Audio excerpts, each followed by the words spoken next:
G'day, g'day, g'day. Welcome on in. If you're watching this on YouTube in the future, welcome to our latest episode or latest session of RimWorld, where we're continuing on with our vampire school challenge run.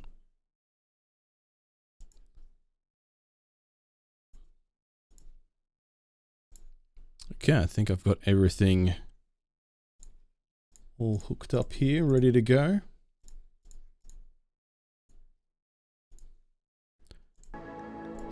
Okay, let's load up the colony and see where we're up to. Because to be honest with you, I don't quite remember. It's been a hectic few days, or a hectic couple of weeks actually. All right. Yeah. Okay. Yeah. This is, yeah, this is a whole situation. Yeah. That's going to be fun to deal with. Very, very good. Well, we'll, see how this one shapes up, but I guess just as a little quick recap, last stream we tried to take out this mech cluster. We dealt with the actual mechs themselves. They're all dead. However, when we sent up a couple of people to try and take out the turrets and everything like that with a smoke launcher, we ended up in a situation where one of the turrets, the Inferno turrets, got a shot off, put down a little tiny bit of fire in the swamp here, which caused Cat Bloodmoon, who's a vampire, to instantly break. And then she ran off and got herself downed. Now, of course, because she's a vampire, she is not about to die forever. She will probably get a forced death rest. But the problem is that my only two smoke launchers are up here. Out of reach in inaccessible locations for us, which is a pretty big issue. So what we've done is we have assigned, I believe it's Reza. Yeah, Reza Darkside has been assigned to making us a new one here. I got a little bit of malnutrition, which is obviously not optimal. But, yeah, we're going to push them pretty hard to be... they're going to need to eat and sleep, but we'll push them pretty hard to try and get that done as soon as they possibly can so that we can try and rescue Cat. But, yeah, she's pretty much guaranteed to get a forced death rest. So it's going to be a few days until we can venture out here again to try and recover everything. But we'll see how we go, I guess. We'll see how we go.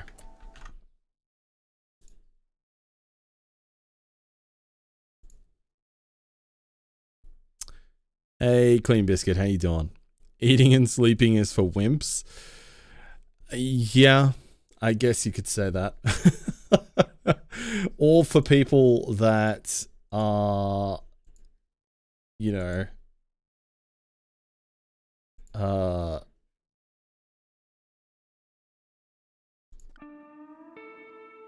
wanting to keep their brains about them, keep their facilities, you know. Congratulations! Red Talon, hello there. Thank you so much for 13 months of heckin' support, my friend. Yup.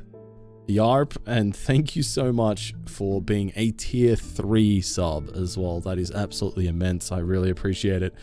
It's so good to see you. Welcome in. Get 'em go juiced. Yeah.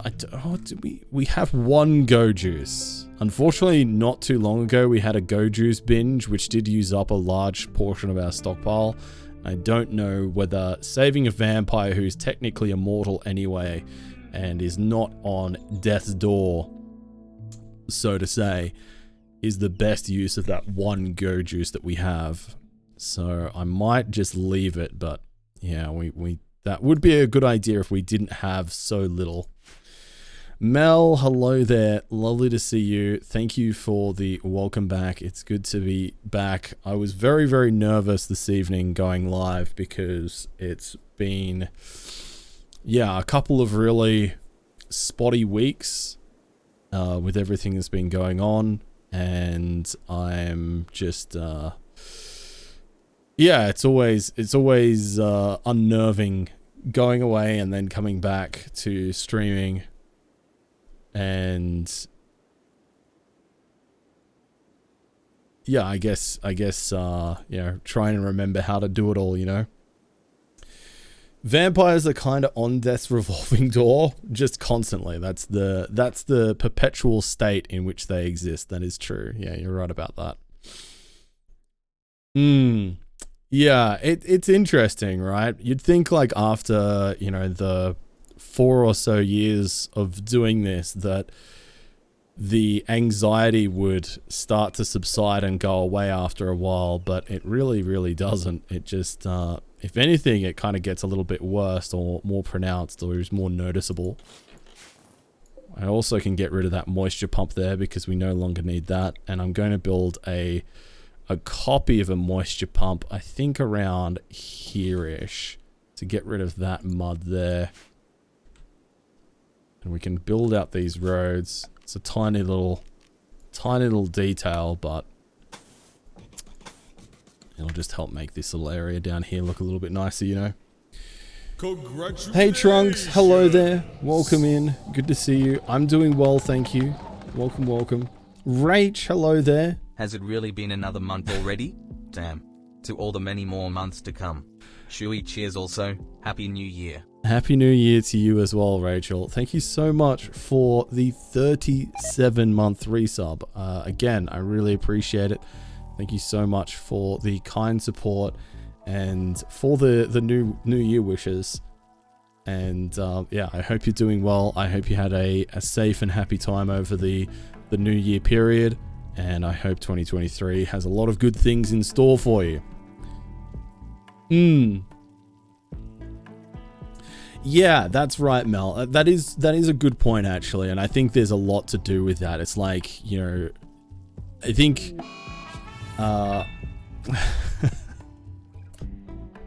Mel, thank you. Close.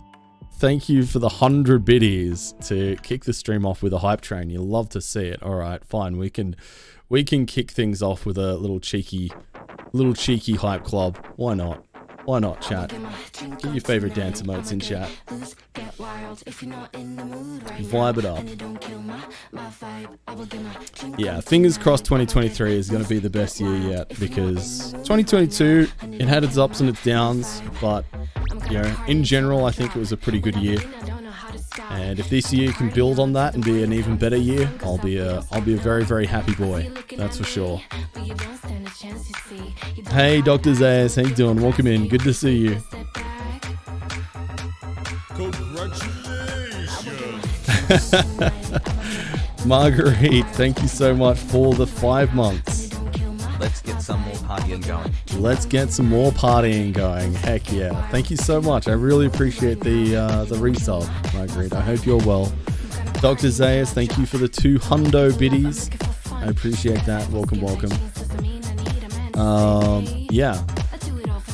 I'm doing well, Trunks. I'm doing well. It's been a really stressful couple of weeks because our dog Lucy has not been well. She's been pretty. She had surgery back at the very end of December, and she's taken a really, really long time to bounce back from that.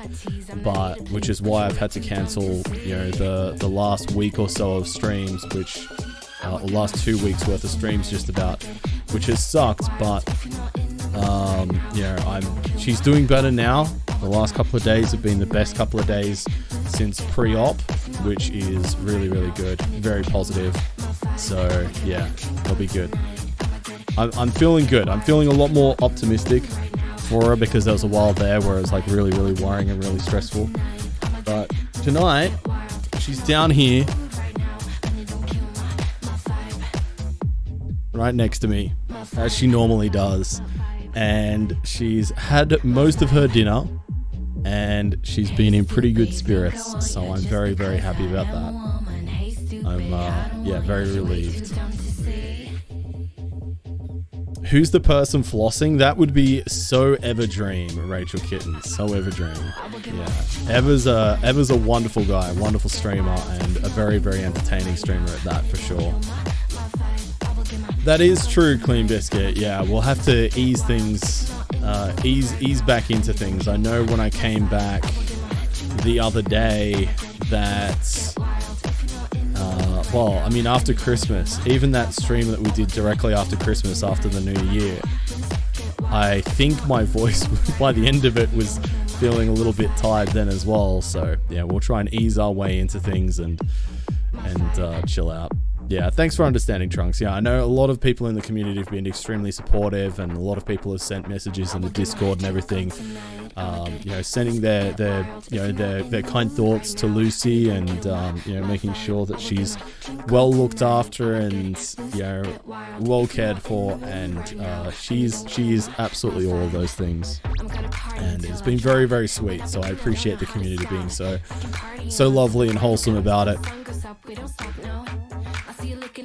Doggo cam? Well, I mean, Lucy's not here all the time. She usually is here until my partner gets home. Maybe in the future we'll have a doggo cam, but it's not something that's like a priority to do, just because her her attendance to the stream can be a little bit spotty. But, you know, we at least do have the Lucy emote in chat, which is always a fun time, and a way that you can get a little bit of Lucy in your lives, which, to be honest, she's such a lovely dog. All of our lives are made better by the existence of Lucy. Hey Raptor, how you doing? Welcome in. It's good to see you. Welcome. I hope you're well today.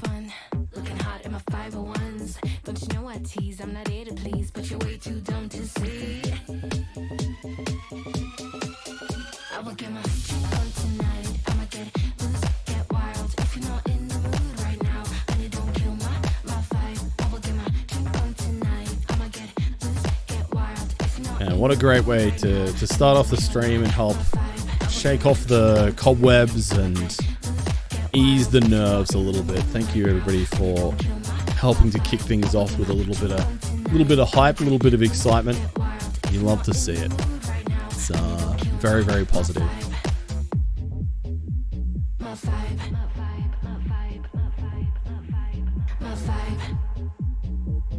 Hey stupid, you think I want you just because I am a woman. Hey stupid, I don't want you, but you're way too dumb to see. Raptor should be vampire proof. He's donated more blood than he's got on his body. That is true. Yeah, Red Talon is an avid blood donator. We love to see it. We love to see it. How many was it that you hit the other week, Raptor? Was it 170 or something? 175? Or am I getting my numbers mixed up? It was 175. Yeah, that's immense, dude. That is absolutely immense. Hey, Skip the Damned. How you doing? 20% beard and 80% legend. I like those ratios. Chat, thank you so much for the hype train. Thank you. Thank you for the 3 subbies and the 300 biddies. I appreciate it. Part-Time Triggered has some crazy hip moves. Part-Time Triggered does have some crazy moves, but you should see the other videos that he sent me, because that temporary hype club scene that we have there is just a fraction of the clips that I've got for all of the all of the people that we have in the hype club. That's only a small fraction. Cat Blood Moon now is involuntary death resting, so there's now no imminent rush to recover her. We'll just have to kind of take it as we go. Reza's taking a sleep at the moment, so he'll get some rest, and then we'll try and finish off this smoke launcher. Legacy's pretty upset right now because they've been insulted. That's not great. Also because it's dark. I guess we could build some lights in here, I suppose. I'm kind of a little bit surprised that I've not really been built lights in here yet, but I guess now we are.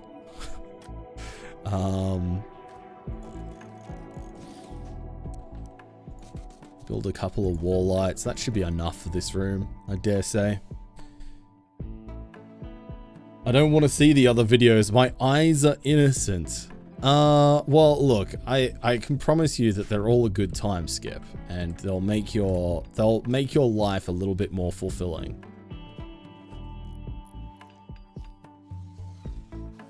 He was gonna get another sweatshirt. What a rebel. Wow. Wow. That's pretty good for him. Also, wait, is the clothing... This shouldn't store apparel. I guess the clothing's been dropped on the ground and it gets automatically stored on the shelves, even though it's not meant to be stored here. So, I suppose that is what it is.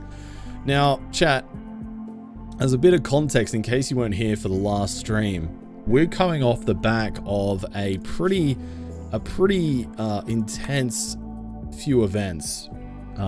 We had a whole bunch of really nasty ones, and mech clusters, enemy raids.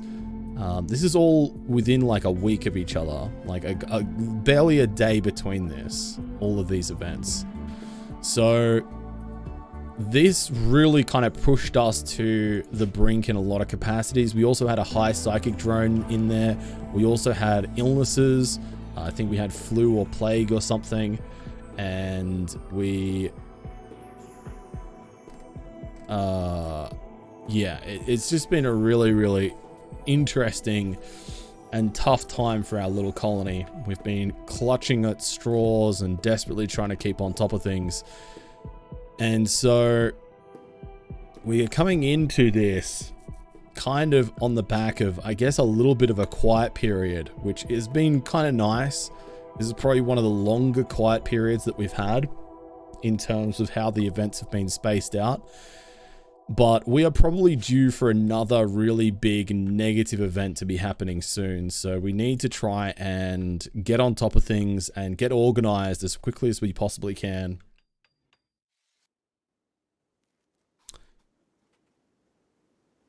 Just a bunch of bad times. Exactly, Skip. It's been suboptimal experiences for all of our colonists. It's not been the best of times, unfortunately. But, you know, it is just how the cookie crumbles sometimes. And for better or worse, hopefully we'll be able to bounce back. Deli Monkey's currently on an insulting spree, which is kind of making everybody pretty heckin' sad. But hopefully they'll, you know, snap out of that fairly soon.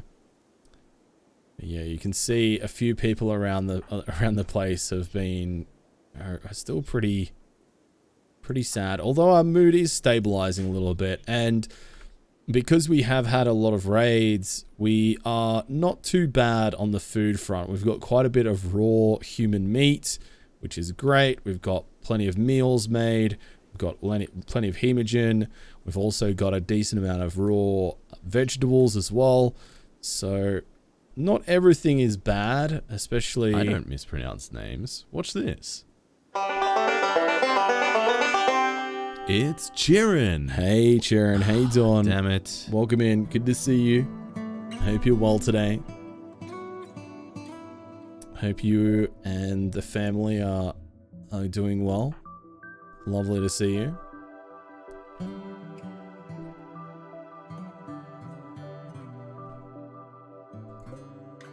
Oh yeah, I need to get rid of this spot here. That needs to be removed. That no longer needs to exist. I think part of the problem is right now is that our primary stockpile is actually filled up with some pretty ordinary stuff that I don't really need to be keeping in here.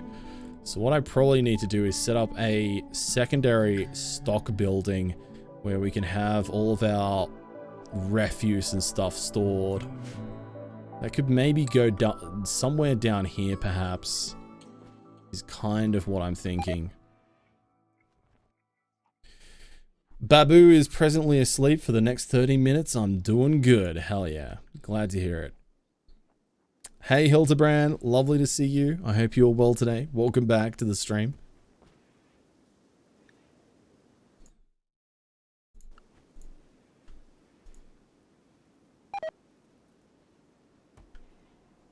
I think hauling is going to be another pretty big bottleneck for us for the next little while. There's a lot of stuff that needs to be hauled. It's going to be kind of bad. We're also in the midst of... Oh yeah, I need to get rid of this stockpile as well. We need to haul all of these raw bricks and resources back into our base, since we're no longer going after this construction here. This is no longer relevant to what we're doing.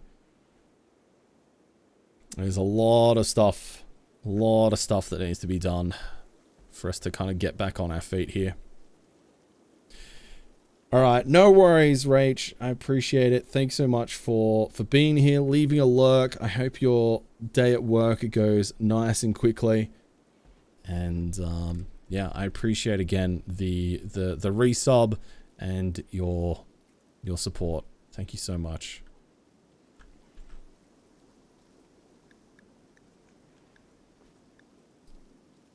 Where is Reza?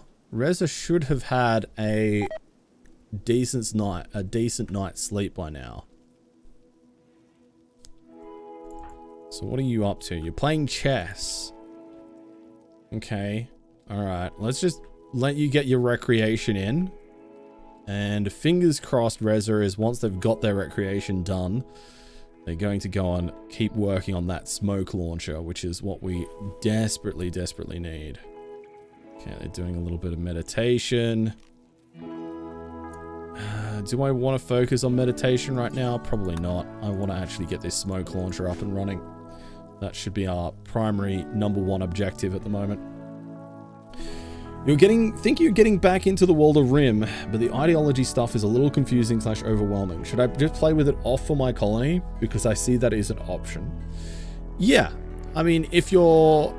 You know, I mean, as it is, are you playing with biotech? Because I would say if you're playing with biotech, just play with it off.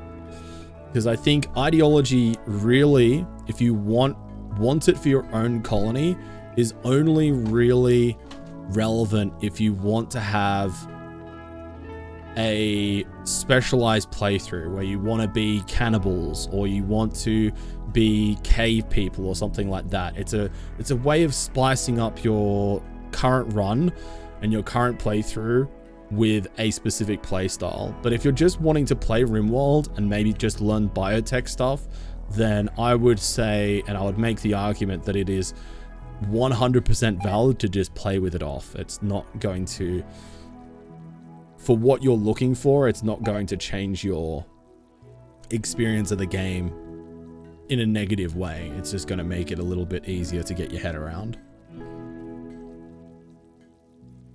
Yeah, okay, Charon. Yeah, that makes sense. That makes sense. Aw, that's cute, Rachel. Yeah.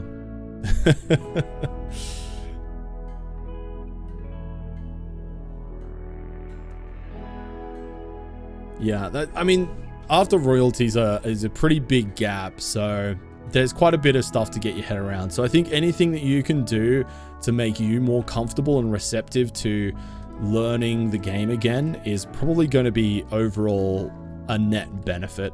I don't think there's any reason to try and overwhelm yourself trying to play all the DLCs at once. I think there's probably a decent argument to be made that you could just play one DLC at a time and it would still be a really, really good experience. You wouldn't necessarily need to play with all of them activated.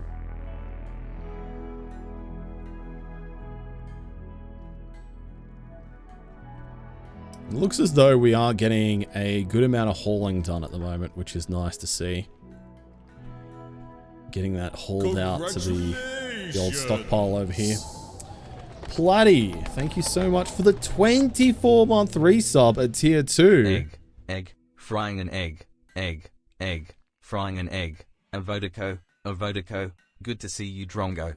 Glad the pup is doing better. Oh, thanks, Platty. I appreciate that.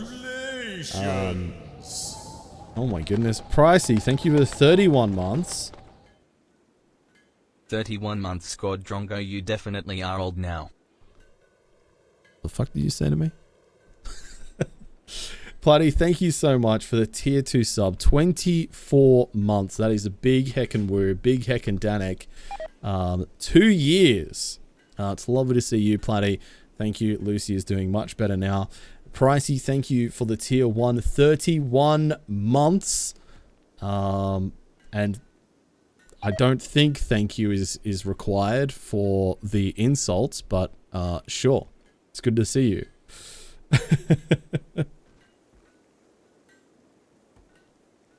Hey, Osmodius, how you doing? That is how that works, yeah. Yeah. That's true, Charon, yeah. I was seriously considering playing some more Dwarf Fortress tonight, but I just kind of wanted to ease back into streaming with something that I was a little bit more familiar with, but boil him, mash him, stick him in a shoe. Your boy Blue, hello there, welcome in. Catch me up. What happened at the end of the last RimWorld stream? All right, your boy Blue. I'll do my best to catch you up in just a moment. Elder Totoro, hello there. Welcome in. Good to see you as well. Thank you for the follow as well. And I'm doing well today, Pricey. I'm doing very well. I've had a stressful couple of weeks, as we've talked about in Discord. Our dog hasn't been well, but she has had a good couple of days now, and I'm starting to feel a little bit better about it, a little bit more optimistic, and she's in good spirits. So that's a big pile of stress that was kind of weighing me down. It is slowly being alleviated. So I'm feeling a lot better than I have been. That's for sure. So yeah, I'm doing good. I hope everybody else is good. I hope your 2023 is getting off to a good start. And your boy Blue, I guess the quick summary since the end of the last stream, we've still got Cat Blood Moon out here isolated, doing an involuntary death rest after the Inferno turret caused her to instantly break the absolute legend and in its natural got habitat. downed over here. But because she's a vampire, she's death resting instead of dead. So Insert we're going to mount here. We're going to mount a recovery effort at the moment, or very shortly to grab her, although we are currently waiting for Reza Darkside to finish making a new smoke launcher, because Cat Blood Moon had the audacity to go and get themselves downed, carrying my smoke launcher, and my only other smoke launcher is all the way up here. So we are having to make a new one so that we can get up there and recover her from the mech turrets. So... but in all of that, it's taken us quite some time to bounce back from these 5 really close together negative events that happened and really pushed our colonists to the brink. So we've had a really tough time trying to bounce back from that, but we're getting there, I think. Quackamungus, hello there. So good to see you. Sorry about that. I was in the middle of just doing a little quick summary of our current situation at the moment. Thank you so much for the 3-month resub. Big woo, big Danek. It's great to see you, Quackamungus. Welcome back. Yeah, no worries, Pricey. Take care. Thanks for popping in, and thank you, like I said, for the 31-month resub. That is extremely appreciated. Thank you so much.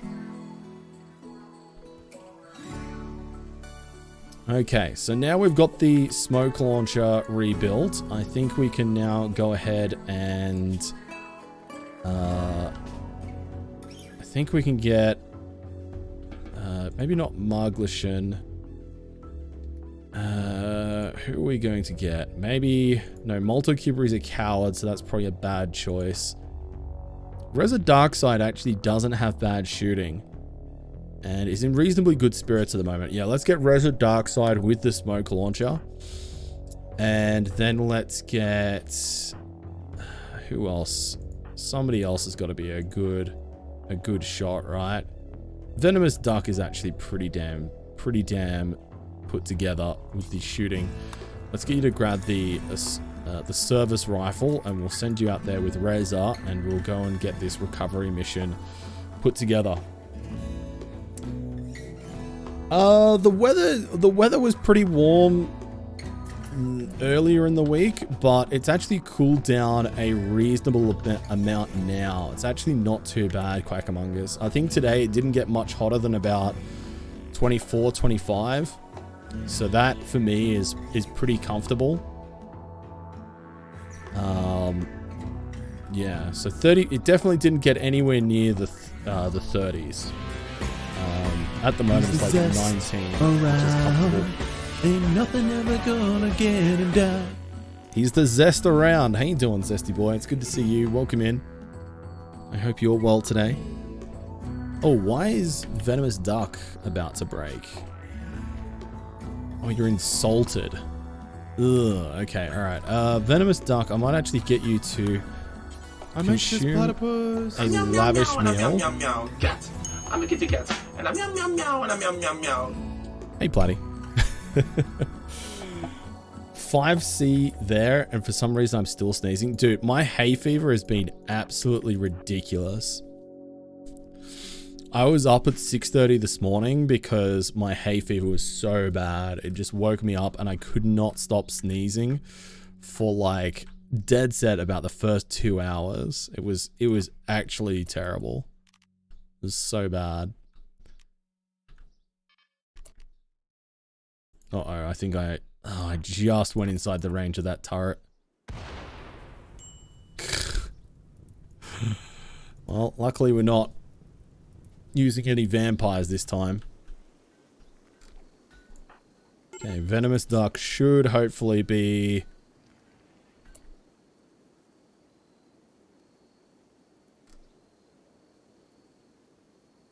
Wait, what? I thought I asked him to eat a lavish meal as well. Did I cue that up wrong? I must have done. Wow. Wow. Okay. Is that not going to be enough to stop you breaking? Oh, it's not ideal. Okay, well. We'll see how we go. Why are you in pain? It's just old injuries. How long until this insulted wears off? 17 hours. Ugh. Not great. Okay, let's start putting down some smoke at any rate.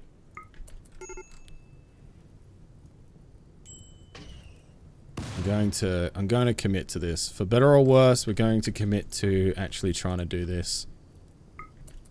Hey Minor, how you doing? Welcome in. Good to see you. I've heard over in Europe at the moment it's unseasonably warm in some places for this time of year, which is upsetting for a lot of people. Okay, let's try and... Oh god, that pathing's gonna get... Yeah, get that to shoot there, isn't it? Okay, let's get you to go there again. Hopefully we should be in range now. Yes, we are. Very good. Okay, our shooting is not the best. Okay, let's try and move forwards here. Pass the fire, get out of the way. Hey Quissy, good to see you.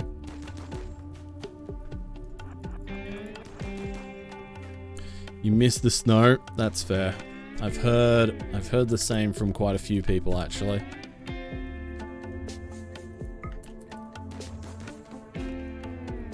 Usually be about 0. Yeah, okay. Yeah, so it is definitely a little bit cooler then. That makes sense. More than half a meter of snow since Tuesday. Jeez, okay. All right. Obviously not everywhere then. Not everywhere. Oh my god, do you have like... Huh. Feels like you're extremely inaccurate.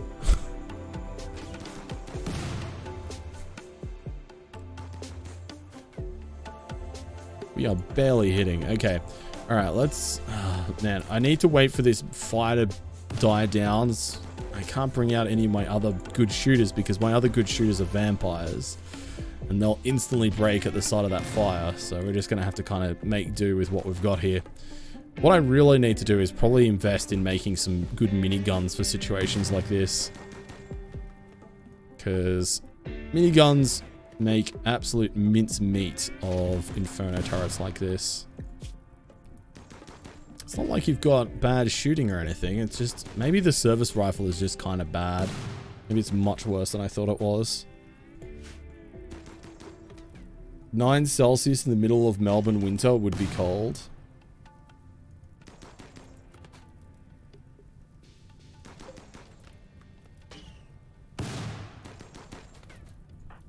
Maybe I need to get closer, perhaps. Okay. Is that... okay, that maybe seems a little bit more accurate. Hey Dan, good to see you, dude. How are you, man? Okay, good. Alright, we got that Inferno turret down. That is wonderful news. Wonderful news. Let's start putting some smoke there, and to see if we can't start getting some shots onto some other turrets over in this area. Oh, the rains are coming. Thank goodness the rains are coming. Amazing. I'm going to be hitting a lot of those capsules there.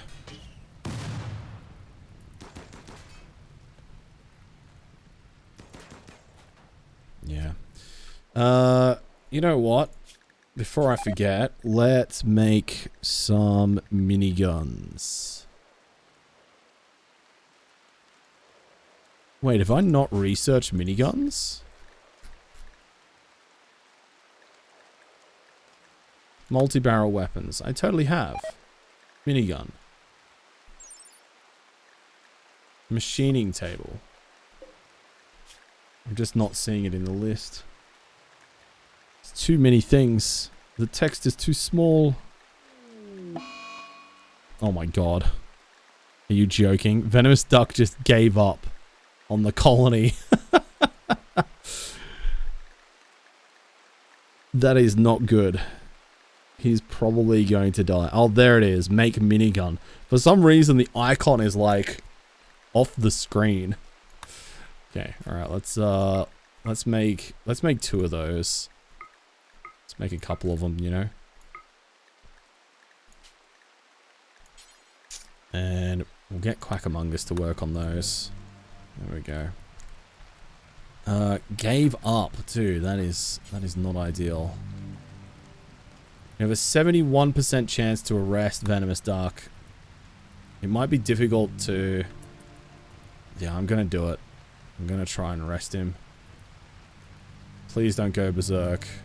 Okay, good. Well, I mean, we took down 1 turret. If nothing else, we took down 1 turret. An attempt was made. We'll be back soon. You've still got 70% of your death rest left to go, Cat. So, you know, we'll be back eventually. I promise.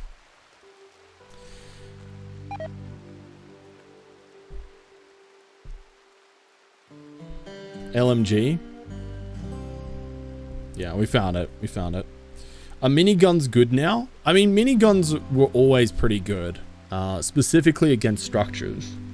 Just because they put so many rounds down range that it doesn't matter if their accuracy is a little bit lower. But that being said, there's a lot of really powerful buffs that you can get for accuracy now that maybe didn't exist previously. So even in vanilla, miniguns are still a pretty viable weapon. They also have really, really nice range as well, which is good. Hey Dome, good to see you. Welcome in. I hope you're having a good Friday. They used to be good for causing friendly fire. I mean, if you didn't have good spacing, yeah, there was, again, like you would shoot through your own walls, and if you didn't have, if your own colonists were a little bit further away, you would definitely run the risk of occasionally hitting your own colonist and things like that. you know, it's just kind of how it goes sometimes. But miniguns are definitely viable. They're a good weapon, especially into the late game. They're good against centipedes, for sure. At longer ranges, at closer ranges, I still prefer having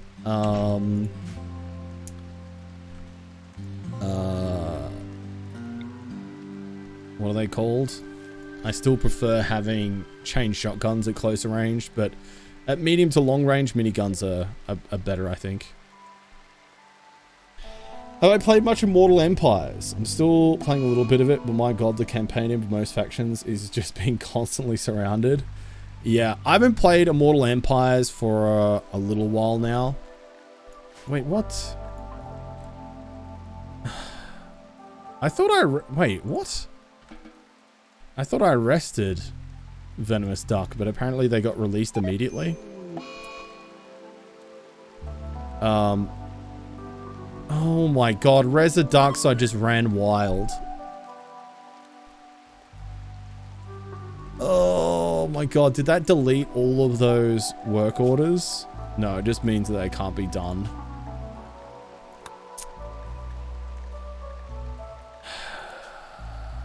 Okay, alright.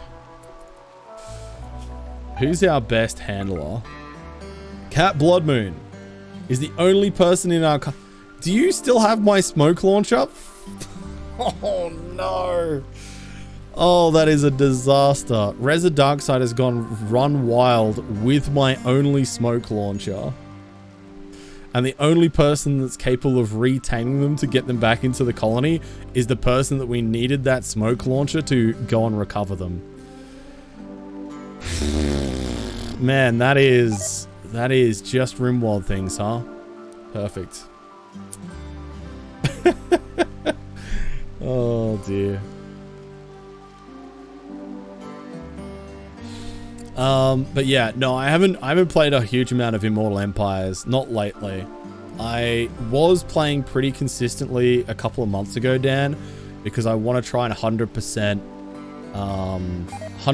the game before I get really stuck into Immortal Empires. But my god, is that time consuming. Like, I think I've done like 3 or 4 legendary runs now to get the achievements. Like, I've done Zinch, I've done Nurgle. Have I done Nurgle? I don't remember. Maybe I haven't finished Nurgle yet. But I've done a whole bunch of them. I've done Slanesh. And it is rough. It is really, really rough. The base campaign, especially playing as demonic factions, is basically the entire time getting bullied by Cathay. Cathay is so overpowered in Legendary campaign. Legendary difficulty, they are just the most ridiculously broken faction there is. It's so silly. Can you join the game? I mean, with our new colonist, we get we do a name raffle for any new colonists that join us. So if you enter that and win Dome, you are in the game. Hey Ragfear, good to see you. Welcome in. Yeah, hashtag just Rimworld things, exactly. Yeah. But I'd like to go back and play a little bit more of it. I was thinking about it the other day, and I still have got like, I think 3 more legendary campaigns that I need to complete. Maybe more, actually. But more than I'd like. Where did this child's body go? What? Where did Venomous Duck put the kid that was... Oh my god. Hang on.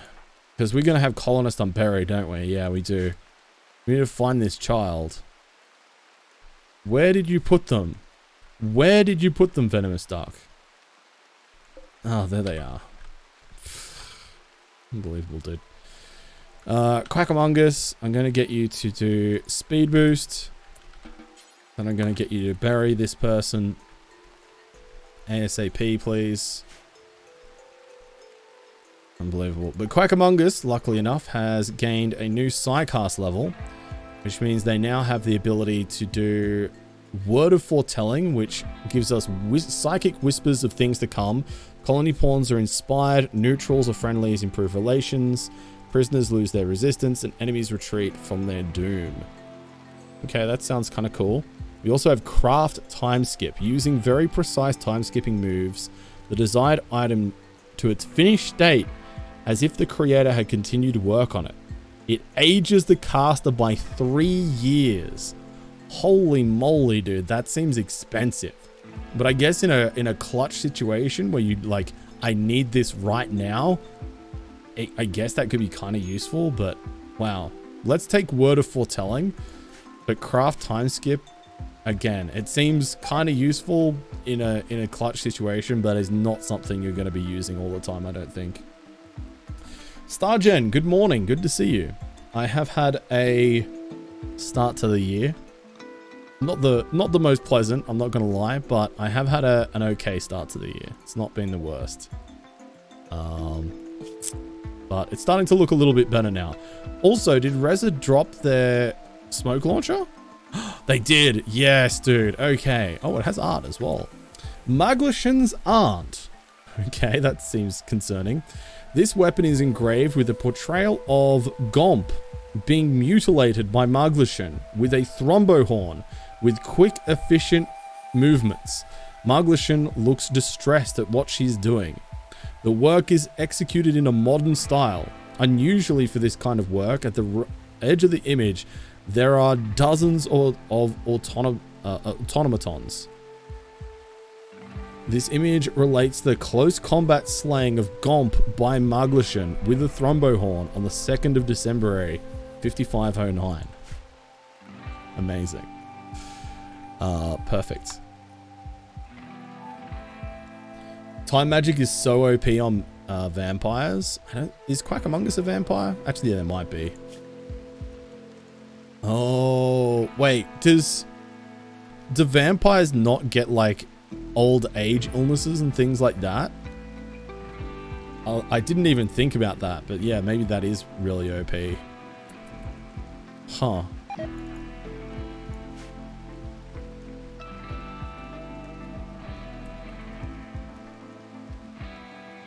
Full immune. Oh my god. Okay, right. Maybe that is the way then.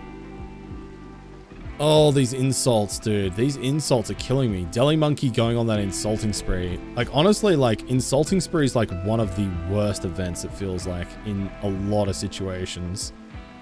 Because it just has such a wild cascading effect on the moods of everybody else in the colony.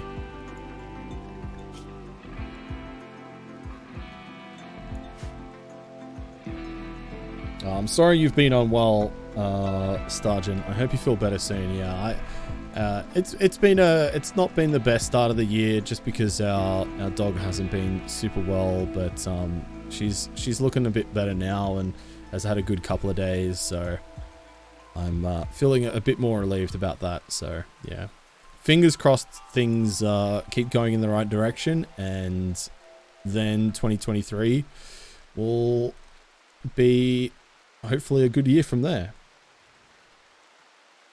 It is easy to make time meditation and get psi cast levels fast. Yeah, okay, Carrix. Yeah. Because there's the... what is it? There's one of the powers, time skip meditation. Puts the caster's body under significant stress, biologically aging them 5 years as they earn a considerable amount of experience towards their Nux psi cast level and regain full psi focus. So, I haven't used that much because I hadn't really been thinking about the fact that Quack Among Us is a vampire and that aging them 5 years actually doesn't matter. So we could just literally go real hard on the meditation and just get a whole bunch of experience and levels really, really quickly, which would be kind of cool.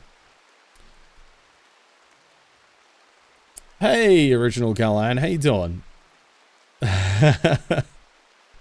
Yeah, look, this is definitely not representative of my standard playthrough designs and stuff, but I have been trying to make a concerted effort to try and balance being functional and also being aesthetically pleasing, you know. But welcome in. It's good to have you.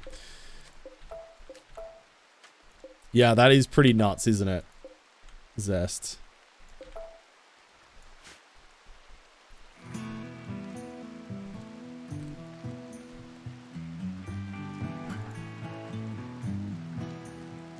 Why is Quackamongus so slow? Oh, because you lost a leg. Do we have a... When did you lose a leg? When did that happen? Bloody hell, okay. We do have prosthetics research, so we could make a prosthetic leg.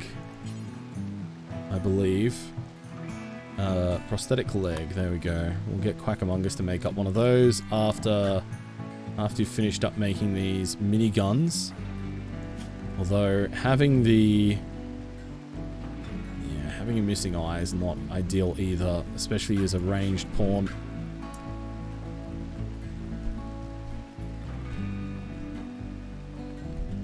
Not the best, but also not the worst. We'll make do.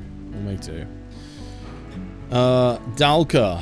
Maybe we could get you to do this. Yeah. Dalka's not in a good mood. Still insulted. Alright, we're just gonna have to wait for these insults to wear off. That insulting spree is really delaying things at the moment. Really hurting us. We got a drop pod of some apparel. We got a fur coat and some dog leather pants. Lovely. We'll grab those just in case they want it. And a cold snap. It is currently winter for us, so this actually is going to wipe out a bunch of our crops. Now, luckily there's not a huge amount grown and we're not hard up for food presently, but I am going to try and... I mean, it's not the biggest priority, so I'm not going to really force micro it, but I will issue a couple of harvest orders just to grab what corn we can before this cold snap gets really bad. We'll see how we go.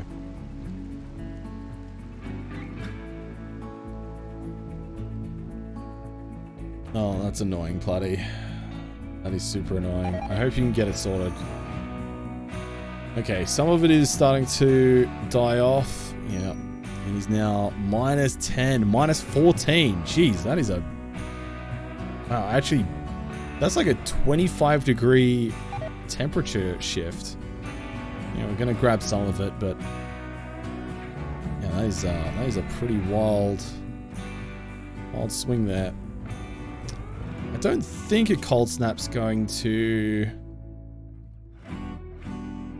Is that something that's going to kill a vampire who's death resting? I don't think they can die to hypothermia, can they? Or maybe they can.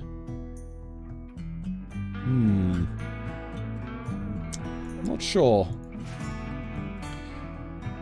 Let's find out. There's only one way to find out, right?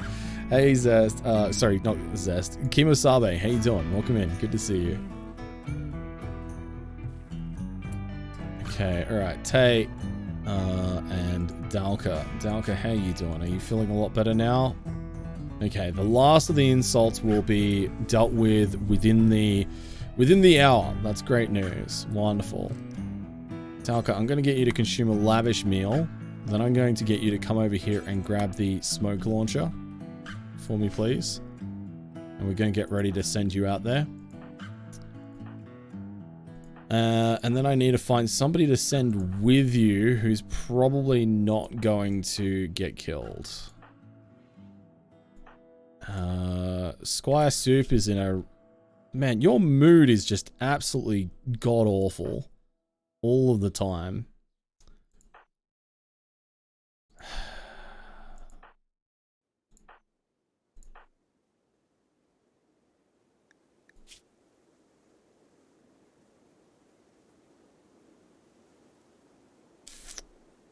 Venomous Duck did break last time. How far off are we with the minigun? We're still a long way off. Venomous Duck. Excuse me. Excuse me. Venomous Duck, your gun is still out here, so I guess it's not the end of the world if we just get you to hang out over here for the time being. Try and leverage that catharsis. And I'm going to get you to drop that shield belt because you don't actually need that because you're a ranged pawn. There we go. And yeah, we'll grab up.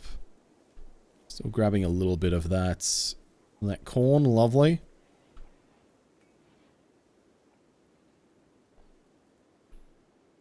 And where is Dalka? Dalka is on the way.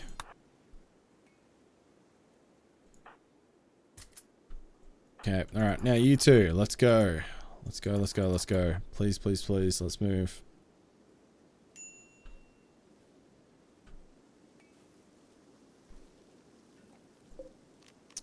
Let's toggle power on our heaters.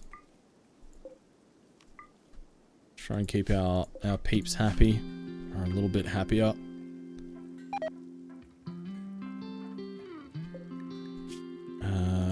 Oh god, we got a little bit of hypothermia here. Yeah, I'm going to need to deconstruct these, and I'm going to need to build up a couple of campfires very, very quickly here. Although I don't have any wood, that is a problem. Oh, okay, that's an issue that I haven't thought about for a while. But yeah, let's get some wood here.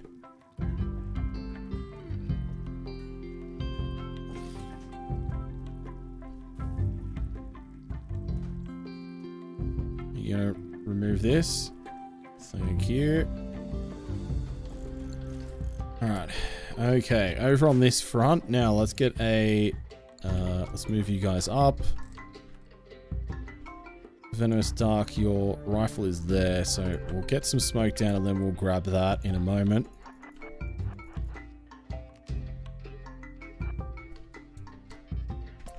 Wait, what? Oh, that one has a shot. Okay, alright, that's fine. No big deal. Let's start putting some smoke down there. Okay, now that's down. Venomous Duck should be able to grab their gun. We should be able to move in here. And we should be able to start firing back. This will go down, and then we can start getting a better angle on both of these turrets here.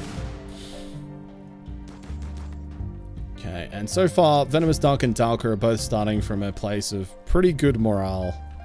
So we should be able to leave them there for a good few minutes, I would say.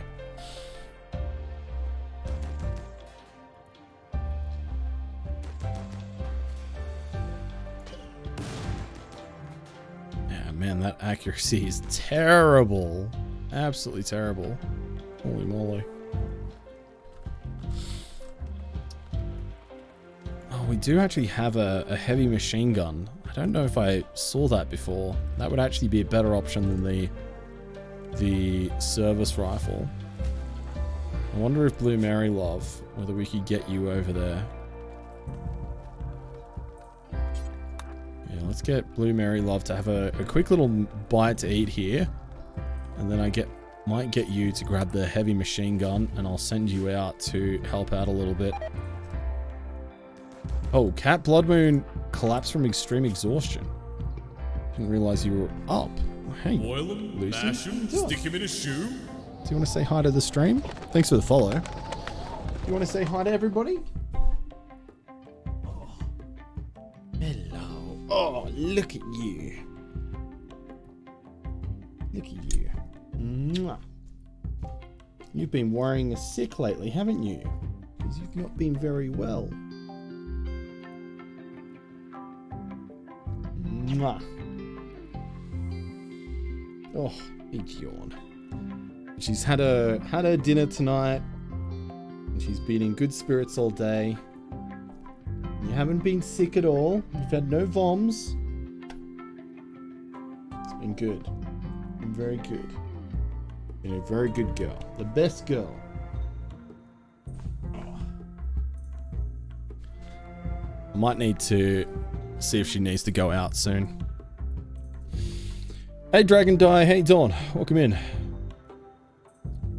Her breath is actually really, really good. She actually has probably some of the best dog dental hygiene I've ever seen, especially in a dog her age. Like, she's 14 years old. Yeah, she's actually not got particularly stinky breath or anything. Like, it's definitely not the greatest, but it's not bad or anything. Your dogs are the opposite. That's fair. Yeah. Yeah.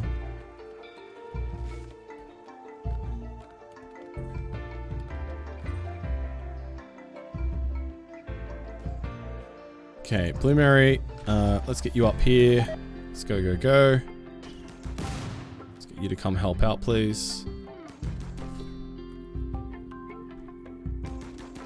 Venomous Duck's morale is dropping a little bit. That's because they're hungry. I probably should have eaten something before they left. But we do have the Catharsis to help make up for that, so we can kind of push Venomous Duck a little bit harder here. Because of that. We've got a good amount of it. So we'll send Blue Mary out here to support.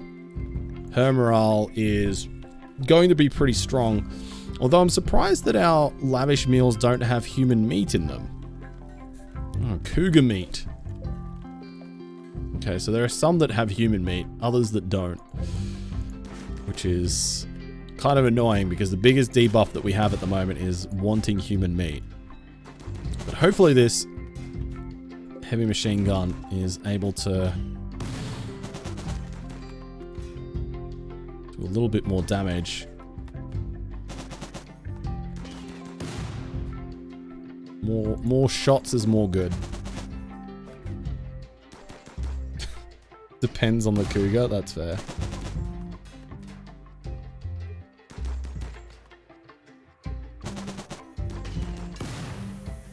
Oh. Nice. Oh, look at that. The chain reaction, dude. Oh, that has saved me so much time. That has saved me so much time. All right, let's move around to the north side here. Sorry, the east side. I don't know why I said north. And we should be able to start hitting these other turrets. And this should be not too long to finish cleaning up once we've done that. Yeah, we do have like little dental pads that we clean Lucy's teeth with that definitely help. And we do that pretty regularly. There we go. Mech cluster defeated. Thank goodness for that. Finally. All right, now rescue Cat Blood Moon. And we'll take that steel there. We'll deconstruct that. There's quite a bit of plasteel here that we'll grab. Deconstruct that. Deconstruct that. The components as well. There's some weapons here that I want. The reinforced barrels, nice. Oh, my nose is really itchy. Yeah, I think that's pretty good. I'm happy about that. There we go. Dealt with. Sorted. And thankfully, the storyteller has held off for quite some time now. Probably one of the longest lulls that we've had in action. So that we can recover poor old Cat Blood Moon, who has been out there in the middle of nowhere for now a very, very long time.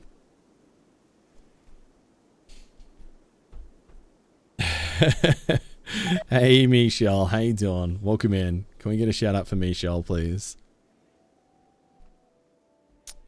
It's good to see you. I hope you're well. I hope your year has been getting off to a good start.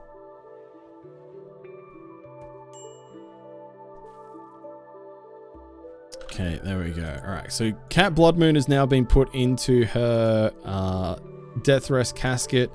So her death rest will now be a little bit faster, which is great to see. And we can accelerate this all up a little bit more. And we can also treat her injuries as well, which is wonderful. There we go.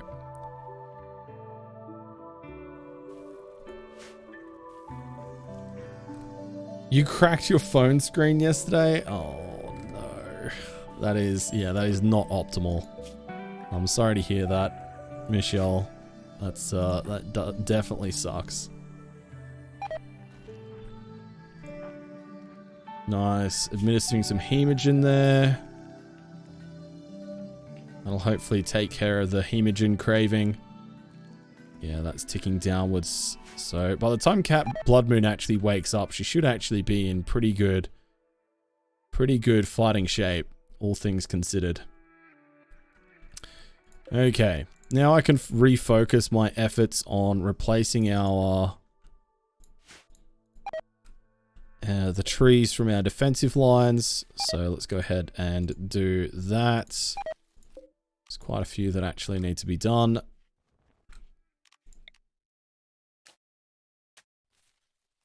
There.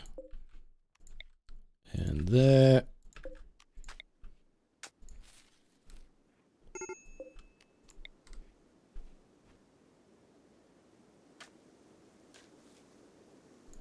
I think there's one more that I counted earlier that's missing. Where was it? Did I not do that one? I thought I did. Is there any more? Yes, there's one there. Okay, that might be all of them now. Nope, it's not. Glad we checked. Venomous Duck has gained a Psylink level. Okay, let's check in with Venomous Duck. Now, they were learning Protector.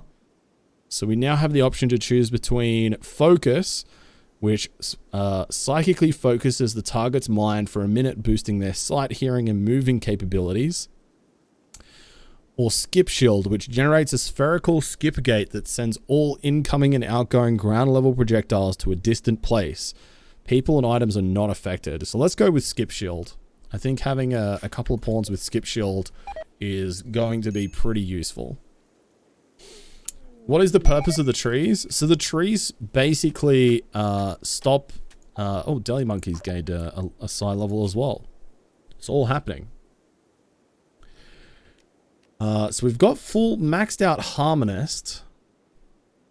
So I might actually upgrade the Psycaster pool, because some of these require a lot of Psi focus and neural heat pool, and we need to upgrade that. So we won't take any levels in another Psi power. We'll just upgrade their psychic skills overall. So the trees basically stop the enemy from being able to stand and shoot on them. Same as like having pillars in a corridor, or having barricades, or having fences, or chunks. Same sort of thing. They're traversable, but the difference is that trees, unlike chunks, because they're considered their own separate individual entities, will slow down a unit that's moving over them every single tile they move over, instead of when you have a line of stone slag or pillars or something, they only get slowed down on the first one, and then once they're on them, they move at the normal speed dictated by the terrain type underneath the chunks. But trees, they slow down for every single thing. So trees are actually an incredibly efficient way of preventing the enemy, especially ranged enemies, doing damage to you while slowing them down. Hope you're okay. Have a great stream. Shoot with some love. While we can shoot at them with these doors. Bib, thank you so much for the Prime sub. 8 heckin' months, my friend. Thank you so very much. Bib, I hope you're well too. I'm doing good today. And yeah, stream so far is going well. I appreciate you being here for it. All right, no worries, Trunks. Take care. Thanks for popping in and chatting away with us, and we'll see you next time. Hey Beefs, what's up? Welcome in. Wizards, hello there. Welcome in.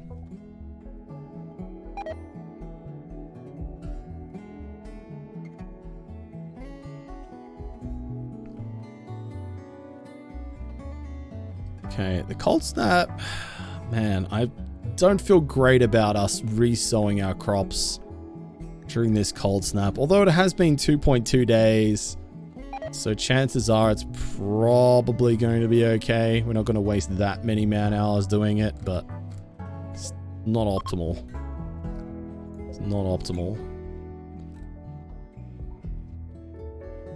We are working on the old minigun.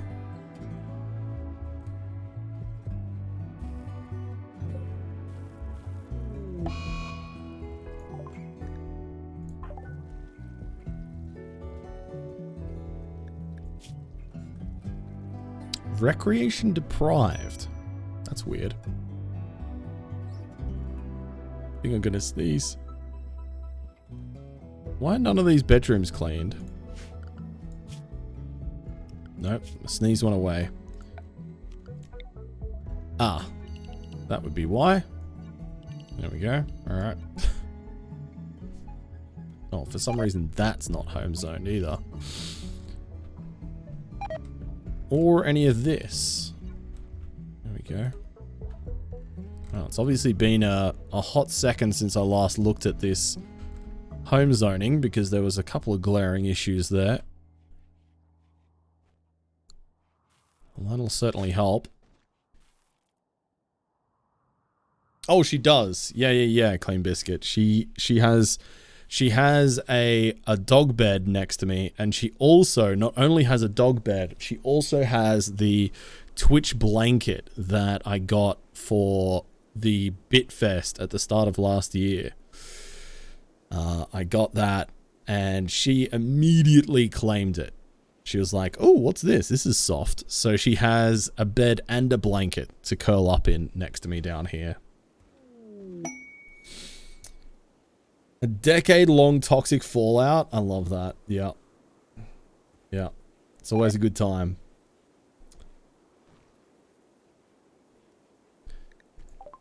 Alright. Vero has gone on... Ooh, a learning inspiration. Twice the skill gain rate for 8 days. Hell yeah. That is actually pretty nice. Although she's a child... and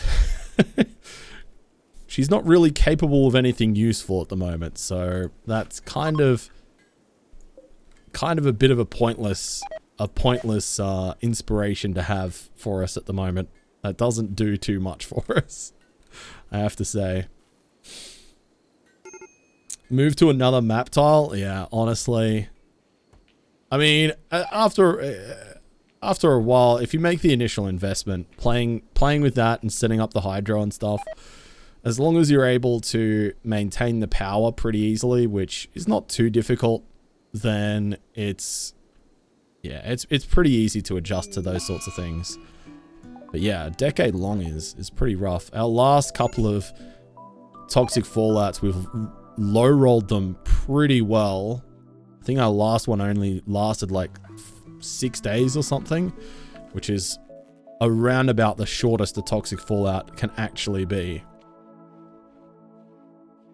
Yeah, four geothermals is going to produce a lot of power.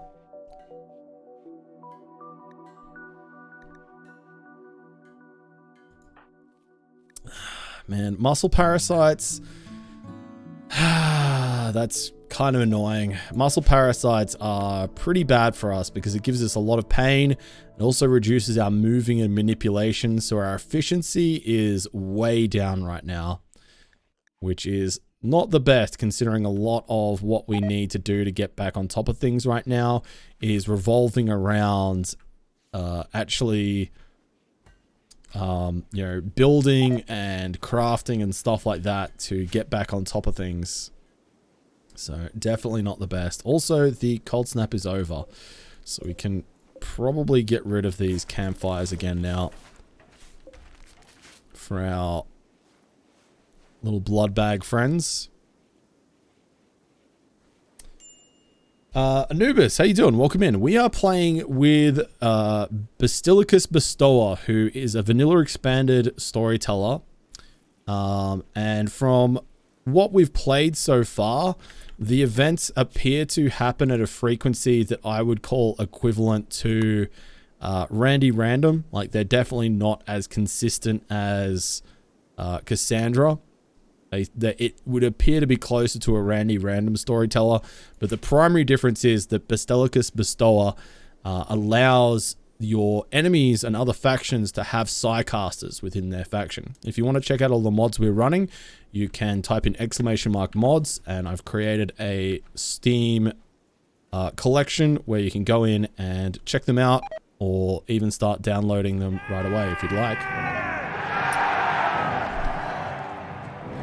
Sub Average Joe, thank you for the raid. Welcome in. Welcome. Good to have you. Thank you for the raid. I appreciate it. Playing some Cosmoteer. Incredible. How was your stream? Welcome. If you're coming over from Joe's stream, I'm Bloody Drongo. We're playing some RimWorld this evening. And glad to have you. Welcome in.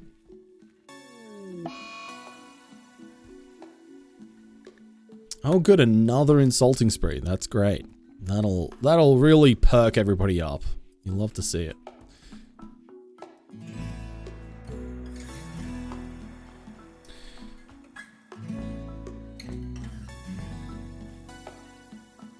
The only story that feels as brutal as Cassandra is Igor. Yeah, I would say Cassandra is the most difficult vanilla storyteller. A lot of people say that they think Randy is harder, but I would say that Randy is more difficult only in the very early game when you don't have many resources, and if you roll a lot of really negative events very, very close together, then it can be very difficult to roll with the punches with Randy. But Randy can also be... Okay, well, that put an end to the insulting spree. Randy can also be a lot easier and a lot more consistently easy to deal with, because once you get into the late game, you have a lot more resources at your disposal, and you are able to kind of adjust to these really close together negative events a little bit easier than in the early game.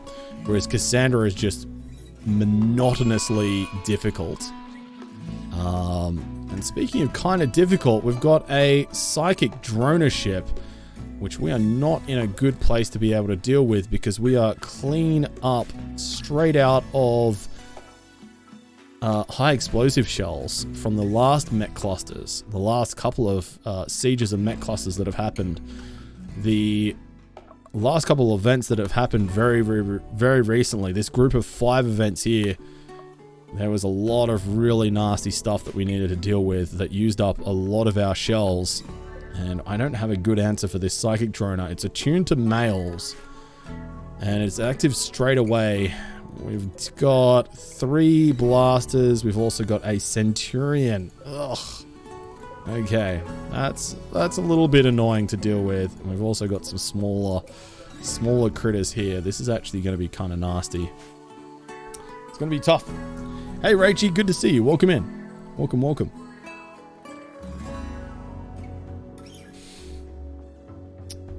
Started with MWO, then went to Cosmo. Hell yeah. Nice one. Got teleport? Oh, interesting.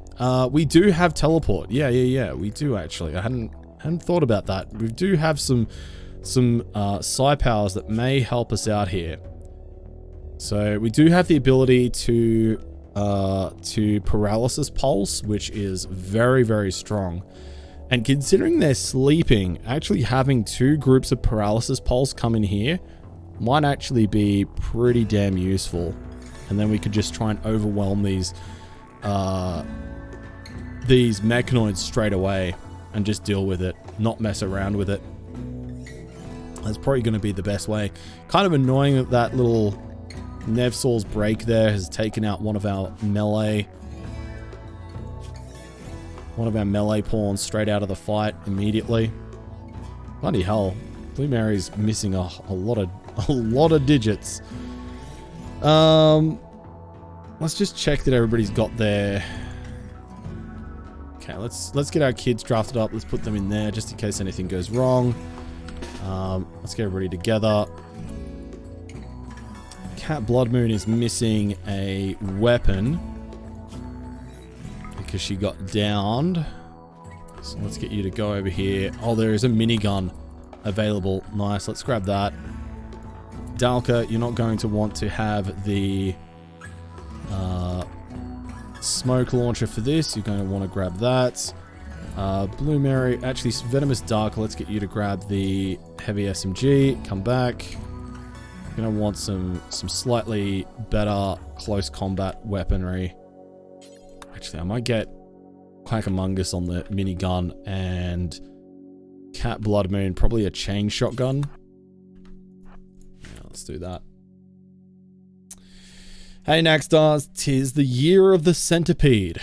It feels that way sometimes. Alright, Pixelhound, you'll hang out here. Alright, let's get some lavish meals eaten. Start queuing up that.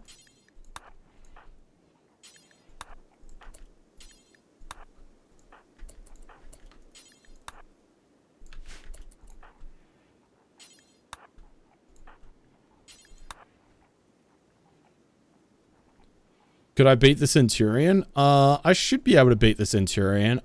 It's definitely... My plan is to get pretty up close and personal with these guys. So... yeah, alright, let's turn off fire at will. And let's head out there. Yeah, Naxstar, it is very optimal. Yeah, it's the optimal storage solution. Just having your weaponry and stuff scattered around on the floor, deteriorating outside. Preparing to It's the best way. Dudes. It's Sarge 852.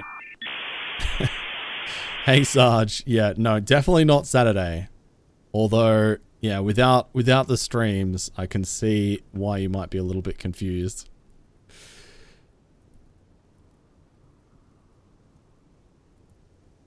Yeah, we're currently in the midst of trying to bounce back from some negative events which have kind of been pushing us pretty hard. We'll undraft these guys. There's no need to keep them drafted at the moment. Okay, so I should have a couple of pawns that are capable of Paralysis Pulse. Blueberry Love being one of them.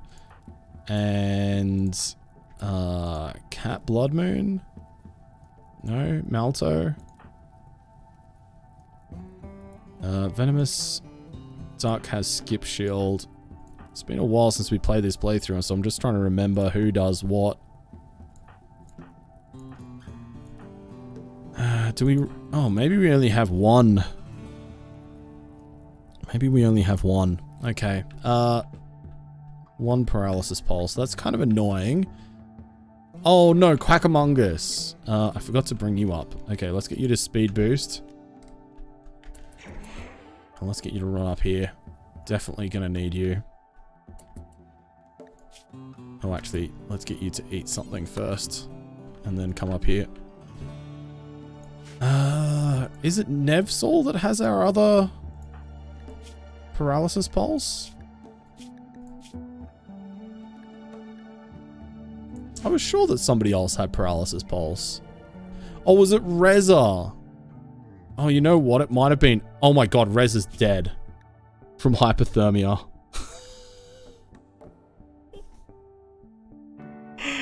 Oh my god, dude. He ran wild. And so, in the midst of all of that, I kind of forgot to check on him in the cold snap and he's frozen to death. Well, that is what it is.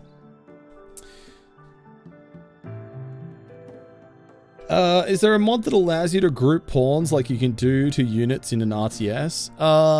Yeah, kind of. Yeah, there are definitely mods that allow you to do that. I don't know if you can do it in vanilla, though. Frozen means not rotten, though. That is true. That is true. He's been dead for 1.9 days, and he's still got 21 hours before he spoils, so we could try and resurrect him. That is a true point. I can't believe that, dude. So, Reza was actually our other pawn that was capable of doing resurrections and stuff, and Paralysis Pulse. So this might be a little bit more trickier than I'd originally planned. I might actually need some EMP grenades then. with that in mind. Woo, woo, woo. Oi, Shu and Lucy. Oi, Briere. Thank you for the 18-month resub. I appreciate it. Welcome in. Excuse me, chat. Hey, Tim. How you doing? Thank you for the cheeky lurk.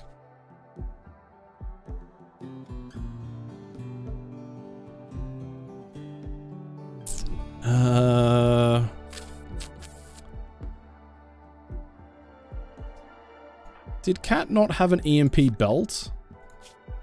I thought she had an EMP belt.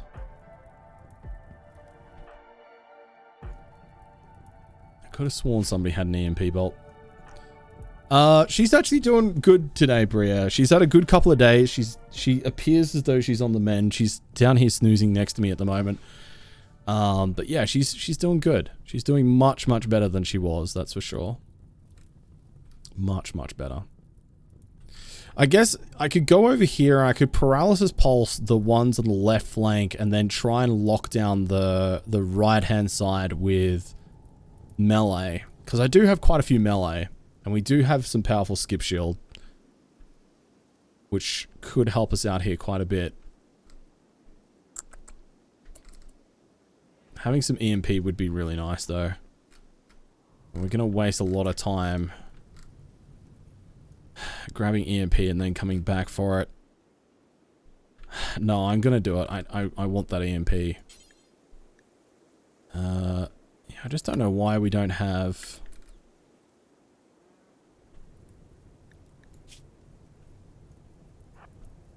Yeah, I don't know why it happened that we're... I'm going to toggle off fire if will. Glad I remembered to do that.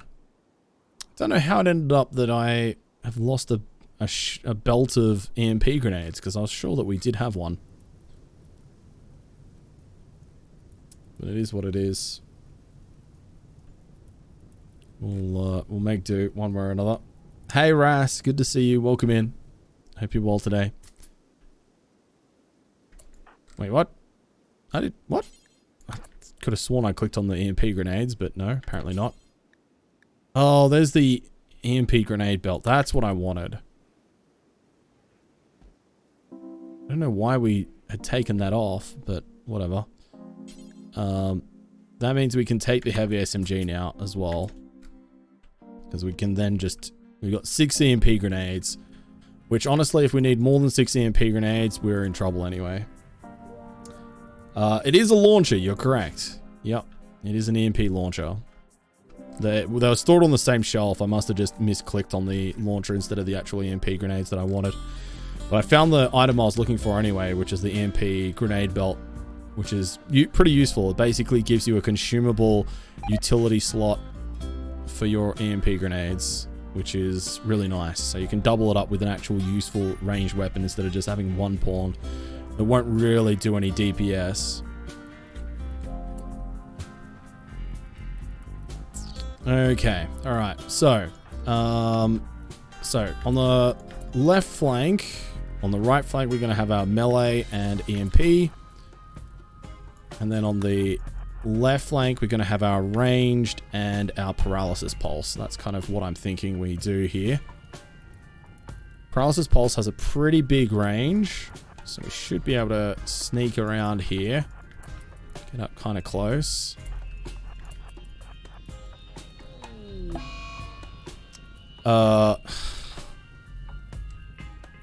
What? Oh, because of the fire. Oh, you know what? We need to wait. Forget about it. Go home. Everybody go home. Vampires, dude. Classic vampire shenanigans. It's been a couple of weeks since we've played on this save file, so yeah. We need to wait for that fire to go away before we can send in the vampires to fight. Oh dear. Well, that looks like it's about to rain anyway. Alright, well, that's kind of annoying because it is going to give them a bit of extra time to start to succumb to the psychic drone a little bit. I might actually activate a psychic soothe pulsar here just to keep us a little bit happier in the meantime and leading up into the fight, since we're not going to be entering into that immediately.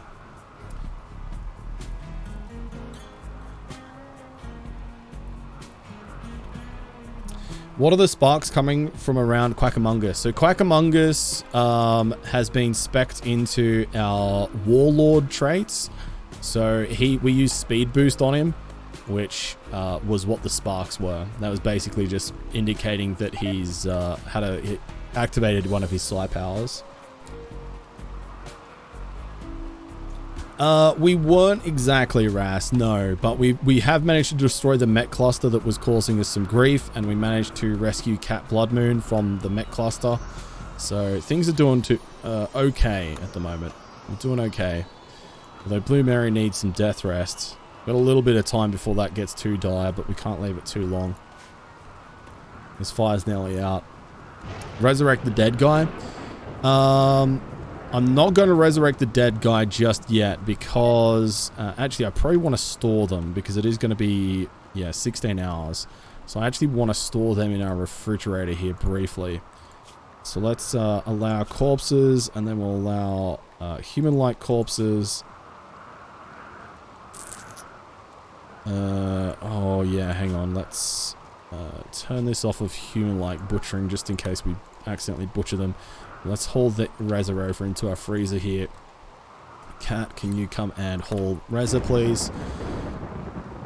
So the reason I don't want to do that now is because part of my plan at the moment hinges on Blue Mary using Paralysis Pulse to incapacitate a group of these mechanoids over on the left-hand flank. And that takes quite a bit of psi casting, psi focus. But it's the same tree of psi casting ability on the Necropath tree that has Paralysis Pulse and also Resurrect. So we could Resurrect, but that would use up 80% of our psi focus so then we wouldn't be able to use Paralysis Pulse. So it's actually more urgent for us to take out this Psychic Droner because this is active immediately and it's only going to get worse. It's more important that we get that dealt with than to worry about resurrecting Reza, even though Reza does have Paralysis Pulse as well. I don't think when they get resurrected they start out with full psi focus. I don't want to wait for them to regain it all. Plus, we all have muscle parasites as well, or a large number of our pawns have muscle parasites at the moment, which is affecting our movement and manipulation, which is kind of bad. That's really, really bad for us, especially going into this fight. It's not great. Hey, Bunny, good to see you. I think we're winning. Don't know. Well, I'll let you know in like 15 minutes.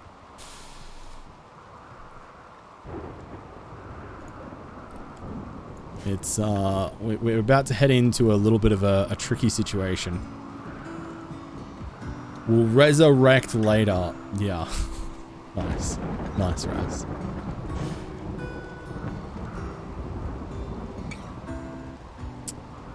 But I like lying to you, Bunny. It's my favorite hobby. Alright, let's try again, chat. Let's get everybody together, make sure everybody's fed. We'll give them some extra food. So we still have the buff from the lavish meals. So this time I'm actually going to get everybody to eat some fine meals. So this is a really good strategy to give yourself some free mood boosts when you need it, because the buff that you get from lavish meals and fine meals stacks. So you can get a +5 and then a +12. And you can also force eat meals when you're not actually hungry. So you can instantly if you've got fine meals and lavish meals already made, you can force stack them instantly in dire situations when you really need them, which is a great way of managing mood when you are up against the ropes like we are right now. You know what? Pixelhound and Rested Darkside. Sorry, Nevsol, you can just chill. God. The muscle parasites with a peg leg pixel hand is so slow, dude. It's ridiculous. Alright. So Cat Blood Moon is kind of sad, but you can see here, I mean, we've got Sanguine, we've got our human meat, we've eaten a fine meal, we've, wait, did Cat Blood Moon not eat a lavish meal? Or is that expired? Oh, eating the fine meal might have expired on some of these guys. Do I waste some more time to get a lavish meal on Cat? Probably, yeah. Everybody else looks like they're in reasonably good spirits. Yeah, and increasing as well, which is important. Don't love that Trav Manic is out here, just chilling in the farm. Let's get you both drafted down in there. Venomous Duck is looking good. Fine meal. Let's go. At least the peg leg is immune to muscle parasites. I suppose. True.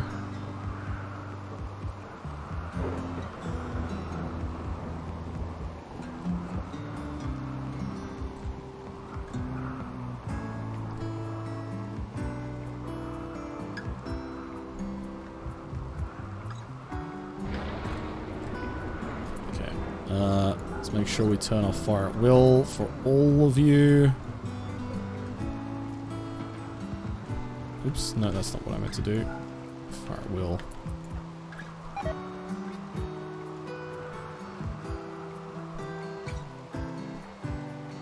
Poor old Cat Blood Moon.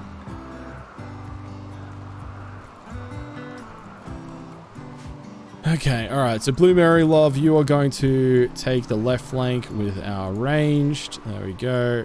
Melee, you're going to go over here on the right-hand side with Venomous Duck, with the EMP grenades.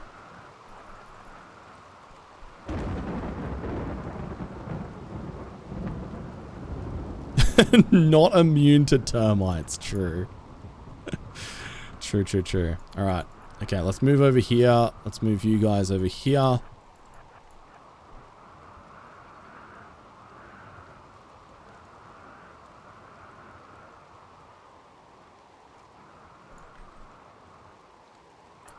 Okay, what range is the EMP? It's not the longest. Should be right though. Alright, Blue Mary Love has Paralysis Pulse, which is... which one is it? Is it this one? Death Shield, Paralysis Pulse. There we go. So it's pretty big aura. So we, with a bit of luck, we should be able to incapacitate temporarily this whole left-hand flank here, which is kind of what I'm going for.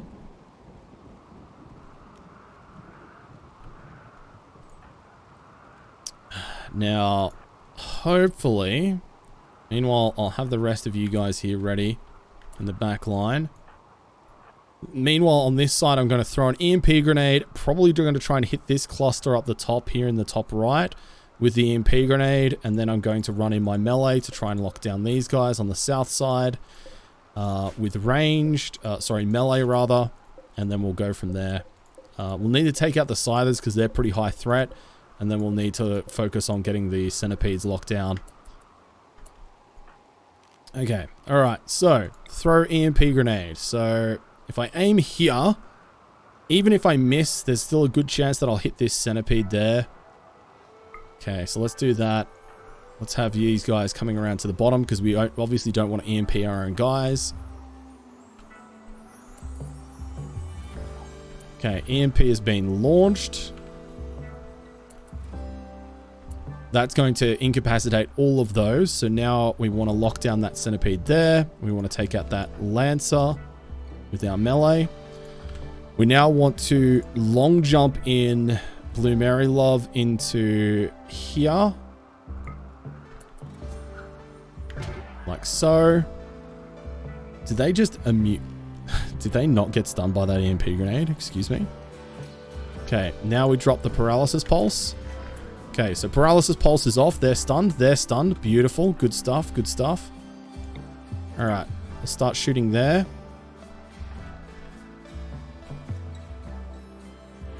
Okay, let's move all of our ranged over to the left-hand flank here.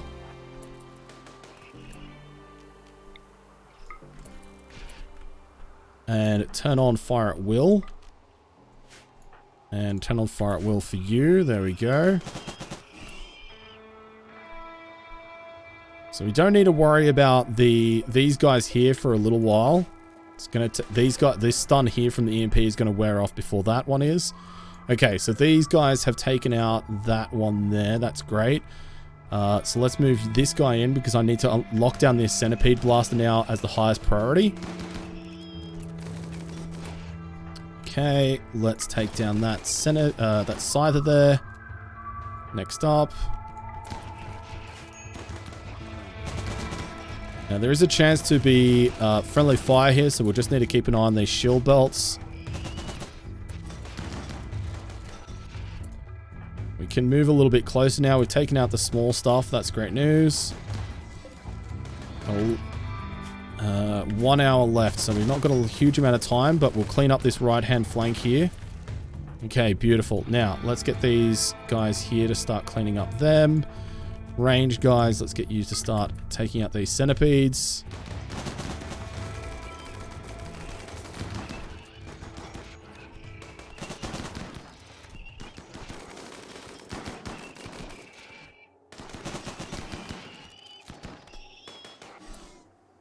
Okay. Get them, boys.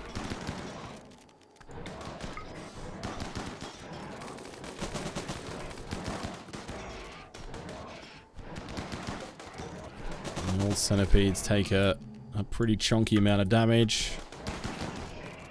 Take out the Lancer next. Pikeman.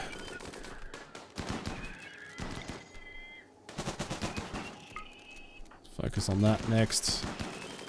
There we go. Take out the whole group of them before they have respawned, have recovered from the paralysis pulse. And job done. Beautiful. The only wounds there we sustained were a bit of wounding there on Marglishan, who tanked out the one centipede that we weren't able to stun at the start of that fight. But that was clean. That was clean. I'm happy with how that went. That was probably about as good an outcome as we could have hoped for, all things considered. And our mood should recover from there. Beautiful job. Love to see it. Love to see it.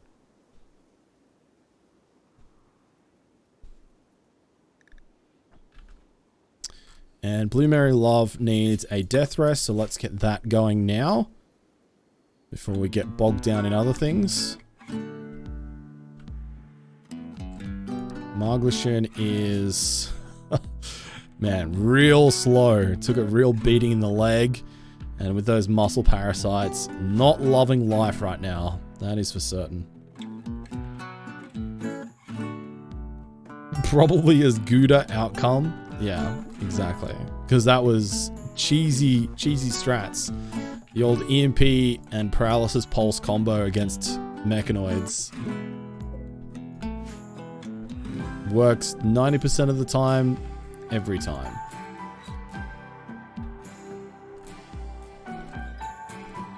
Do we have any more trees that we need to replace here? Oh, is there a tree there? Yes. Okay, I think we're good on trees. Lovely. Very good. Alright, all things are looking good now. I'm happy. I'm happy, chat.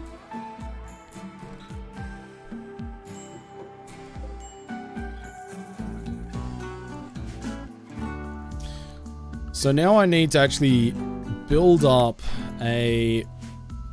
yeah, we got plenty of marble.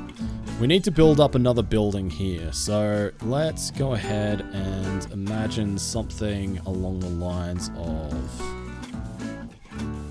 oh god, of course there's mud there. Annoying. Okay, alright. So cancel that, cancel that.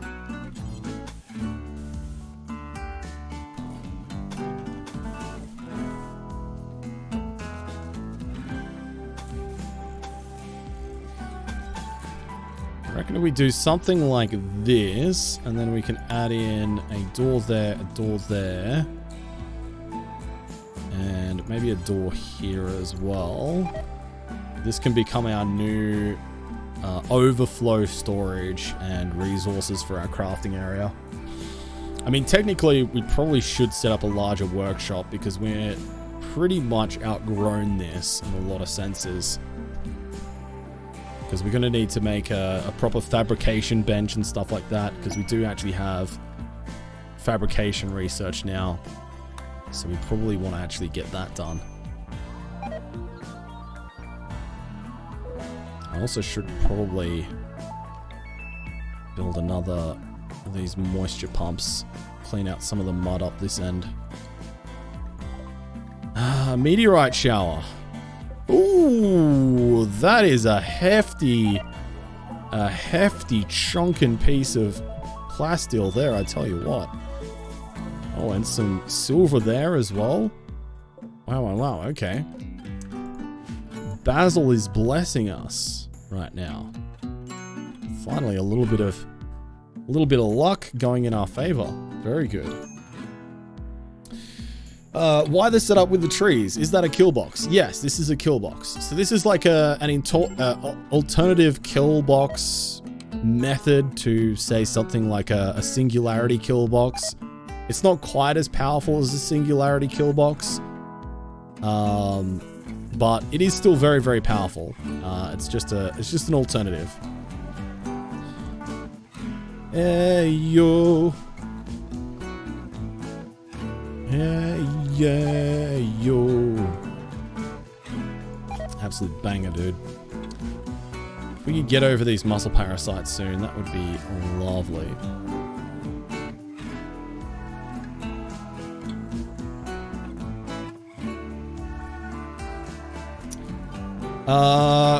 Is it cheaper? I mean, these are uranium walls, so I don't know. You could probably make the argument that it would actually be cheaper to make a singularity kill box. I don't know. The only reason I use this setup is this is a setup that I've made, invented myself and theory crafted myself, as opposed to the singularity kill box, which just about anybody who's played RimWorld for a little while knows about. So,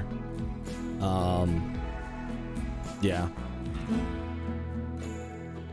Because it's so much larger than a singularity kill box setup, it's probably not cheaper. Or if it is cheaper, it's not by a huge margin. Is it burn box? No, it's nothing to do with burning.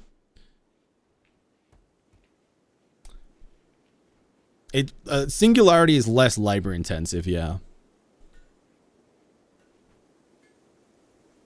Sure amounts of walls to put down. Yeah, I know what you meant by the walls, but I mean, like, I mean, yeah, uranium walls are, you know, reasonably expensive resource-wise. And yes, you could swap these out for granite walls or, you know, another type of wall that's non-flammable. And it would do okay, but realistically, I guess singularity kill boxes, yeah, I suppose you do have quite a lot of doors that are more expensive than walls. Yeah, I don't know. I still think that they're probably comparable. This takes a lot more upkeep. Ooh, deep scan some plasteel. Hello. Ooh, don't mind if I do. Okay. No, so this is all about slowing them down and being able to shoot at them while they're slowed. Because trees are much, much better than using, say, like pillars or stone chunks or barricades or anything like that, because every single tree entity that you move over, because each tree is considered its own entity, it slows them down again. It doesn't cause them to slow down and then speed up once they're on top of a terrain type. So normally what you would do is if you're trying to make a tunnel that slows them down, you would alternate like a fence and then a barricade or a sandbag or something, or just have fences periodically.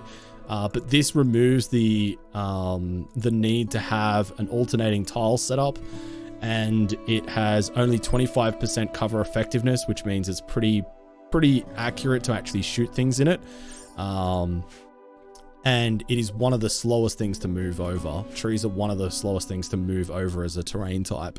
The only thing one of the few things that's slower to move over is fences, and fences have a lot less HP, and they are,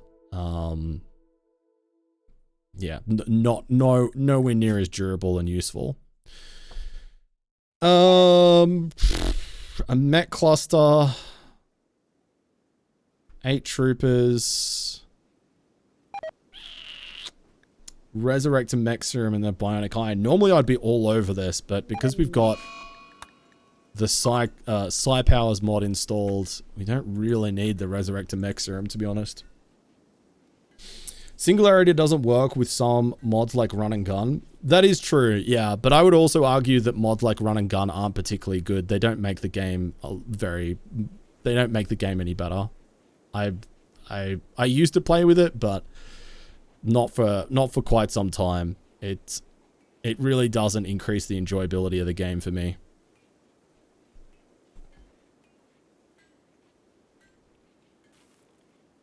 That is true, Valk. Yeah, but my kill box also gets pretty shredded up from kills, from missed shots and stuff. I mean, realistically, this is only like the early game to mid game setup of this version. The later game version has triple walls on each of the corridors, and you would have 4 corridors instead of just 2, and all of those would be triple walled. It's a lot more expensive, but it's a lot more durable. And it's also a lot more upkeep, but, you know, it is what it is. Yeah, fair enough, Beefs, yeah.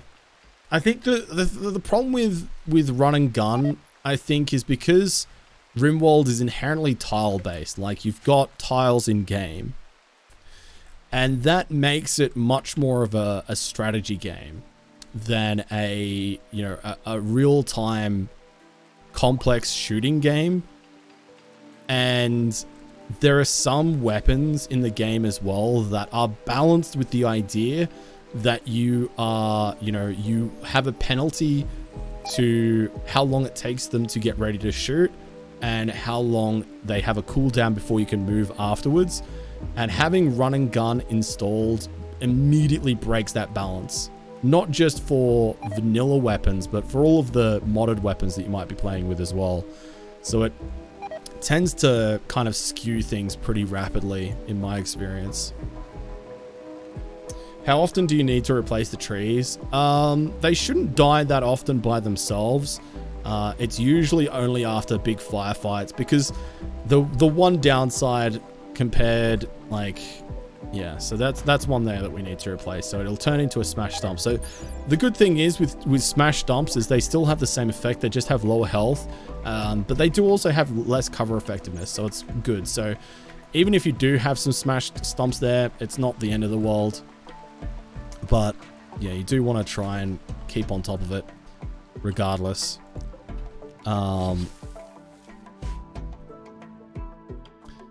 But yeah, after each firefight, you do sometimes, after a big fight, you do have to spend quite a bit of time sometimes replacing all the trees and stuff, and it can be quite finicky.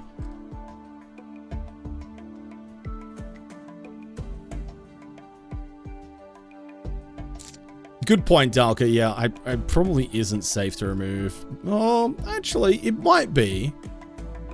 I'm not sure. It might be, though.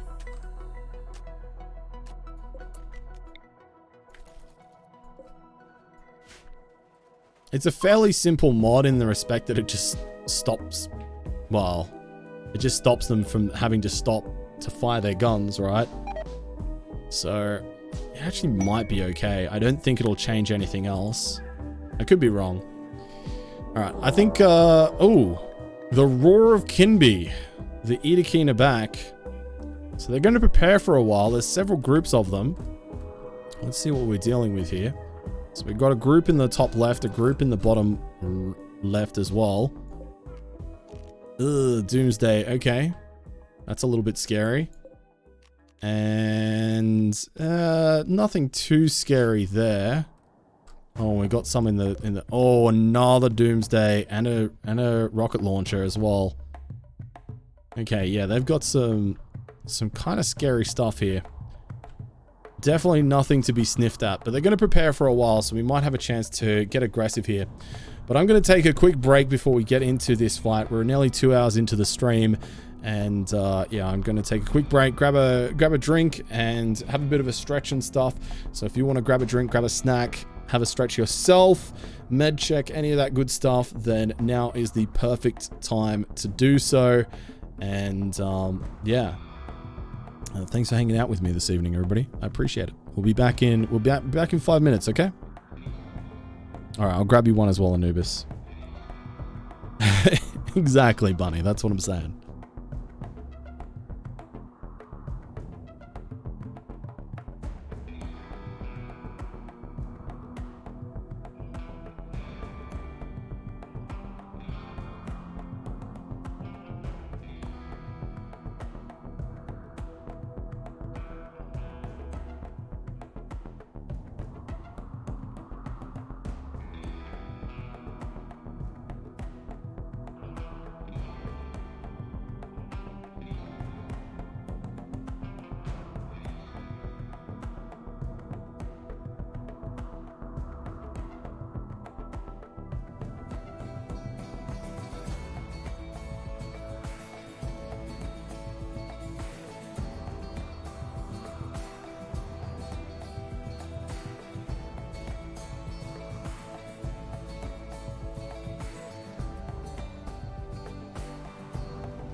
All right, we are back.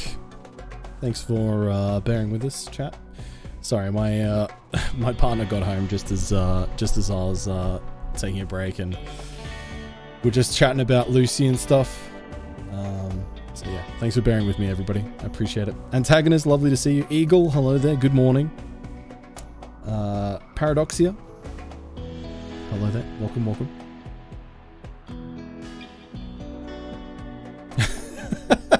Imagine if storytellers had the ability to randomly unpause the game sometimes. Oh my god, amazing. That would be a really interesting mod, actually.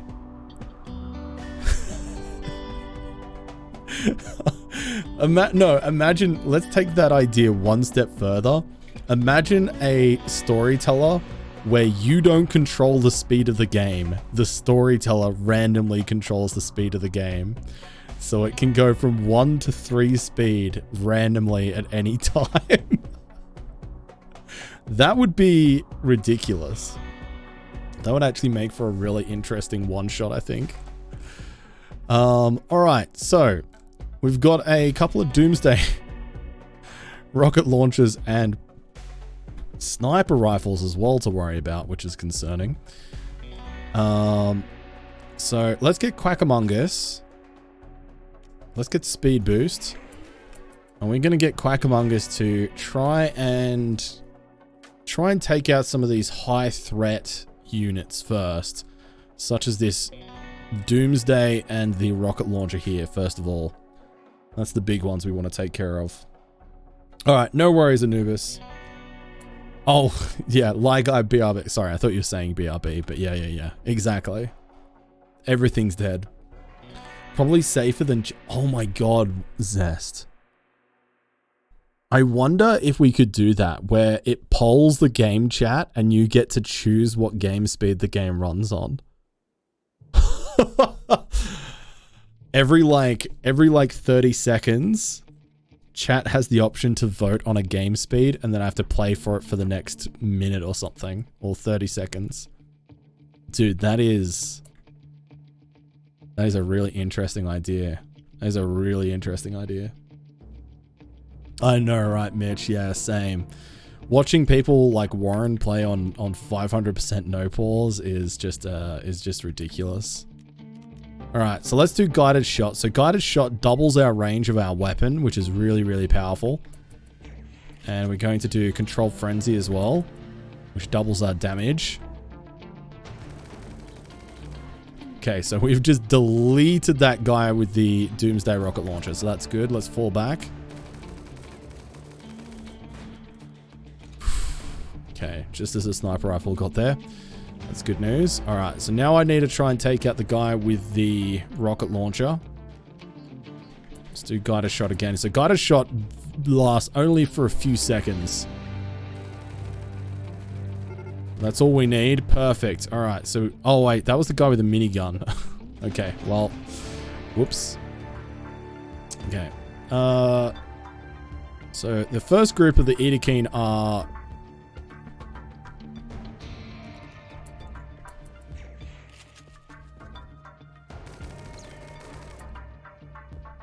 let's power leap.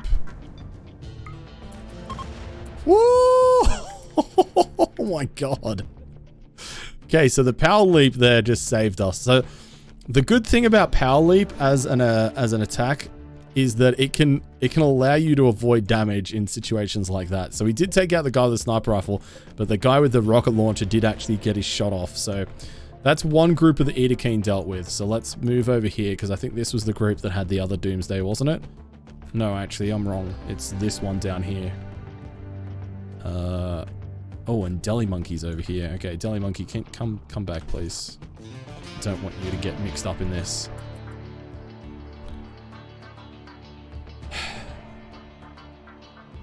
Can I vote for a 1 hour pause while you tell us the story about the car with 1 CD in it? Oh man, good times. Good times. No. I mean, well, no. You have to try Speed Boost and Adrenaline Rush. Speed Boost and Adrenaline Rush. Is Adrenaline Rush another power? I don't think I recall seeing that one. Okay, alright, let's use guided shot. And I'm also firing at the wrong thing. Okay, Doomsday. Absolutely deleted. Guided shot can be so damn powerful.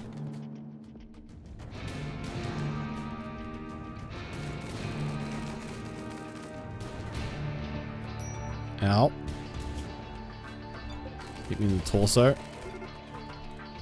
Okay, so that's the second group there.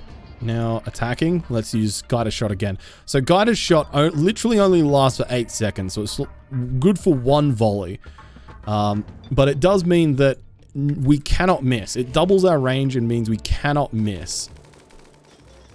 So it just absolutely ruins most things. Although this guy with the chain shotgun here might be a bit of a problem. Okay, I'm actually gonna jump out of here. I don't want to fight this. So let's power leap out of here. Do not want to deal with that.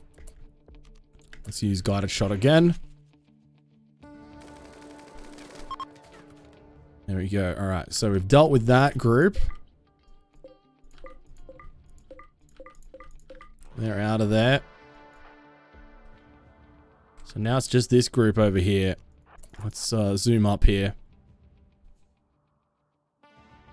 If you have enough heat to get speed boost, blade focus, adrenaline rush, and controlled frenzy active, you no longer have a pawn, you have a blender on legs.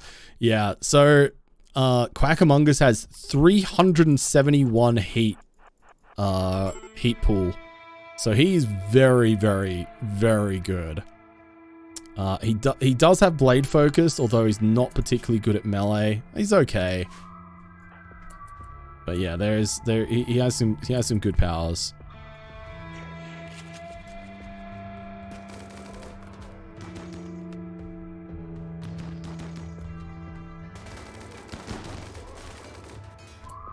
Okay, let's fall back from here.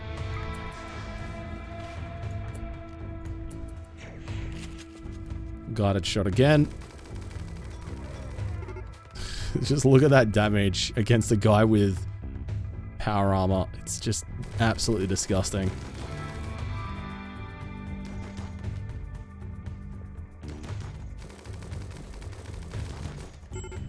Oh god. Okay. I got a little bit cocky there towards the end. He was able to get some good shots on me. Okay, alright. Blue Mary, can you come over here please and help out? And Marglishan, let's get you over here.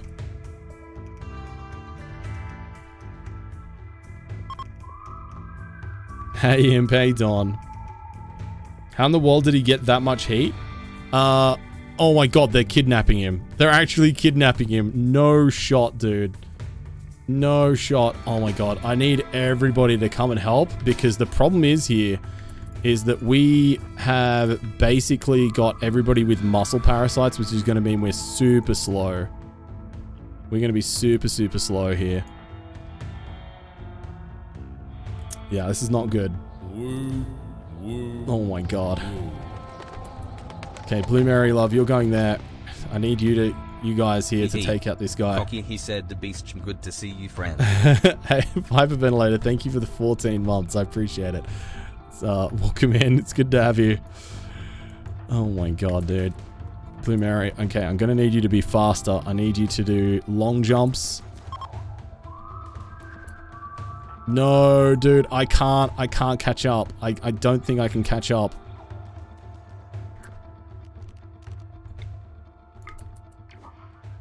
Oh, it's gonna be close. I might actually be able to do it. I might actually be able to do it. Okay, we're actually in melee range here. That's okay. Let's drop a barb on him. Oh, the vampire, long jump. So clutch there, dude. Holy moly. Whew. Okay, alright. Sorry everybody. Sorry for the, the action stations. You can go back to what you were doing. That was, man. Drongo's lessons on how to get yourself into a bad situation and then get yourself out of it. You know, you'll love to see it. That's what I get. You know, Rimworld is always a game that is quick to humble you if you get cocky, and boy did I get cocky there, and boy did the game humble me. Oh, jeez. Okay, all right. I can breathe a sigh of relief. That would have been a pretty big problem. For the Emperor! For the Shui! Thanks for the follow. I appreciate it. That was so close to the edge. Yeah, because like, if it hadn't been for the ability to long jump with the vampire powers, there we would have been dead for sure, or kidnapped for sure. Don't forget to grab the minigun again. Yeah, good point. Oh, it has some art on it. An engraving on this weapon represents a triangle surrounded by rectangles. The image somehow expresses both fever and illness, chat. At the edge of the image are 4 lines. Hostility dark. Well, that's some abstract nonsense right there, I tell you what.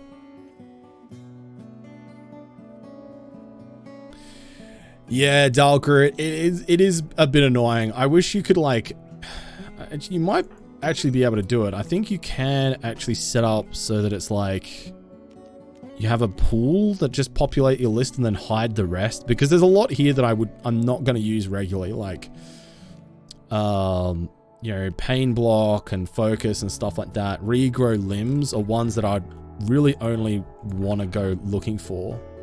I'm not going to be using them that commonly. Nevsol's on the job to treat Quackamungus. That's good news. Very good. All right, we're on the job. We have a ritual opportunity coming up soon. Very good. Couple more Doomsday rocket launchers for the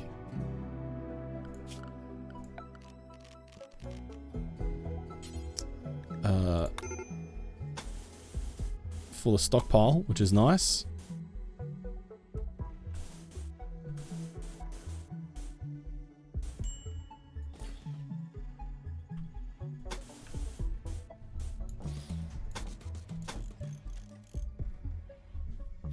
Allow shrinking as a mod option. Is it actually? Okay, there you go. Good to know. How much focus does it take to res again? Reza. It takes 80%, so we actually should be okay to get Blue Mary Love to res up. Before I forget about it, you know what? Let's do it. Resurrect.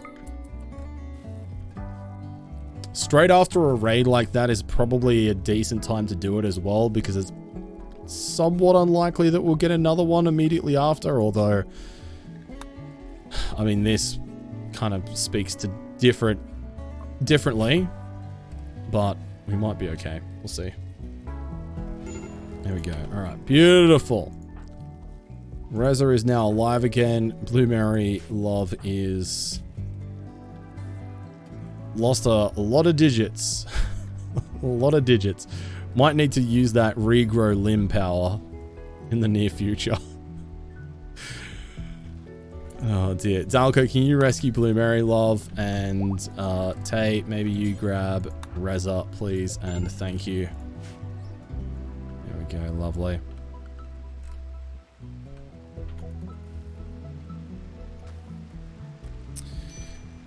Yeah, it does, Anubis. Yeah, every time you resurrect somebody, oh my god, we've got gutworms and we have muscle parasites.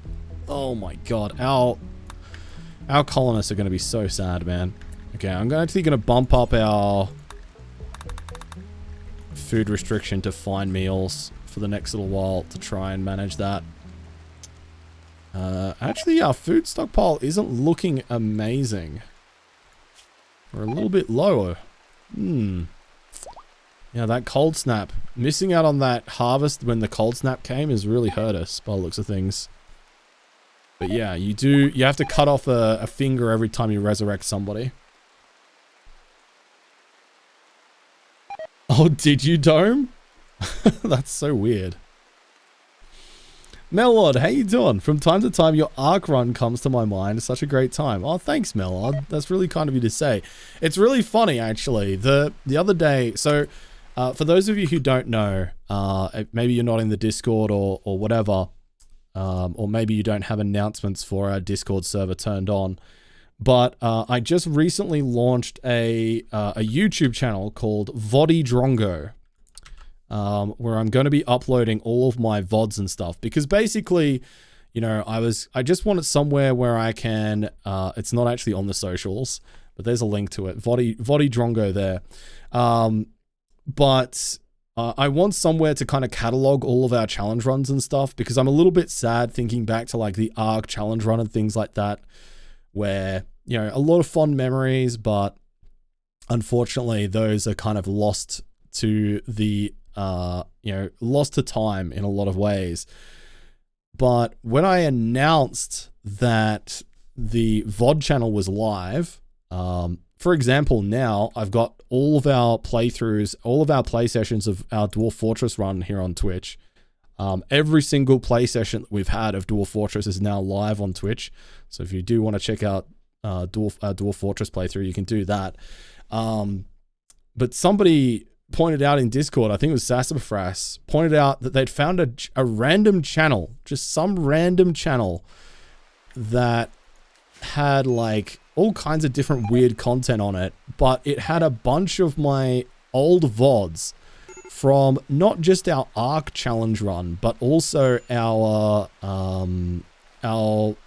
challenge run that we did that was Dwarven Lord of the Rings themed as well.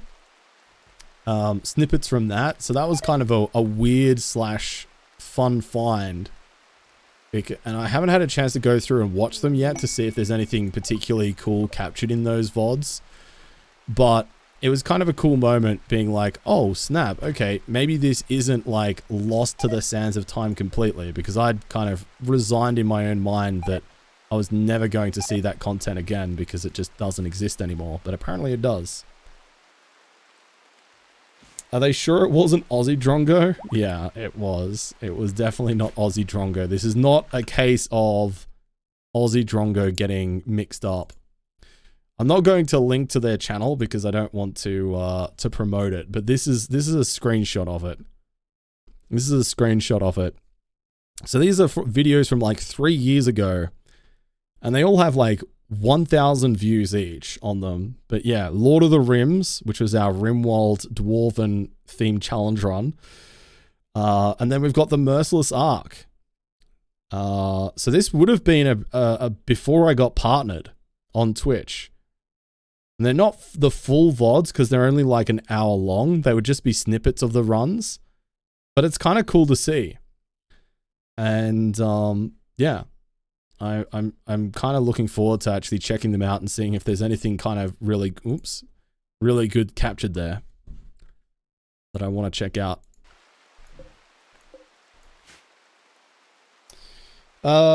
Yeah, well before we got partnered. I think that was like a full year before I got partnered, Sharon.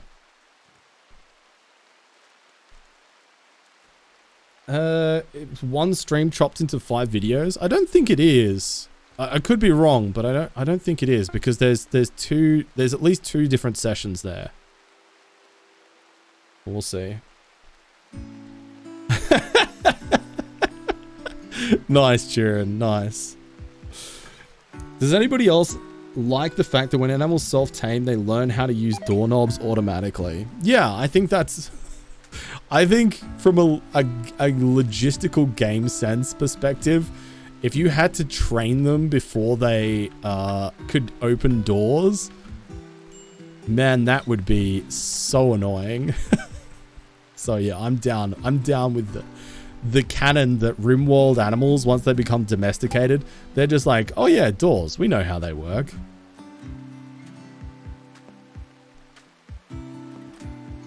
Oh, you'll sort it out, Raptor. It's honestly not it's not difficult. Literally all you do is, I think it's like literally Control S and it'll split it, and then you just want to draw a line around the part that you want to render, and then just render that, and then you'll be golden. But yeah. Before I became a mainstream sellout. Wow. Wow. You know, I may be a sellout, Sharon, but I think I've got a long way to go before you can start calling me mainstream. Thank you very much. I take offense to that.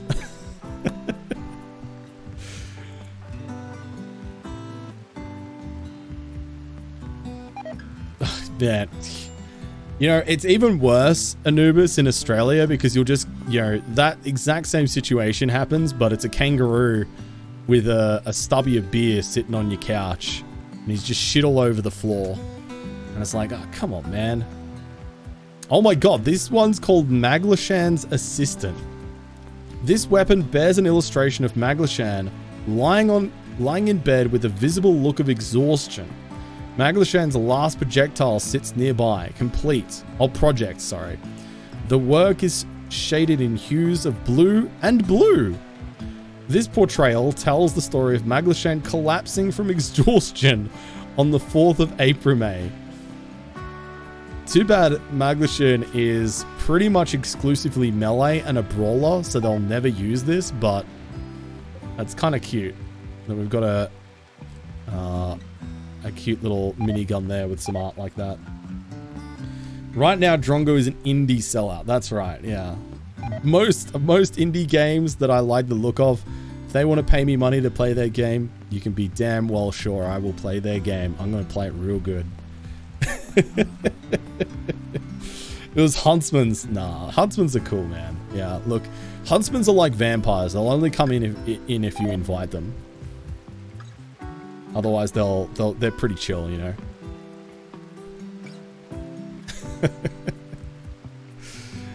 Oh dear. Okay, our mood is actually pretty good now. I'm actually going to bump us back down to simple meals again.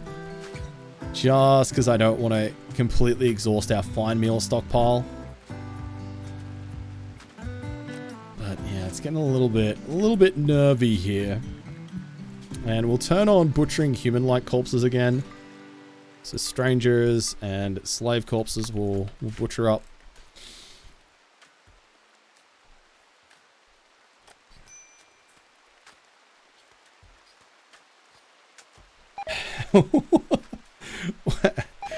How has that worked out, Dalka? How have you managed to swing that, my friend? You must be doing something, right? If you've managed to line up that. I got lucky to group with a bunch of Aussies on World of Warcraft with Skype sometimes, and I'd see Huntsmans on the wall behind them. Dude. But Huntsmans are the ones that you want to have around because honestly, like they're super chill and they're they're just, you want Huntsmans around is what I'm saying. Nookrium, thank you so much, dude, for the raid. Guys, please go and check out our friend Nook, wonderful streamer here on Twitch and also a great YouTuber, has been playing a bunch of Dwarf Fortress lately, but also plays all kinds of different indie games, a lot of city builders, but yeah, just a huge range of stuff. Never give up, never surrender.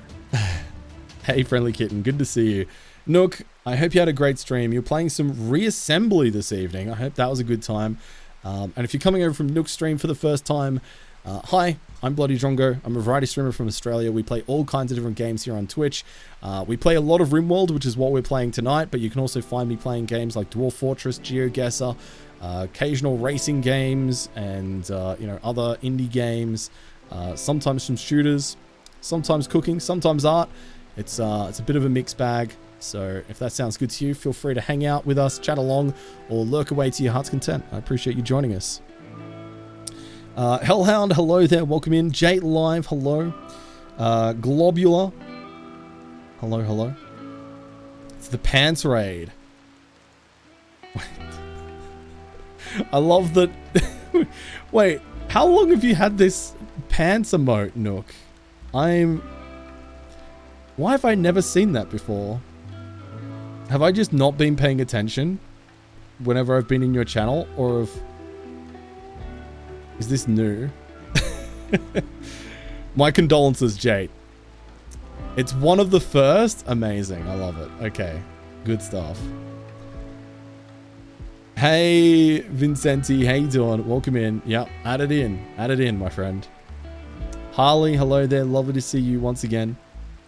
Tell us a dad joke or your pants are forfeit. Okay. All right.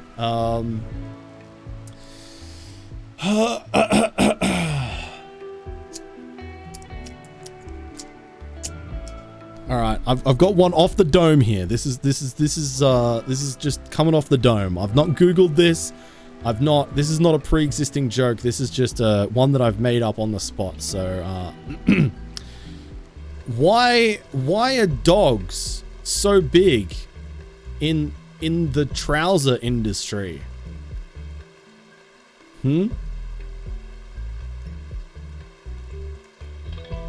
Because of all their pants.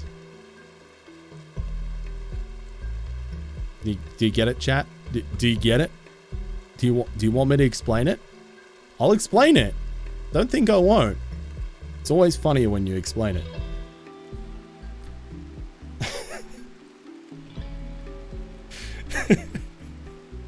I don't get it. Oh, sorry, Kimo. So, yeah. The reason why that's funny is because dogs, when they breathe heavily with their tongue out, it's known as panting. So, which is pants also known as like trousers. So it's a play on word between dogs and they're going panting, and also then the clothing apparel pants.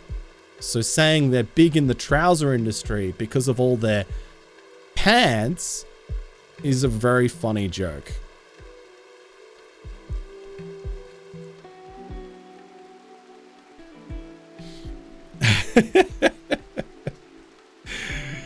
I'm glad that joke was pants. How dare you? How dare you? Well, I'm glad now that all of the people who didn't get it now understand. I'm glad.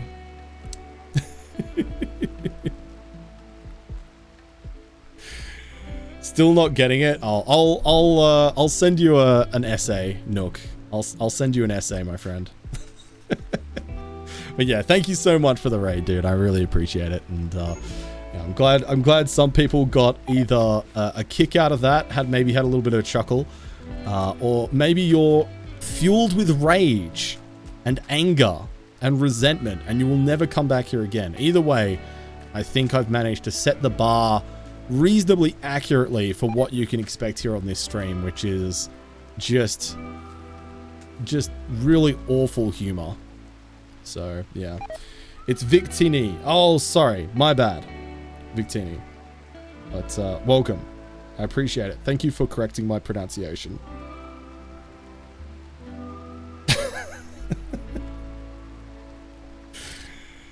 Oh my god, Yamo. Yeah, I'm not gonna touch that one.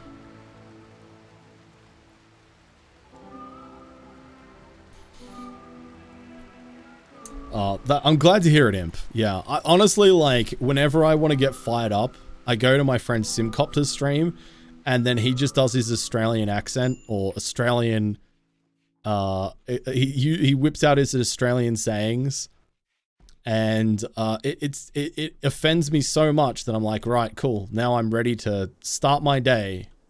I'm fueled with anger, rage, and resentment, and I'm now ready to take on the world. And yeah, that's how we do. So I completely understand. I completely understand.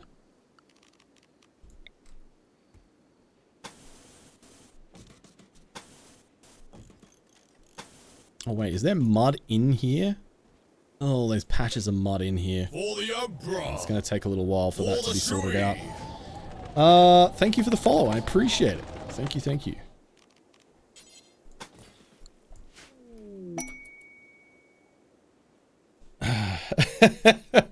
Yeah, quite a bit, Jake. Quite a bit. Reza Darkside joins. Reza is thankful that you rescued her. She's decided she'd rather leave than stay and is joining your colony. Good, because we brought Reza back from the dead. She better be grateful. Honestly. You know what? You can have the carbine, Reza. Take that. But yeah, I'm glad you enjoyed the camera angles. Jake, yeah. We do love Sim. It's a good time. I'm sorry to hear that you're not in the best frame of mind at the moment, Friendly Kitten. Definitely sending some love your way. Do I have a love heart keybind? No. I have a... No, that's not... that's not what I wanted. Have some dances to make you feel better, Friendly Kitten. Sending hugs your way. Oh my god, Mazda, that is great. They lap it right up. That's great. I love it. What's with all the junk in that building? This is just our stockpile. Our general junk stockpile. We're actually building this building down to the south here to actually start to spread this out a little bit more and also organize it, because right now, like you said, like you keenly observed, this is just a massive, massive junk pile with a lot of human leather, I have to add as well. But, you know, please don't think too poorly of me about how much human leather I have in my stockpiles. These are emu emotes, correct? Yes. Yes. Emus are my favorite animal, so when it came to introducing emotes to the channel, I knew that I wanted to have some emu emotes.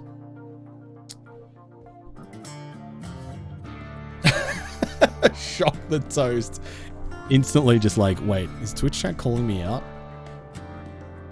No, don't worry. Twitch chat is only calling me out. Toast.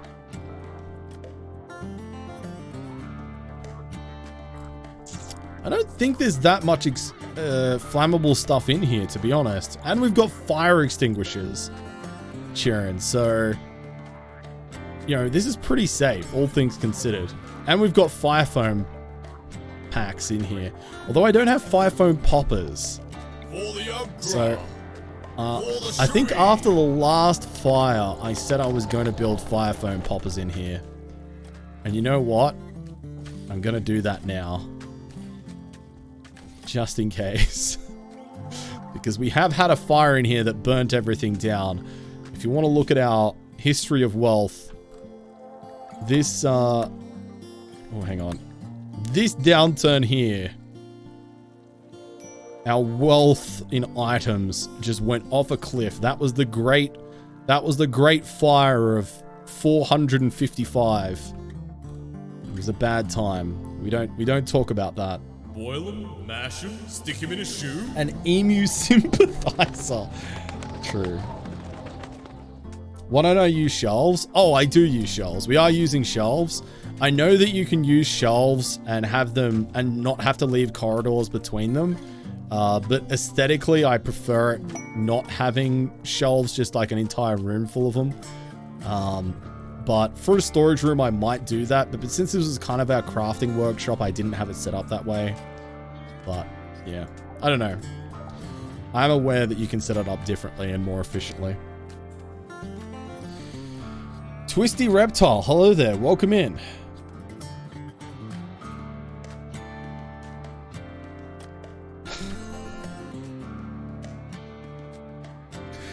That's certainly an interesting way to introduce yourself to a new channel, but welcome. Are you sure that wasn't from the Great Emu War? I'm not legally allowed to talk about it. Alright, so Travmanic has leveled up here, so we've now got the ability to spec into... Oh, Anubis, thank you for the Prime sub. I totally missed that somehow. Oh, I think the emote hadn't triggered yet. Thank you for the Prime sub. I really appreciate it. That's very kind of you. Thank you for choosing to spend that here with us. So we're going to spec into Explosion. Generates a brief micro skip gate within underground reservoirs of unrefined organic chemicals, along with a tiny spark at the designed location, or the designated location. Burning gas bursts forth in a large radius and elements of the chem fuel spurt out uncontrollably. So that sounds kind of fun. So Travmanic is going down the fire pyro skill tree, and boy howdy, are they going to have a good time with that. Your storage system looks like my IRL storage system. It's lucky that I have a green screen, because off to the left of me is where I do all of my art and other creative stuff. And so the desk next to me, it has 2 packages on it that I need to mail out. It has my tripods. It has all of my paints. It has an extra PC. It has a gurney. It has several folders and sketchbooks on it. It has my Wacom tablet over there. Several cans of spray paint. It is a shambles, dude. A ring light. It's just, it is not pretty. Which DLC is the most worth it to buy? So Ozu, I will preface this answer by saying this is purely subjective to your own personal opinions and preferences. I would say for most people, Biotech, even though it's the most expensive DLC, offers the most varied content that is going to appeal to the most people, and it has a lot of depth to it. So Biotech, I think for most people, is going to be the most appealing and most worth it DLC.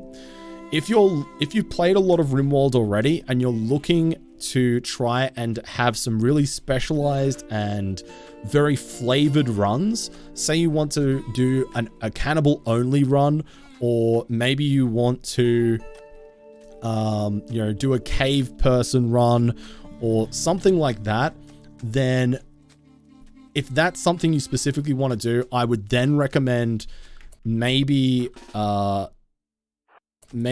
going down the route of considering taking the ideology DLC. And if you really like the idea of psi powers, then royalty is the best way to go.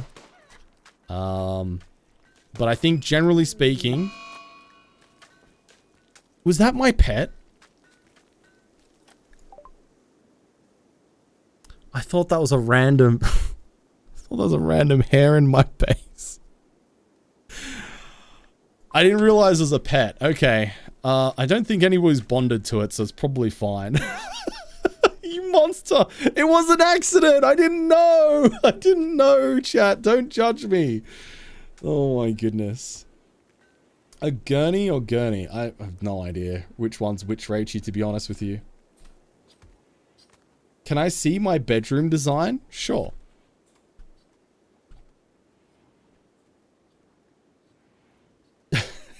You drongo.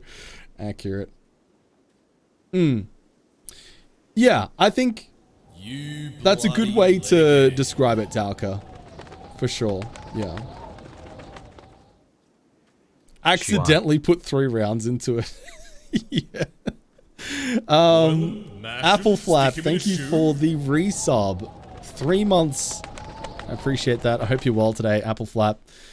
And here we see Lukey the absolute Blaze, legend first in time its Prime natural sub. habitat. Thank you so much for choosing to spend your Prime here with us. And kicking off a hype train. Now, if you are new here, this is not going to make a lot of sense to you. But whenever we get a hype train around these here parts, we like to do what we call the Hype Club, where we all have a bit of a dance party and celebrate the scamming of Amazon. And also the fact that you're helping to support me as a full-time content creator. But mostly the scam train from Amazon. So, there we go. Get your favorite dance emotes in chat and vibe it up.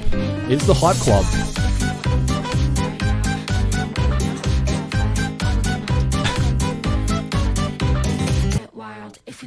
Zest, thank you for the 5 gifted, dude. That's very generous of you. Big woos, big Danix. You love to see it. You know some of these people? Yeah. We've got a whole bunch of fellow content creators in here as part of the Hype Club. We're very, very lucky to have some absolutely top tier individuals that we love and appreciate very much.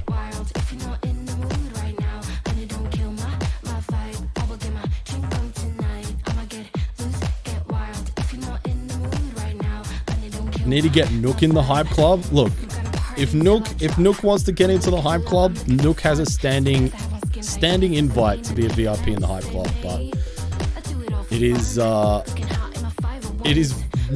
no pressure thing, because obviously not everybody is wanting to or comfortable with being like, hey, I want to record myself for somebody else's channel to dance on the internet. It's kind of understandable that not everybody's down for that, you know.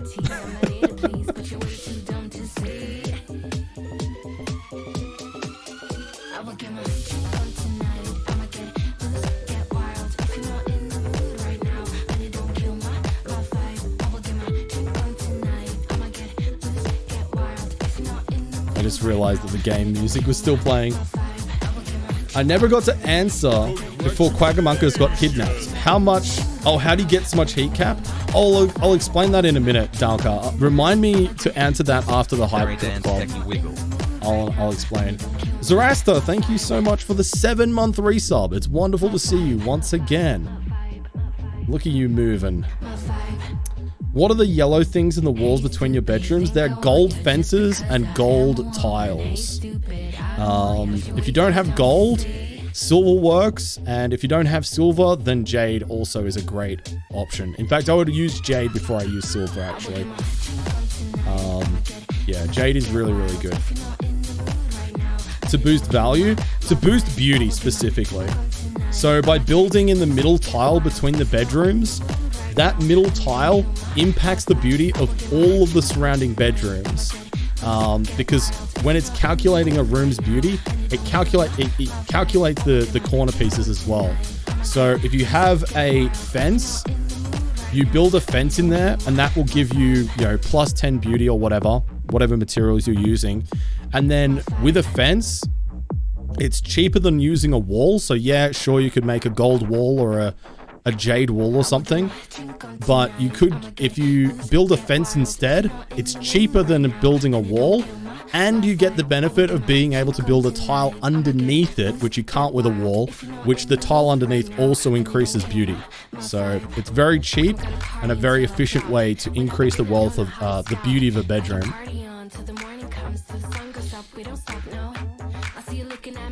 Hey shorty, Jade? It's okay. It's just how it goes, Churn. We all learn. We all forget.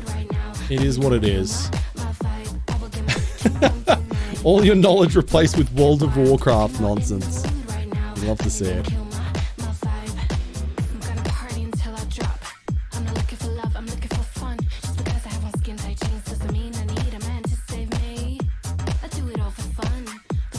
Oh, thanks, friendly kitten. Hey, Scarred Vulcan. I don't know if I said hi to you earlier, but can we make sure we get a shout out for Scarred Vulcan? Good to see you, my friend.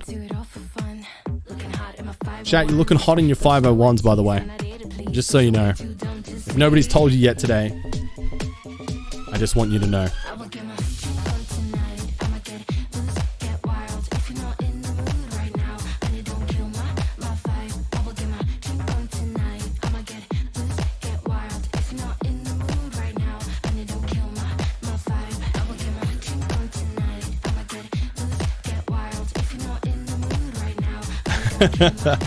Fair enough, Scarred Vulcan. I appreciate it. Thank you so much for being here. Thank you, thank you, thank you. You nearly bought some 501s the other day. Nice one. Chat, thank you for the hype club. Boom. 9 subbies. Thank you, thank you, thank you. Helps me to continue to be a full-time broadcaster here on Twitch. To help try and give you some entertainment. Whether or not that is successful or not is another thing, but I appreciate the opportunity to at least try, you know? So, yeah, thank you very much.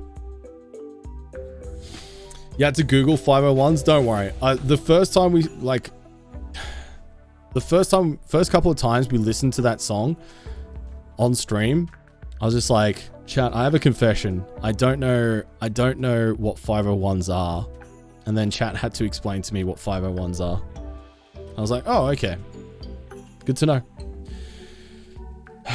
know. Massive heat cap. Right, yeah, sorry. So,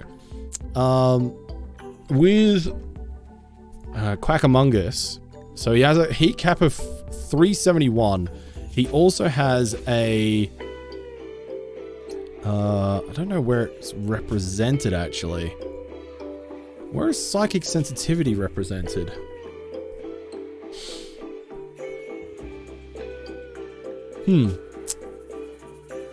That's okay. We'll go in here.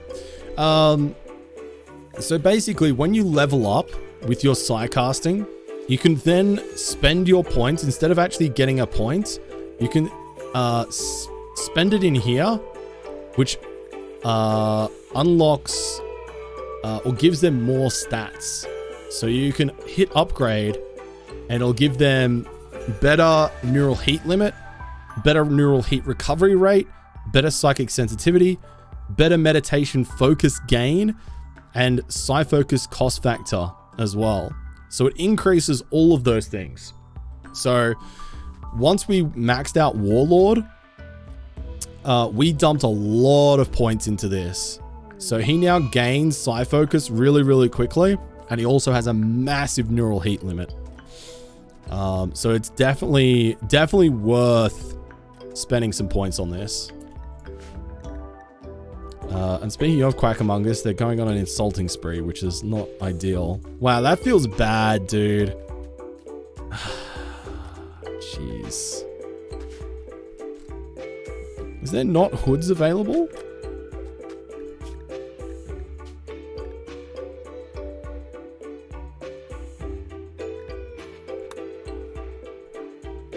Wait, have I messed up my apparel here? Hang on. Hang on. Oh, I have. I've totally messed it up. It should be at 59%. That's why nobody's wearing any hoods. Oh, that's dumb. Okay. Alright, well, we fixed that. How do I keep trees alive in my kill channel?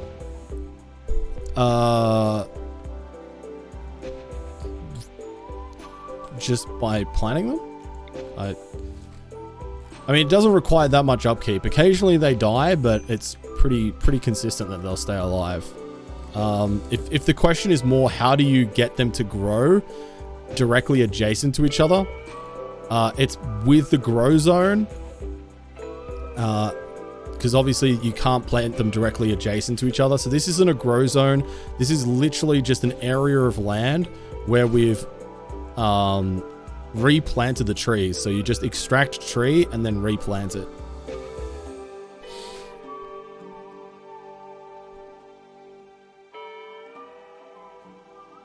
If you study pants instead of making stupid jokes about them, you would have known that.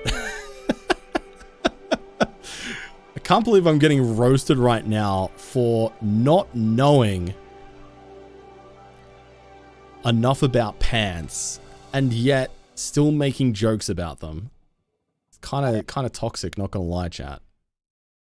How dare you? Hashtag roasted. I mean, you're not wrong, but kind of feels bad. Yeah, that was introduced not long after the Ideology DLC was released, Sharon, because there's a faction within Ideology that is, I think it's like the tree hugger meme that allows them to, or basically means that they get really upset if you cut down trees. And originally, when Ideology first got released, when you first start, you got to cut down trees. You need an area to make a house most of the time, unless you're going to live underground. But tree huggers didn't like living underground. So they're like, we want to be outside, but we don't want to cut down trees. So it's kind of like a weird trade-off.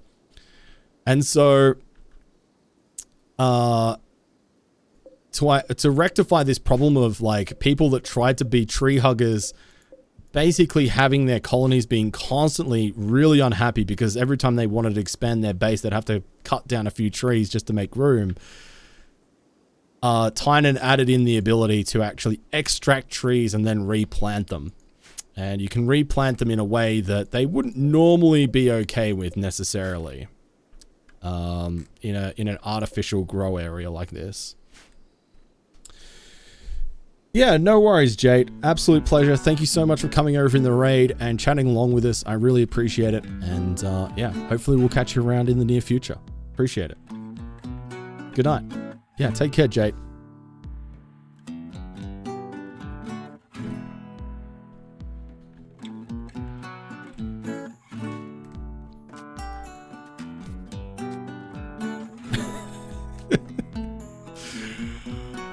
Oh dear. Okay, let's get some power run over to our new stockpile over here. Here we are. Very good. Nice. What side of Australia am I in? I am on the east side. East side of Australia.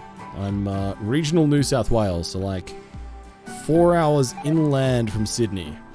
Out in the sticks.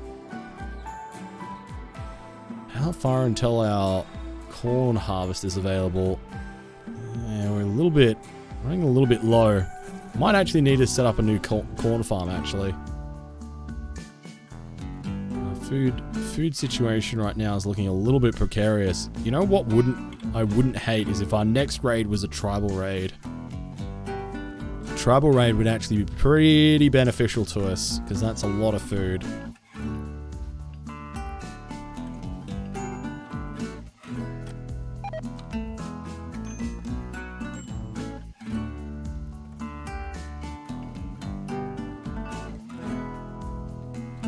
Meals on legs, exactly. That's what I'm saying.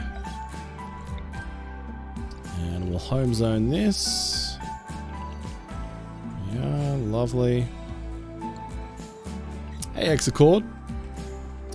Do I have an ideology that doesn't mind corpses? I don't think we are too worried about corpses because we do have... So our ideology is loyalist, cannibal, and psychic focus, and I think cannibal means that we don't care about corpses. So loyalist means that we like our own people. Cannibal means we eat people, obviously, and psychic focus means that we have some pretty cool perks for our psycasters as well. So yeah.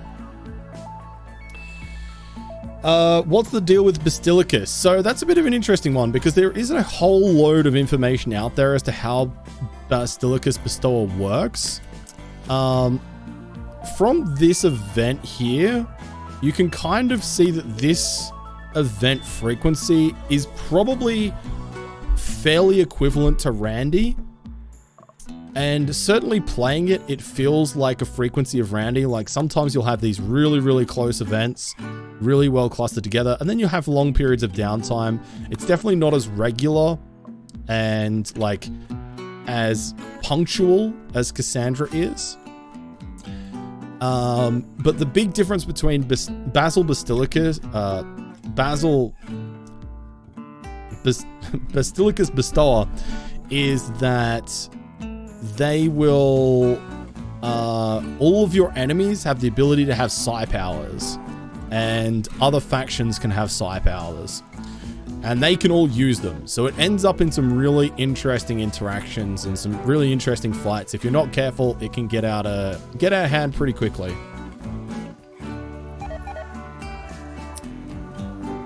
Yeah, Dalka, that's probably the way I would describe it for sure.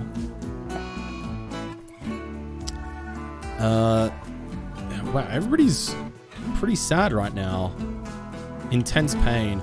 Oh, this is because we've got the, muscle parasites and gut worms together is kind of making us real heckin' sad.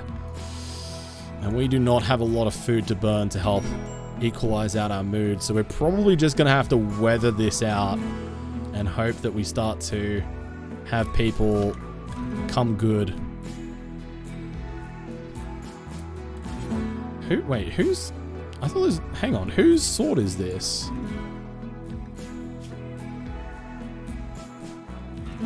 Wait, what? Where's... What? Blue... What happened to your gun, Blue Mary? Marglishan, I'm gonna get you to grab your plasteel longsword. Oh, maybe that was Quack'emongus's plasteel longsword. That would actually make a lot of sense. But there's another one there that we can grab at any rate. You've got a gun, you've got a sword, you're good. You're good. You're good. Ah, Deli Monkey. Deli Monkey, that's your sword. Okay, Deli Monkey.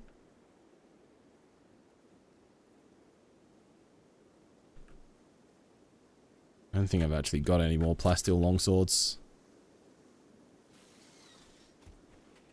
Yeah, we might just have to make do with the Thrombo Horn for Deli Monkey once they are no longer incapacitated. Legacy's good, you're good, you're good, you're good, and you're good. Alright, cool. We're fine. Yeah, Exacord, it definitely is a little spicy change there. It's my favorite song antagonist. The yeah, yo. Yeah, yo. Absolute banger of a song.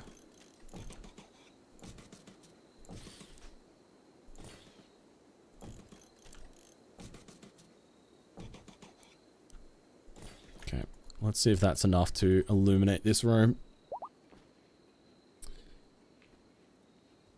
Hey QB, how you doing? Yeah, 100 is quite a few. We're working hard on it, but it's taken a fair while. But I'm having a lot of fun with this. This mod pack is really good. I think it's a lot of fun. I'm really enjoying it overall. Oh yeah, I also need to reset Rez's preferences and priorities and stuff. We'll bump these down. There we go. Yeah, wall lights is a nice mod. This is a really nice quality of life mod.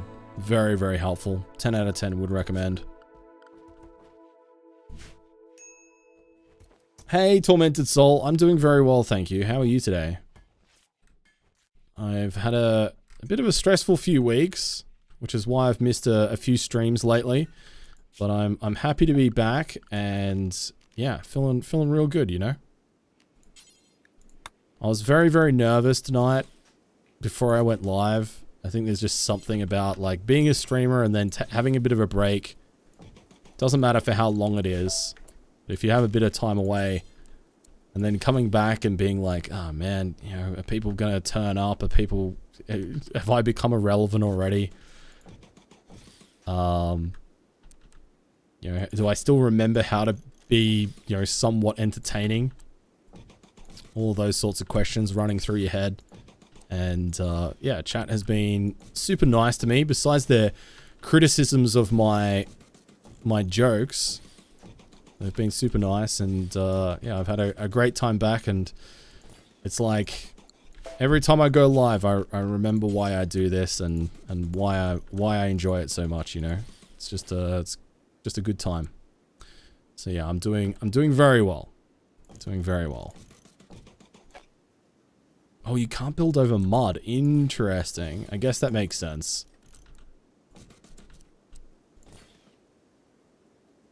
Okay, that'll probably do for this stockpile. Washed up. Wow, Dalka. Toxic much? Excuse me? Oh my god, Clean Biscuit. There are so many people in my colony missing limbs right now.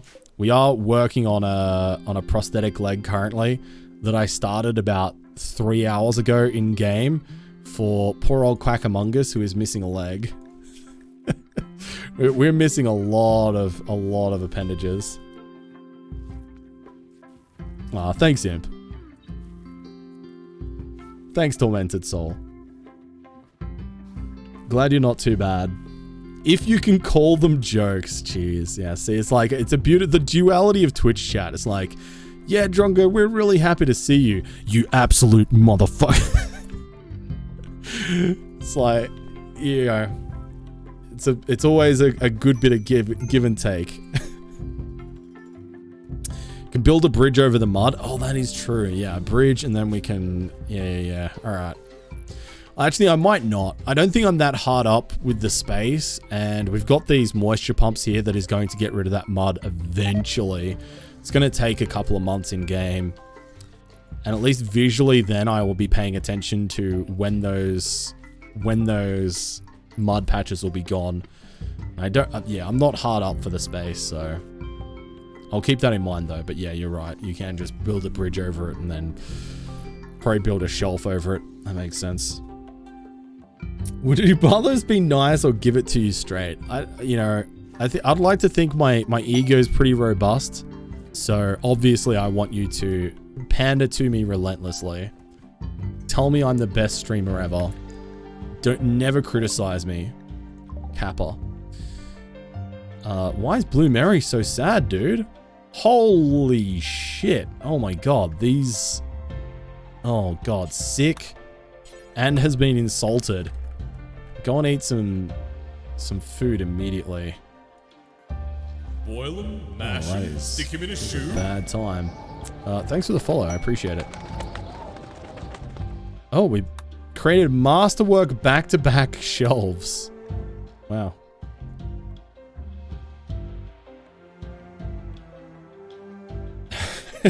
Cheering. Just regrow their limbs. Oh god, yeah, I totally forgot that I could regrow limbs. Oh my god, Dalky, you're totally right. You're totally right. Who was it that could regrow limbs now? For the shoey. I've forgotten. Thanks for the follows. Yeah, moisture pumps are good.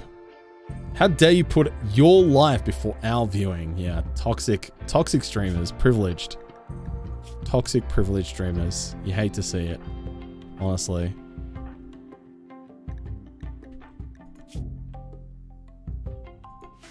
Forgotten who actually has what now.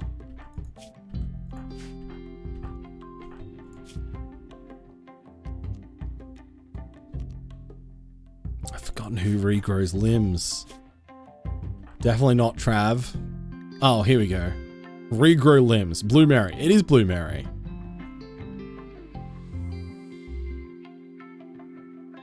Do I have to be drafted to regrow limbs? Oh, I guess I do. Okay, that's fine. Margushin, how do you feel about regrowing your limb, buddy? Apparently it's not the most happy experience ever. So Margushin now has... Margushin wasn't the person that needed... wasn't the one I needed to regrow their leg. I think they're just gonna regrow a few of their fingers though, so that's nice, I suppose. And now I don't have psi power from Blue Mary. I'm so incompetent, chat. It's painful sometimes. Oh boy. Thanks, Elder Totoro. No Kappa. Oh man.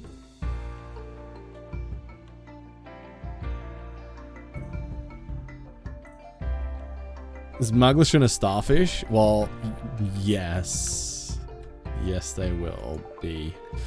Blue Mary Love actually had a level here. So we can actually get Skip Shield now on Blue Mary, which is great. That's a new level there. And now she's actually fleshed out the full tree of Necropath and Protector, which is really good. So I'm going to probably get a few levels into upgrading her Psycaster stats as well, because her Neural Heat Pool is a little bit above normal, but it could be higher, you know? It could be higher. I think we want to get at least 200 Neural Heat. How about you just grow another face and an extra hand for a double face palm? Wink. Listen here, Hildebrand. Oh dear. Okay. Oh, look. Muglishin's left big toe is regenerating as we speak. Alright, Blue Mary. Where is Quackamungus? Quackamungus, prepare to get your limbs regrown. Yes? Stop it. There you go. But thanks for giving me your undivided attention. I appreciate it.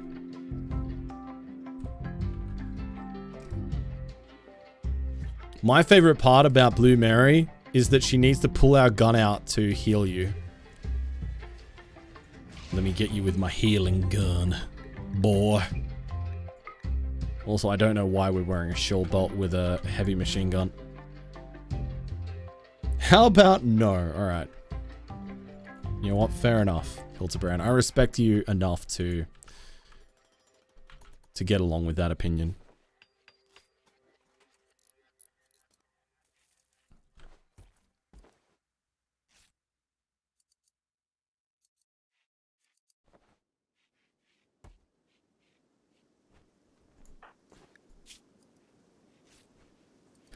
Oh god. Right, yeah. I kind of forgot that was a thing. It's not just a case of regrowing a leg. You actually regrow every single component of a leg. And apparently it's quite unpleasant. But at least we've got catharsis at the moment, so that helps.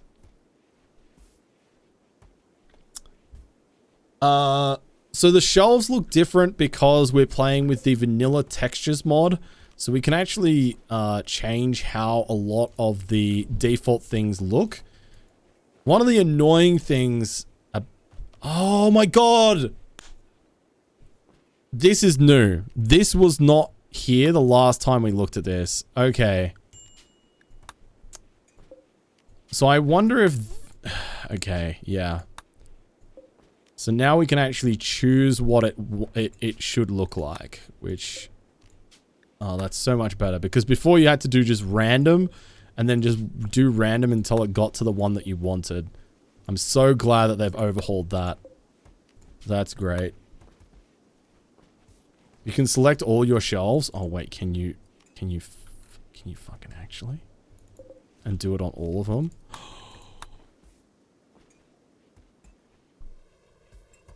Oh, that was great. That was great. 10 out of 10 would recommend. Woo! Their toes are going to be done before the leg. Imagine a fully grown foot on a rapidly growing baby leg. I don't think I feel okay anymore. Alright, link settings. There we go. Perfect. Why doesn't he select them all? Because it didn't used to work that way. So beforehand with the shelves, if you did select a random, it would only do one. Oh, actually no. It would do random, but it would random roll for each of them, so it would never put them up. So I just didn't think that way. I wasn't thinking. But I don't think anybody in chat is surprised by the fact that I wasn't thinking.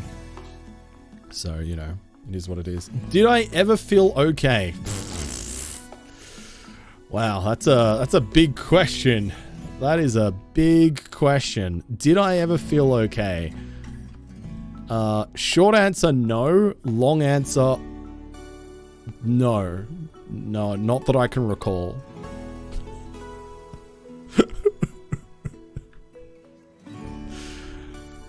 Oh boy. The old food stockpile is looking pretty grim. I'm pretty sure somebody had a SciPower that allowed us to grow crops instantly. Where are they? Because we are getting real low on food.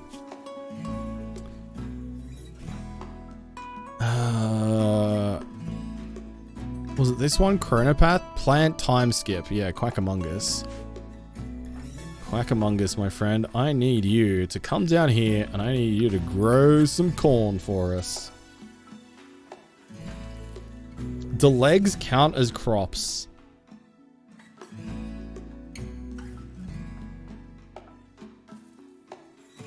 Yes. Yes, they do. Wow, that takes 48% psi focus? Are you joking? What the hell? That's so expensive. I need more psi focus. Oh, it's on cooldown for a day? Ugh. Rough. Yeah, we'll do some hunting for food as well, but we'll get some corn happening immediately. But yeah, there should be... I mean, look at all of this plentiful food on the map here that we can get access to. Which I would send out Quackamungus to go deal with normally. Actually, why Quackamungus is shooting, right? Why do they have melee?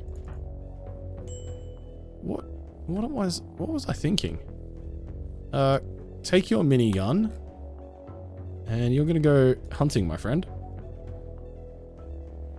Oh boy, look at that. We've nearly got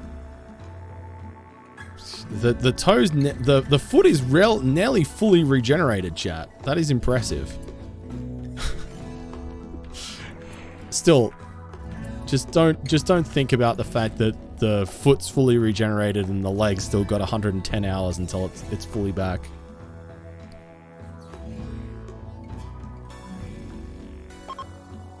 If you kill more pet rabbits, you can have more food.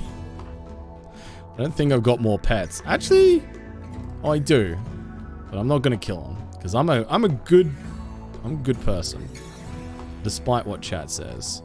There's a guinea pig over there. We'll eat that.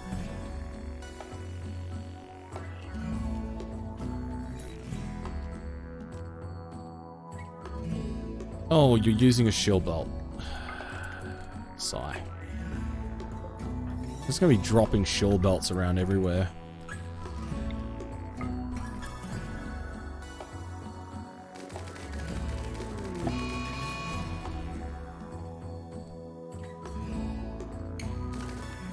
No. Whoop. You like your Mega Sloth meat like Swiss cheese, don't you, chat? I think that's how you said you liked it. Okay. Now, let's try that again, but let's use guided shot. We don't have that much psi focus, but it'll be worth it. Watch this. Guided shot is so good. So good, man. I like my cheese like Swiss cheese. I do enjoy good Swiss cheese, I have to say. Alright, no worries. Thanks for hanging out with us tonight. I appreciate it. Thanks for coming over in the raid, and hopefully we'll see you around in the future. Otherwise, I'll catch you over in Nook stream. Hey, Rel, how you doing? Good day to you. I hope you're well today. It is really silly with a minigun, Dalka. It is very silly. Because you can do guided shot, and then you can stack on controlled frenzy, which doubles your damage output. And then you can do firing focus, which increases the ranged attack cooldown as well, which... In fact, let's do that now. It is very good. Very, very good. Yeah, I'm doing well, Rel. I'm doing well. I'm glad to be back. Glad to be back streaming.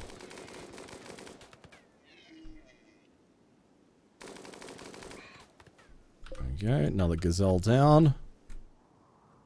What else is on the table? Maybe a couple of boars? Is that bled out yet? How long until it does? 3 hours. Bit of time.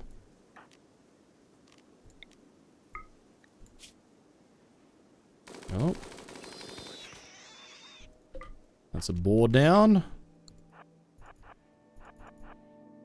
Have I tried out the dryads? Yeah, we did it when did they come out with Ideology? I think they did, right?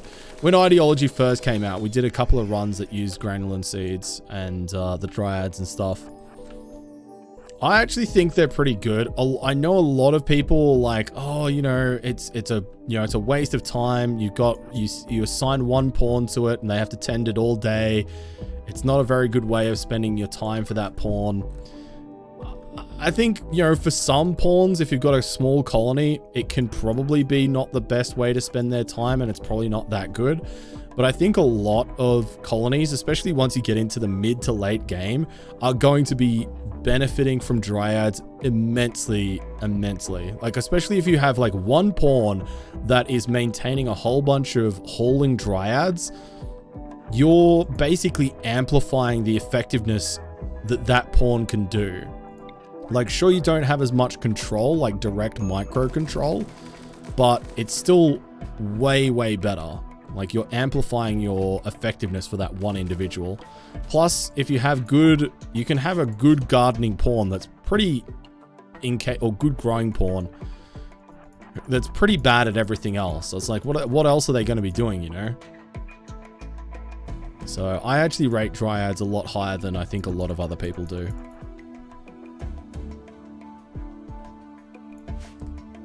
Yeah, don't get dryads mixed up with triads. That's a recipe for a bad time. Yeah, exactly, Scarred Vulcan, which is really good, and I think a lot of people sleep on that fact. Oh my god, that is so many gazelle, dude. Holy shit. Yeah, Rel. Yeah.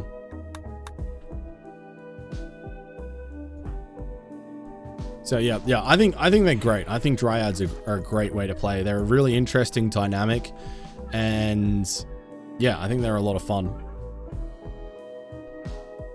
Hey, Dragon Cat, how you doing? Welcome in. It was so many gazelle. You raise a good point there. You raise a very good point.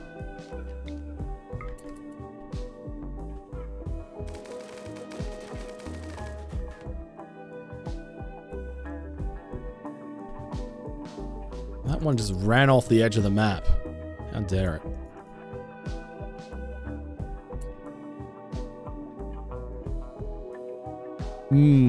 True, Chemo. Yeah, I've not really spent a lot of time with them on a map that has been resource poor, but that's a very good point.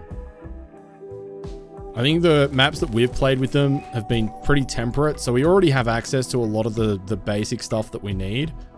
But yeah, I guess on maps where you don't have access to a lot of those things, like deserts or even like a colder map. Whoa!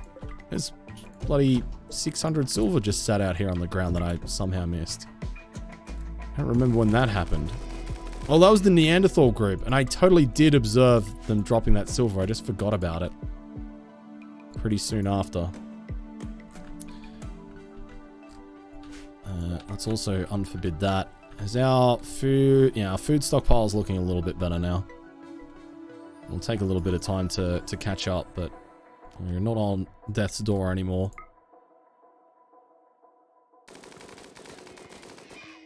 Hey, Vorbara. I don't think the gazelles are going to win, because they're not really getting much of a chance to fight back. Which, for the record, I'm okay with, you know. Us Australians have learnt not to underestimate random wildlife when it comes to, you know, firefights.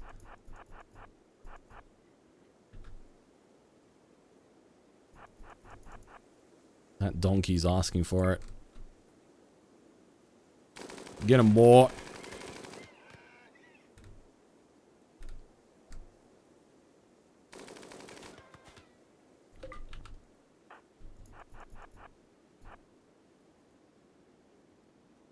They are infamous. An Aussie with a machine gun or a big speedy bird boy? I mean, emus are badass. I mean, I've talked about this a lot of times on stream before. But the reason why emus are my favorite animal was when I was a kid. I probably would have been about 9 or 10 at the time. And I went to the zoo and I was sat in a picnic area eating a peanut butter and jam sandwich. Or a PB&J sandwich if you're American. Thanks for the follow. And I was eating my peanut butter and jam sandwich and this emu came up and looked at me. Came up real close.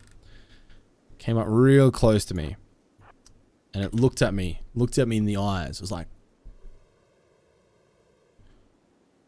And I was like, oh shit, okay. And the thing about emus is they have like these bright orangey red eyes and then these pupils that are like as black as the abyss. And you can tell this emu just did not care. It just had that attitude, that aura of just like, I don't care about anything. I'll mess you up. And so it made direct eye contact with me, got up in my face, and then took the sandwich right out of my hands. The audacity. And you know what? I was a kid, man. I was just like, yo, man, like the look it gave me, I was like, you know what? You can have that sandwich. Sir, can I get you a drink with that as well? You know, like, I don't think a lot of people appreciate just how, you know, apex predator-like emus are. They are just absolutely ruthless. So, you know, emus, I rate them. They're scary. And ever since, they've been my favorite animal, you know, respect. Respect. Imagine if it were the cassowary wars, though. Yeah, luck, man. The one thing, like, Australia would literally be inhospitable if cassowaries were able to breed to the numbers that emus are. We'd be doomed. We would be straight up doomed. They are durable. That's for sure. Yeah, emus aren't messing around.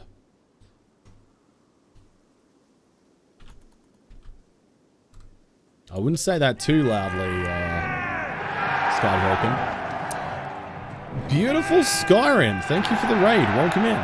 Thanks so much for bringing your community over here. Sweet rolls in my chat. Thank you. Somebody stole my sweet roll, so that's very fortuitous that you would bring me some. Thank you so much.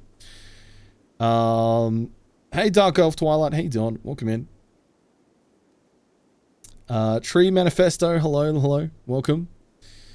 Oh, you're playing some Rimworld. Hell yeah. How was your Rimworld session? Beautiful Skyrim. Thank you so much. I don't believe we've had the pleasure before, so if you would like to introduce yourself, tell us a little bit about yourself and your stream and maybe your playthrough in Rimworld, please feel free to. I'd love to hear more about it.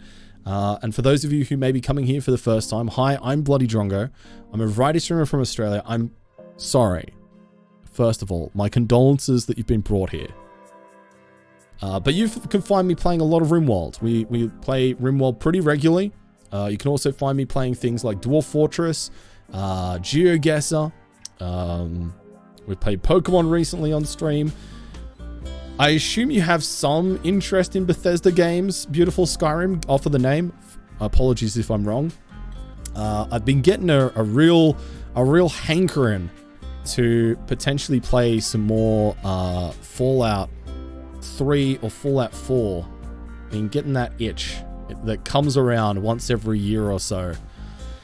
So maybe I'll be streaming some of that soon. But if any of that sounds good to you, feel free to say hi or just lurk away to your heart's content in the chat. I appreciate you being here, and thank you again, beautiful Skyrim, for bringing a community over.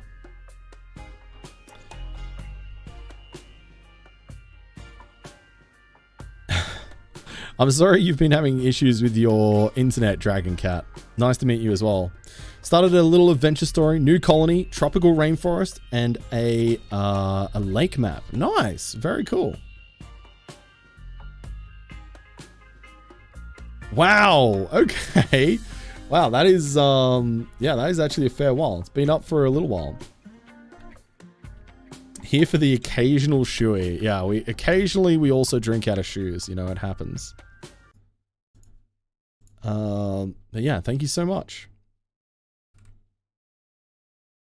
Oh, this walk. That guy looks really nice.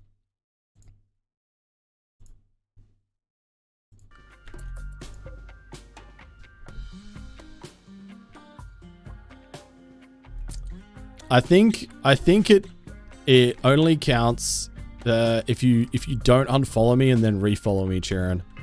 And I'm pretty sure that you've joked about unfollowing me before. Just speculating, because you've definitely been around for longer than 2 years. Stream ESO and Skyrim, among other things, Rimworld, and Disc Golf. And I sing and play music on stream. Awesome, beautiful Skyrim. Well, I've given you a follow, and hopefully I'll be able to catch you sometime soon. I appreciate it.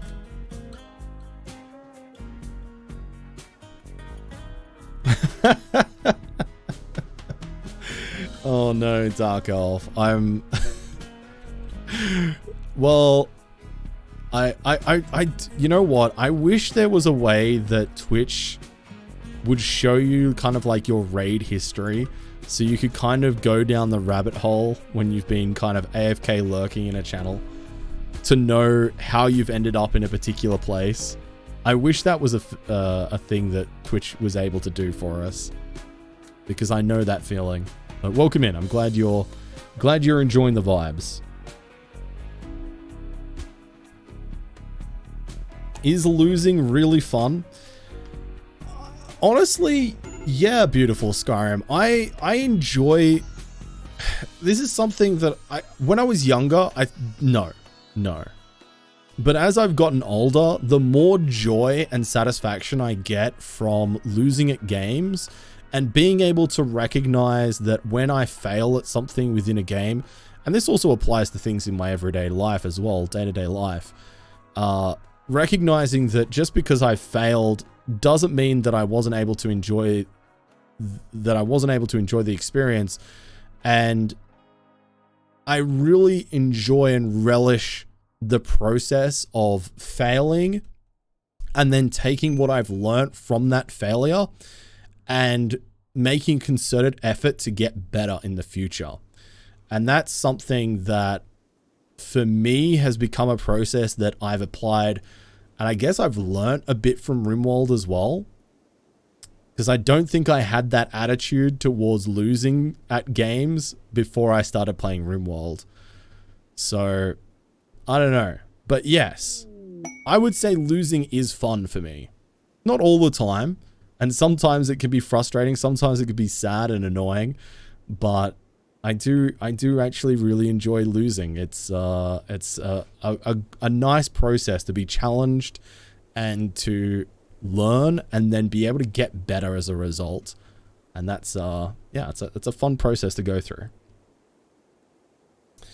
You're scared to play on that mode? That's fair. I mean, honestly, like, RimWorld is just such a fantastic broad game that there's no right or wrong way to play it. So really you can, I don't know, you can approach it in whatever way you're going to take the most enjoyment out of. Whether that is playing it on a really hard difficulty, having a bit of a miserable time, and then kind of learning and getting better from that, or, you know, just playing it as a city builder or somewhere in between, you know? That's true, Chiron. Yeah, there was a whole bunch of people that renamed themselves. I think there was one point where I complained that there was too many people in the channel called Kitten, and then a whole bunch of other people in the channel that were completely unrelated to this changed their names on Twitch to become Kitten. Is old Mr. Frodo around still? I haven't seen them yet today, but yeah, old Mr. Frodo's still around pretty regularly. Yeah. They may just be lurking today, but they're usually around most streams. Growth mindset, some powerful stuff. Yeah, I think it's a very healthy mindset that I've kind of developed as I've, you know, gotten older and matured. Yeah. I find that RimWorld teaches us a lot of life lessons, for sure. Yeah, I completely agree, beautiful Skyrim. Yeah, I think between playing a lot of RimWorld and also my career, IRL career, at the, you know, going back a couple of years, I think that kind of, those two things together really kind of pushed me out of my comfort zone and got me trying to really challenge myself and learning how to get better. Uh-oh. Got a infestation here. It's just a deep drill infestation, so this isn't too bad. Let's get everybody gathered up here. Ready to fight this thing. We should be able to deal with them pretty well. Okay, Muglishin, let's get you to go here. Tate, let's get you there. Nevsol, let's get you there. Cat, Bloodmoon, you're there. Reza, you're there. Actually, Squire Soup, you'll go there. Dalka, Quackamungus, I'm going to get you down the middle there. And Venomous Duck. They might destroy my smelter and my stone cutting benches, which is annoying, but is what I— oh, Blue Mary Love, that is not a good time to be coming in and opening that door. Oh, I did not see that. Hey, Del, thanks for the lurk, mate. Welcome in. Can we get a cheeky little shout out there for Del? Hey, Blue Mary Love, how are my kids going? Forget about your kids. How are you going? Probably not great. Let's do a little cheeky jump here over the pen. Okay, all right. Luckily, being a vampire sometimes comes in clutch like that. That is unfortunate, yes. All right, I think we're good. Okay, situation has been salvaged. Malto Kibri wants to get in on this. Get out of there. I'm not going to send Malto forward, even though they could get an angle from here to shoot, because they're a coward and they might run the wrong way. Did you get injured? Not too badly. Okay, all right. Job done. Beautiful. Good job, everybody. Good job. A few... oof. I was going to say a few minor injuries, but no, that was actually pretty substantial there on Muglishin. There we go. All right. Mary does seem to cause trouble a lot. I think Mary I could blame Mary for this, but I think in reality, this is definitely my fault. Oh dear. Wasn't Blue Mary one the one that did that last time? Possibly. I'm not sure. I don't remember. Is Vero still drafted? Oh yeah, Vero is still drafted. Yeah, thank you. Good spot. Good spot.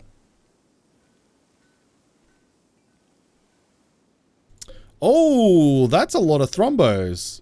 I was not paying attention to that. Some new thrombo fur gear would be absolutely amazing. Plus a lot of meat.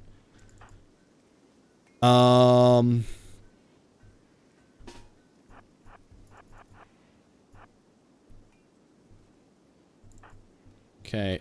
Nevsol, oh sorry, Pixelhound, can you tend to Marglishan? And then everybody else, gonna draft you up and we're gonna go hunt some heckin' thrombos, chat.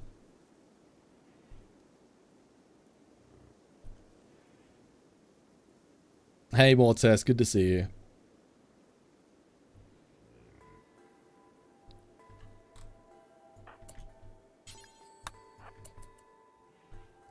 Thrombos are space unicorns. You know what? I like that. I think that's pretty accurate. I think thrombos are space unicorns. Okay, let's jump in here. Let's use paralysis pulse on some of these thrombos. Yeah, that'll take out 3 of them. Then we just need to take out the last one here, which, oh my god, you're so cheeky. So cheeky.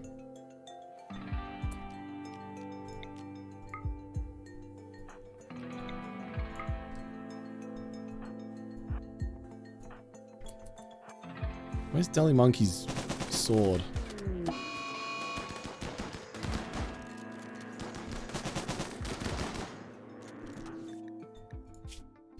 It could have been a lot worse than it ended up being. Okay, let's kill the rest of these thrombos quickly.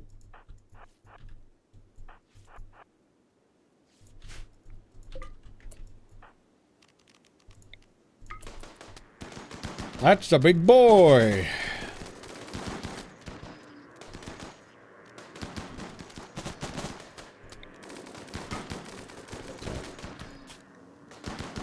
He'll definitely bleed out.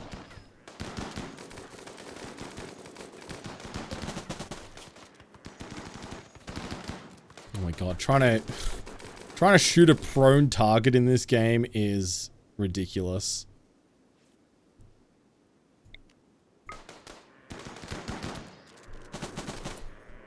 Let's get you two to melee attack this one while we're waiting. Deli Monkey, can you go find your weapon? I don't know what happened to it, but grab it and come back. There we go. All right. Oh! Just in time. Just in time. The thrombo just had its paralysis wear off. That was close. That was close. Can you set them to be hunted and give them a hunter to kill them cleanly while they're downed? I mean, yes, you can, but that's more microing than I'm prepared to do with the work schedules. We don't use hunting. Hunting in RimWorld is actually a really, really bad system that has a lot of liabilities in it. So I'm just, yeah, I don't really use it. Plus this way we get a little bit of shooting skill and, you know, everybody enjoys the process, you know? Everybody enjoys a good old little thrombo hunt.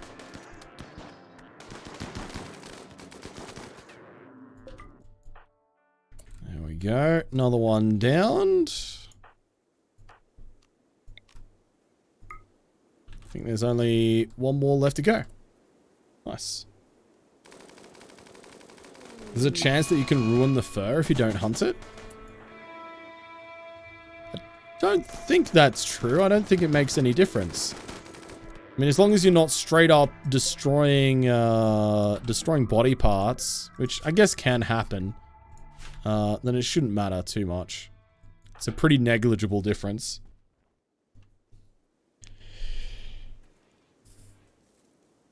Lose some yield. Oh, I see. Okay. Yeah. It's pretty negligible, especially when you're dealing with batches and when you weigh the slight loss of yield to the danger of hunting versus actually just manually fighting and the efficiency. It's way safer to do your hunting manually. It's way better. Like, if you're worrying about, like, I forget what the yield difference is. I think it's only like 5 or 10%. It's pretty minimal. But if you're quibbling over that, then you got bigger problems, you know.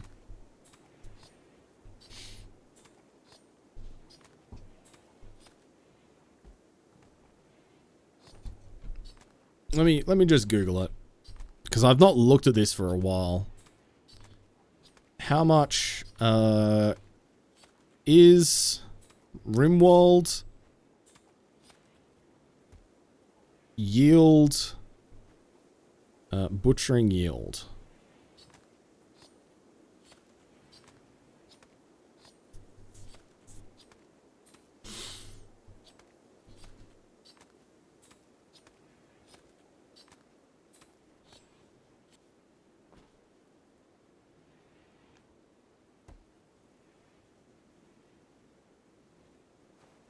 So there is a multiplier for damaged corpses for any animal not tamed and then cleanly slaughtered.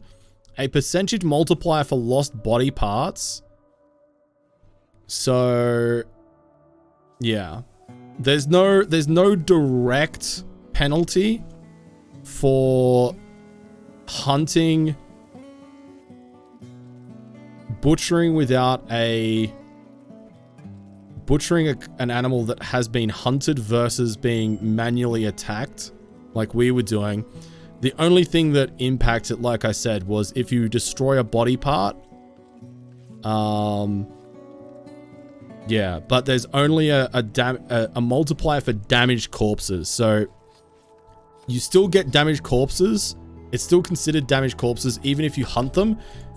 Non-damaged is only when they're tamed animals that you've slaughtered and instantly killed. So there you go. But yeah, I haven't looked at that in a while. Hunting them to shoot them down, then slaughter it on the spot where it's down, you get more. Killing it and you kill an animal on the ground, you get less. Well, no, Bobby. So the only reason that you get less in between hunting and then slaughtering them is the chance that you destroy a body part. And like I said, there's a greater chance with what we were doing that we would destroy a body part. But again, it's a very negligible difference. But there's no actual mechanical difference between hunting and shooting them down, because it's hunting them and getting shot down and then slaughtering them is still counted as a non-clean kill. Kitchen looked dirty. It's not that bad. Got a little patch of blood there. Give it a little wipe. Tamed animals do get more meat, yeah. I still think that ranching in Rimworld is a pretty suboptimal option. I think the only reason you would ever really do it for most things is if you're wanting to do more of an RP aspect, or maybe you're trying to get a specialized resource like chem fuel or something like that. But even so, there's better ways to get chem fuel, there's better ways to get textiles. Maintaining some animals so you can do caravanning with them is probably a good idea. Like, we've got our bison there. But in general, like, keeping a large stock of animals is usually... It's not the most optimal way to play. Correct, yeah. Butchering spot, I think, is only 70% yield versus 100% yield from a butcher table.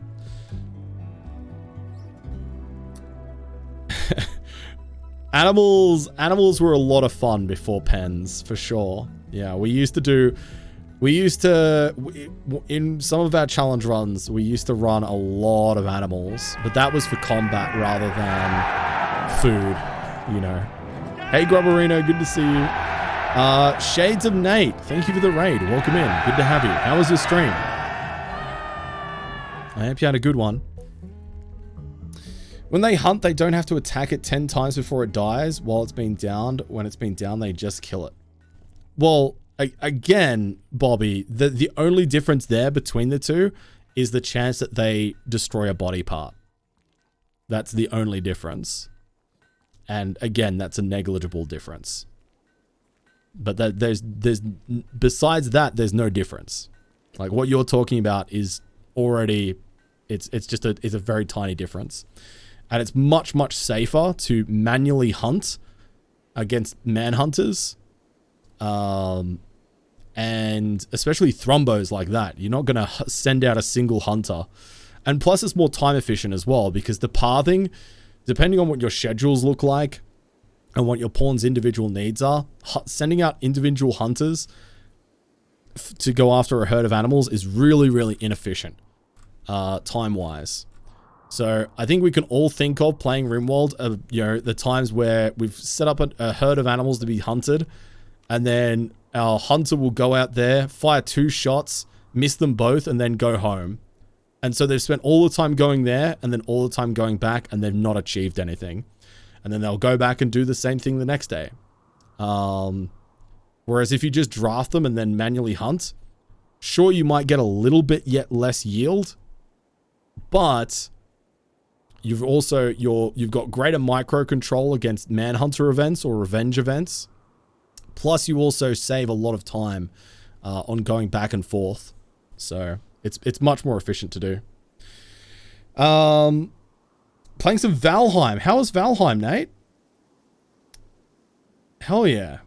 And Paragon before that. Heck yeah. Well, thank you so much for bringing your peeps over. I appreciate it.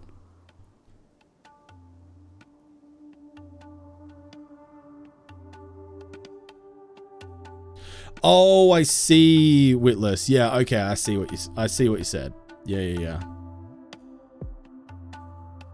Yeah, absolutely, Bobby. Yeah, I mean, like, at the end of the day, RimWorld is one of those games where there's so much depth to it that it's like every day is a school day. Like, I'm always learning. Every time I launch this game, I'm learning something new, and I'm relearning every time I play as well, because, you know, after a long while, you start to, all the different builds of the game kind of get mashed together in your brain, and eventually you're like, wait, was that this version of the game that mechanic was a thing, or was it this version? And sometimes you just forget stuff. It's a constant process of learning, you know? So, yeah. And hunting is super dangerous, yeah, for sure. Sure, more test, sure. Yeah, I mean, I guess that's a fair point. Okay, so our food situation should now get progressively better from here. We should actually be in a pretty good spot overall, all things considered. We've also got some corn being harvested that's not too far away. That's awesome, yeah. Yeah, Nate, thank you so much again for the raid. If you're coming over from Nate's stream for the first time, hi, I'm Bloody Drongo. I'm a variety streamer from Australia. We play all kinds of different games here. RimWorld is one of our regulars, though. It's usually we play RimWorld at least once a week, and have done for the past couple of years. And we specialize in challenge runs. So we always do some kind of unique twist on a standard RimWorld playthrough. And this time around, we're actually running a school for vampires, and our challenge is to raise 100 kids to adulthood, having them graduate from our vampire school. And yeah, it's a little bit silly. It's probably one of our more silly challenge runs that we've done, but I'm having a lot of fun with it, and I'm glad to have you here. If anybody has any questions about RimWorld in general, or you know how our setup is, or anything like that, open book. We welcome questions here in this stream. I love talking about this game. I love sharing information about this game. It's yeah, it's a real joy and a pleasure to be able to do so.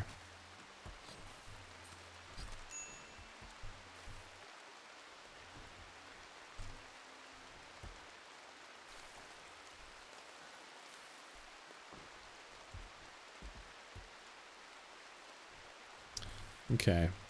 Food, yeah. I mean, we've not got as many simple meals as I'd like. We're doing okay.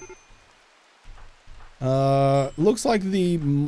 Whoa, whoa, whoa, whoa, whoa, whoa, whoa, whoa, whoa, whoa. When did Squire Soup go blind? Oh.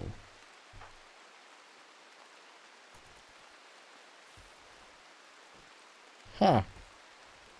Okay, well, if I knew about that before, I'd forgotten that that was a thing. So, good to know. How come the corners of our buildings are like that? Purely just an aesthetic choice. Normally, so the last challenge run that we did was we were doing the Archeo Nexus challenge run with some pretty specific memes. And we had a lot of underground bases. And a lot of the underground bases that we had as part of that challenge run were very, very square in shape. So coming on to this next one, I decided I wanted to not build just square buildings if I could. So we've decided to have like just some little nice rounded corners as much as we can. An EMI Dynamo. I mean, none of this stuff is that good. Not for an EMI Dynamo. Yeah, I'm not going to take that one. The Merciless Arc wasn't silly. The Merciless Arc was a very serious challenge run. Thank you very much. Oh, good. Blue Mary Love is having a corpse obsession. Where are you headed, Blue Mary? Malto, can you bury that, that child again, please? Thanks, Witless. I appreciate it.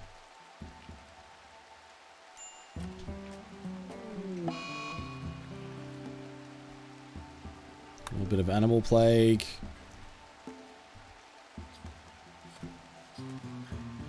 We've got a lot of meat, but our corn supplies are a problem.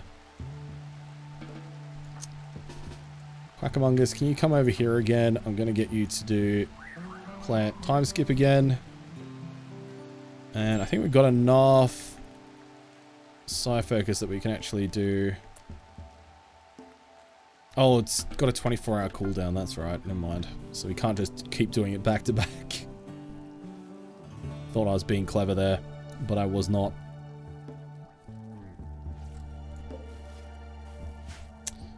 No, it's all good. Don't worry, Mortest. It's all under control.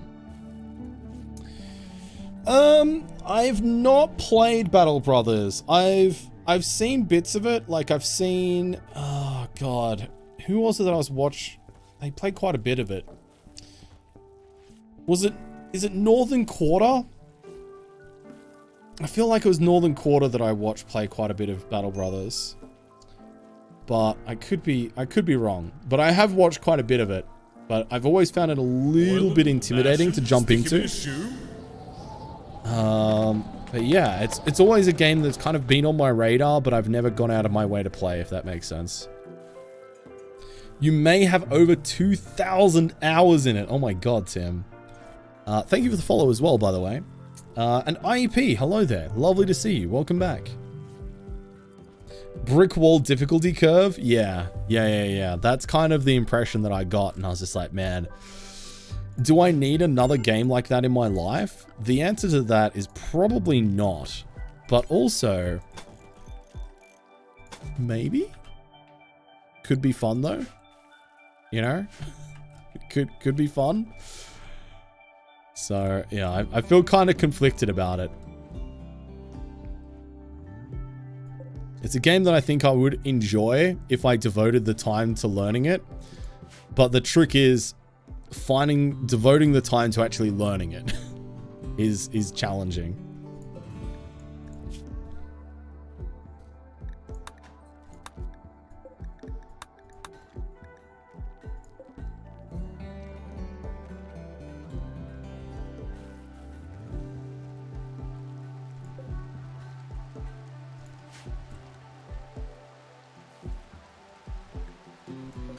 Wait, who the hell's Crab and why are they having a... Ooh, God, it's real heckin' hot inside our guest rooms.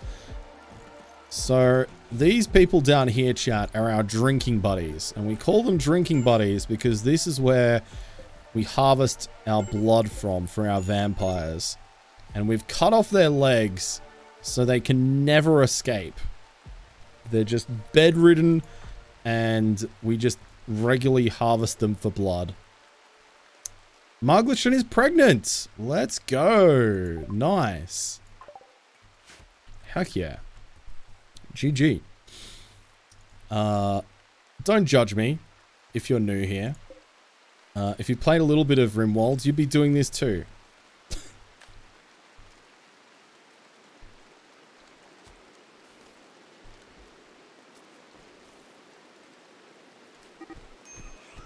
We're not too far actually having a couple of new graduates here. Travmatic is now 12 years old and Vero's at 5.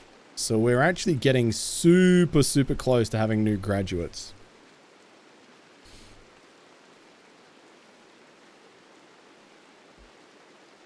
We could actually take out some of their eyes, you're right. That is correct.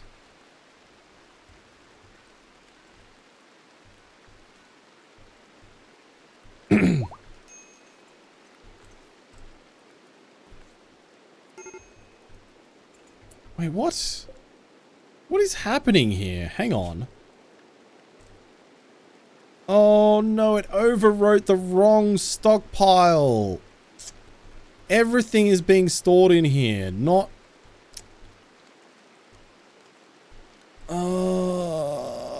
Okay, so we don't want food in here. We want corpses, but only mechanoid corpses. Apparel, weapons. We don't want tainted apparel, which I'm pretty sure is on by default for some reason. Yeah. Oh my god, that is so annoying. Non-biocoded apparel. Weapons. No.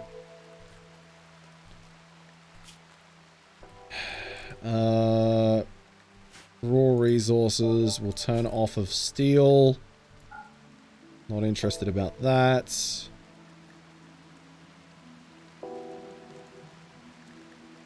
Yeah. I was wondering why there was so much stuff here, and then I saw the meal stacked in here. I was like, that's not right. I overwrote that when I combined all of these shelves into the same settings, I overrode the wrong thing, and I've hauled all of my tainted apparel in there. That's so bad. Yeah, biocoded apparel is pretty lousy.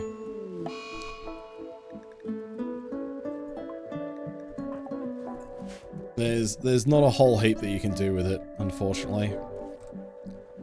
It is what it is. Hey, naughty. Not the taint. That's what they say. Not the taint. Tragic. Tragic. Is the draw dried up? No. We're still a long way. Moisture pumps take a really, really long time for the radius to expand. So it's going to have to be... It's probably going to be like literally 2 or 3 stream sessions of this playthrough until we get close.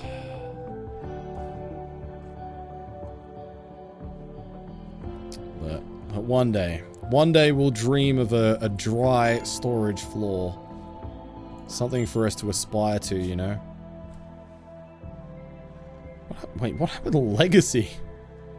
Oh, Marglishan and you fought a pregnant woman, Legacy? Excuse me? I am concerned. That is not okay, Legacy.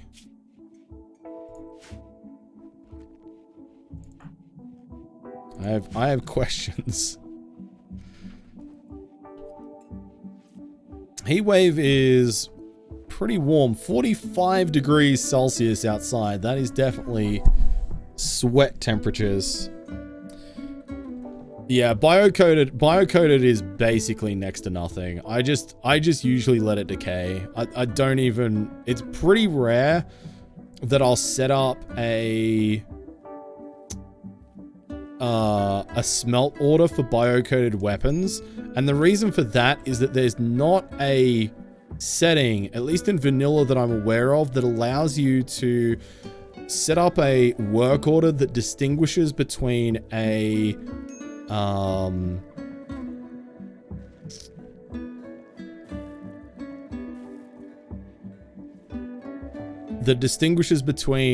biocoded weapon that is coded to one of your colonists and to a stranger. And because of that, I think that's a real, like, there has been occasions where I'll have a biocoded weapon and they get incapacitated or whatever, and then I just unallow it and expect it to get hauled to storage, forgetting that I've had a biocoded smelting order set up. And it gets smelted, and man, is that the worst feeling ever. So I'd rather just not store biocoded weapons and have them set out on the floor and then pick them up manually myself. Then, yeah, potentially destroy them, you know, because that's a recipe for disaster. What's the point of a biocoded weapon? I mean, so mechanically speaking, biocoded weapons can only usually be used by one pawn. And typically they are biocoded to a specific pawn because they are usually a higher tier weapon, or a higher tier, just a higher tier thing, you know? So the reason that was introduced, to my understanding, is to limit the opportunities for players in the early game to kill somebody from the Empire or a technologically advanced faction and instantly pick up things like power armor and charge rifles and stuff like that, which would kind of give them a pretty big boost into the mid game. The same reason that Tynan introduced death acidifiers, so that you couldn't take power armor off of dead Imperials and use that, even though it's tainted. Just putting up with the tainted debuff and then wearing power armor into the mid to late game. So the same reason, basically limiting it and addressing a bit of a power curve. Thanks for the follow. Tynan dislikes fun. That's a good TLDR of it, yes. Yeah. Venomous Duck has gained a psi level. Nice. Okay. Alright. So we can go focus. If we go focus, that will unlock next level for us to be able to regrow limbs. So let's take focus here, and then we'll have 2 pawns that are capable of regrowing limbs, which will be nice. Exactly, more test. Yeah, it's pretty lame, huh? Alright, Quackamungus, I'm gonna get you to drop another plant time skip. There we go. Just because I've noticed we're out of simple meals again. I don't think they can. Well, I don't think they can regrow their own limbs, but I think they can only regrow other people's limbs. But either way, with 2 people, that's irrelevant, because we can if it's only other people's limbs, then we can just use them on each other, right? Oh, for sure, Dalka. Yeah, there's a constant. It's a really interesting dynamic between the RimWorld community that wants to kind of exploit the way that the game is played, and Tynan's vision of what the RimWorld experience should be like. Because Tynan doesn't use the word game to describe RimWorld. It's called a story generator. It's not something to be, jump in and play and min-max to him and exploit mechanics and exploit the AI. It's a story that should unfold and be experienced by you, the player. However, that's not that vision of what RimWorld is I don't think aligns with the general experience of, or the average player's experience of RimWorld. I think most people, even if they enjoy the story generating elements of the game, still play it as a game, and they're going to have things that will optimize their chance for success, such as kill boxes, such as using a little bit of cheeky cheese when it's available to, you know, give them a greater chance of survival, you know. What are the straight lines of trees? That's our kill box. That's the tree kill box. That's the Drongo special. A group of Edakeen from the Roar of Kinby are besieging us. Right, what have we got? We got Doomsdays. Multiple Doomsdays. So that's a little bit scary. Everything else is relatively low threat. I mean, the miniguns aren't particularly pleasant. But we'll see.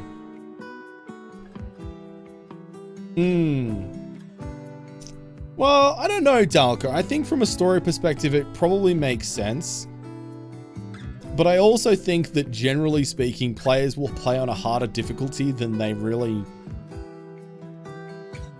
need to succeed if they want to get to the end game, if they were to play the game in a way that I think Tynan would expect them to play, if that makes sense.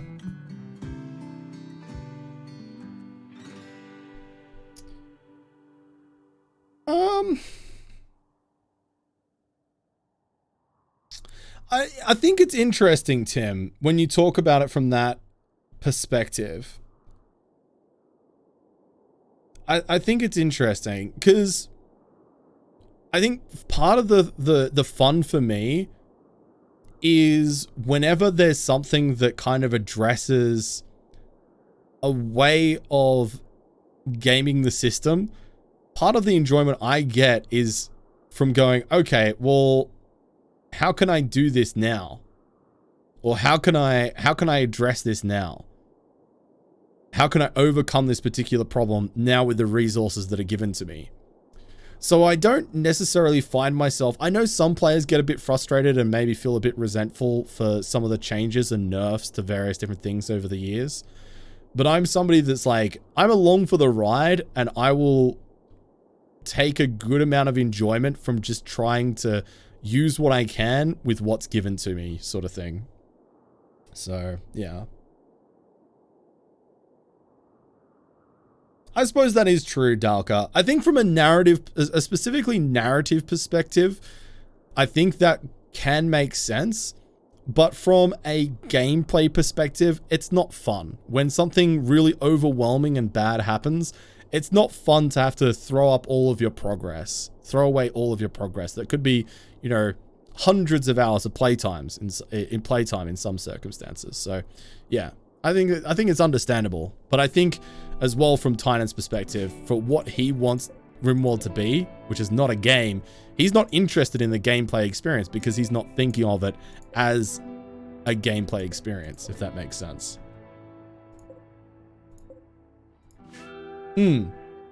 Yeah, that's fair, Eagle. And I think you're probably in the minority of players. And I know a lot of people like you.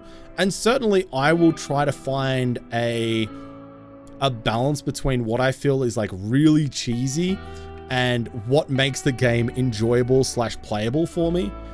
And so for me, what that looks like is I don't use like the diagonal melee corridors because that to me is so cheesy that it really limits any kind of risk. And you know, instead of using a singularity kill box, I use my own kind of design of kill box, which has trees in it. You know, I find other compromises elsewhere, but yeah, I don't think people straying away from things and aspects to give them a better chance to success that are a bit cheesy is the majority of people's experience with RimWorld. But I could be wrong as well. Thanks, Zaza. That is true, Dalka. Yeah, it would be a more it would feel more impactful in a lot of ways, I think, if after a big battle, like a faction would have to, you know, recoup their losses for a certain amount of time, or if you could wear them down. I think that's actually a really good point, and why sometimes it can feel like such a... why it feels necessary to really treat it as a game as opposed to an experience, because there is that level of maybe slight gamification of how the enemy factions that are attacking you interact with you, because they're always going to be there. Unless you wipe out every other, you know, humanoid faction on the planet, in which case, yes, it becomes a fact where you're only fighting mechanoids. We've done a challenge run which does that. We know that's a mechanic that exists. But otherwise, yeah, it never feels like you're really... you know, you might kill 100 raiders, but that never feels like it has any impact on them as an enemy.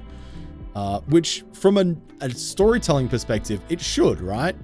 So, yeah, there is actually a level of disjointedness there, which I agree with.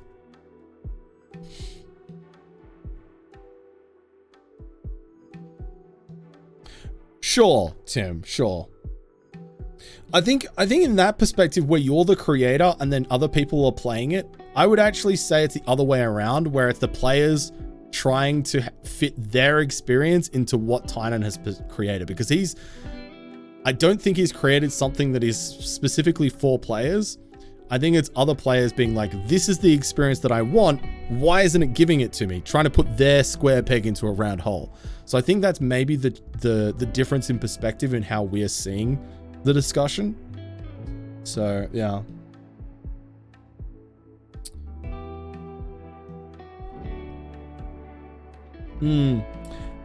Potentially, Tim. I don't know. I don't necessarily know if I would consider Dwarf Fortress to be a more successful story generator. I think it's just a different type of story generator. I don't know how you would compare them against each other to kind of rate them. I think there are aspects of RimWorld which provide a better storytelling experience. And I think there are aspects of Dwarf Fortress that provide a different storytelling experience from different perspectives. Yeah, exactly, Dalka, for sure. Yeah, exactly. Hey, Solthon. Enjoy your breakfast beer. Glad you could join us. Doctor, how you doing? Welcome in. Yeah, absolutely. I'll quickly discuss that because it's pretty brief. So with our geothermal setups, what I like to do is I like to create a little defensive area just to stop them being attacked by raiders, you know. And how we address the issue of overheating is we actually just remove the roof. So with your zoning tools, you go in here, you remove the roof, and it lets the heat vent out here. So even though it's walled in and protected from raiders, besides obviously things like mortars and stuff like that, the heat, this room is basically considered outside. So it's protected, but it's ventilated. So you can also apply the same theory to your coolers. So on our refrigerator here, because you'll typically find that that coolers are a pretty popular target for raiders, especially in the early game, or if you get drop potted enemies, they like to go for your coolers. One way to protect against that is to wall them in like so. So they're actually completely protected from the outside, but then have in the background a room which has the roof removed from it, so it vents basically straight outside. So that's a way that you can kind of think about how you utilize walls in conjunction with your heat producing machinery to allow them to operate and, you know, not catch on fire or operate optimally. Hopefully that's a good explanation for you, Hermelion.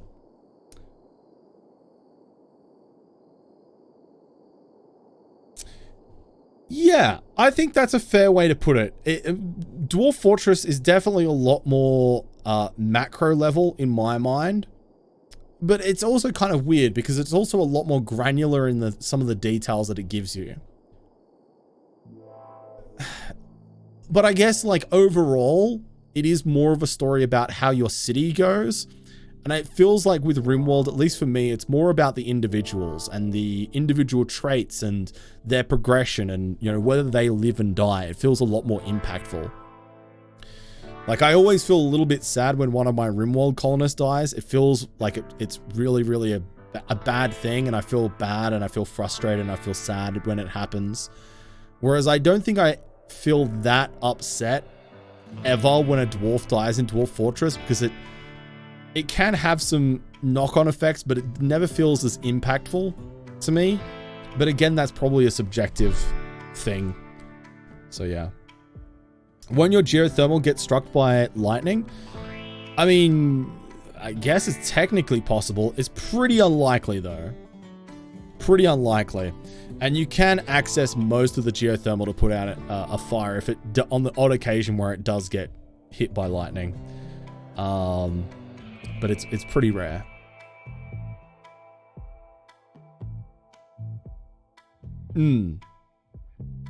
Yeah, IP. It's honestly, for me, it's like apples and oranges. I don't think it's a fair comparison to say one is necessarily better than the other. I think it's just different experiences. Hey, Papa Pathos, how you doing?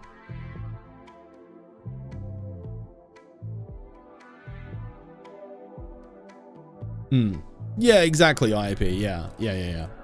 All right, let's deal with this. Let's deal with this siege. We've got 2 Doomsdays, chat, and how many shells do we have if we want to do counterattacks? We have 4 high explosive shells.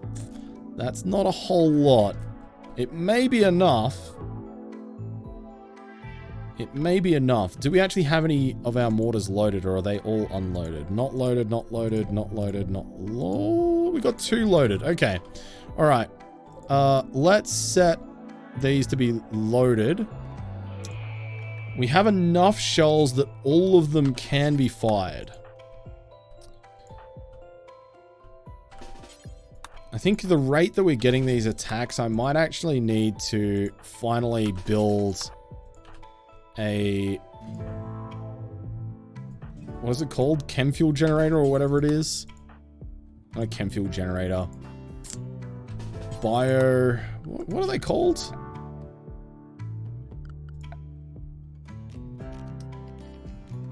I think we researched it, didn't we? Or did I not? I'm just having a complete mind blank on it. Biofuel refining. Yeah, okay. We need a biofuel refinery. So we can use some of our... Actually, I don't actually have that much biofuel. I probably need to grow more and then use a biofuel refinery. But we might as well get it researched now. I thought I'd already done it, but apparently not. Okay. I assume that... I don't actually know this for a fact, but... I assume fog is actually going to affect our mortar accuracy, so that could be a bit of a problem. We'll see how we go here. Oh no, IEP. Feels bad, man. Feels bad. Okay, cool. So they got their shells down. So, of course, we want to try and hit these shells if possible. Set off a bit of a chain reaction. So I think we aim just about here. That's going to be more or less center mass, and any kind of spread or misses is probably still going to hit something. So let's set force target. Aim for about here. Yeah, and these shells are what we're really hoping to hit. So fingers crossed. Are these wolf people modded? No. So the Edakeen are from the biotech DLC IEP that was introduced. So these are actually vanilla now. So you can get pigmen, you can get wolfmen, you can make your own variants, like genetic variants and stuff like that.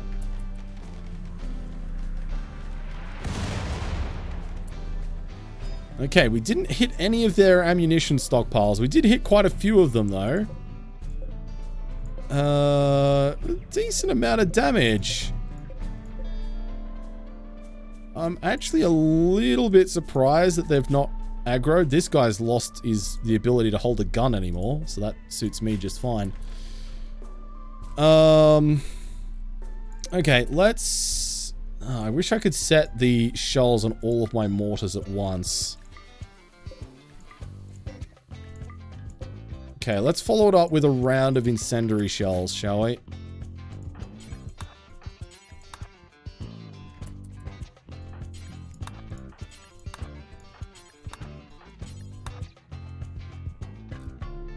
I mean, they are fleshy, so there is a chance that, you know, the incendiary shells will be able to set off a chain reaction again. Maybe do I mean, they must be pretty close. Because generally speaking, if you do enough damage to a siege, they'll eventually stop sieging and then they'll just attack you outright. And that's kind of what we're aiming to have happen here.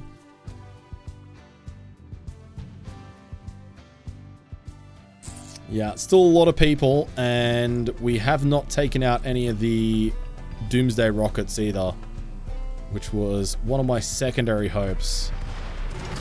Oh, there we go. And yeah, there we go. They are now assaulting the colony, although one of them just blew their load everywhere. Fire, the smoke pop, sorry, the fire foam pop belt or whatever it is, has done its job. Let's hold fire. And here they come. I don't think yeah, we haven't taken out any of the Doomsdays. There's still 2 on the field. So we need to be a little bit careful here. So let's get our ranged people over here. Squire Soup is psychotically wandering, which is a little bit scary for us at the moment. I'm not a big fan of that. Let's get our melee and the rest of our peeps over here.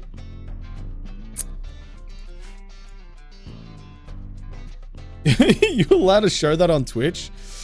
I don't know. It might be TOS. You could be right. Oh my god, that fog. That fog, dude, is looking brutal. Alright, so let's get our melee into position.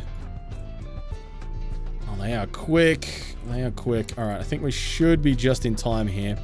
So let's get the chain shotgun up front. Quackamongus, let's get you there.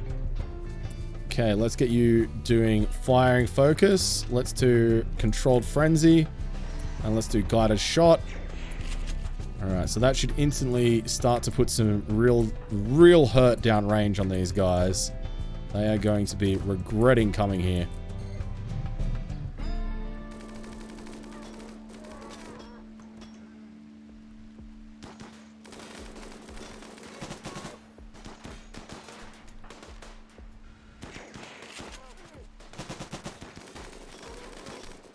Okay, now we've got to be really careful here to make sure that those Doomsdays don't get a cheeky shot off here. So far, so good though. Oh, those little shield belts are going to give them a few extra moments of time here.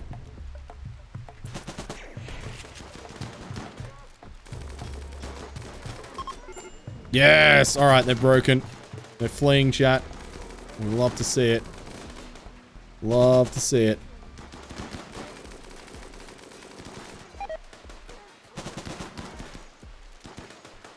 Where do you think you're going, my friend?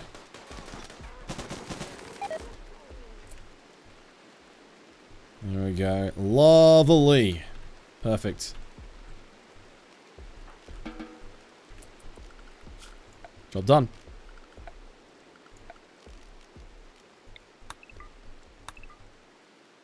Very good. Happy about that. We picked up... Oh, yeah, we did actually take down one of the Doomsdays. I guess one of them we didn't.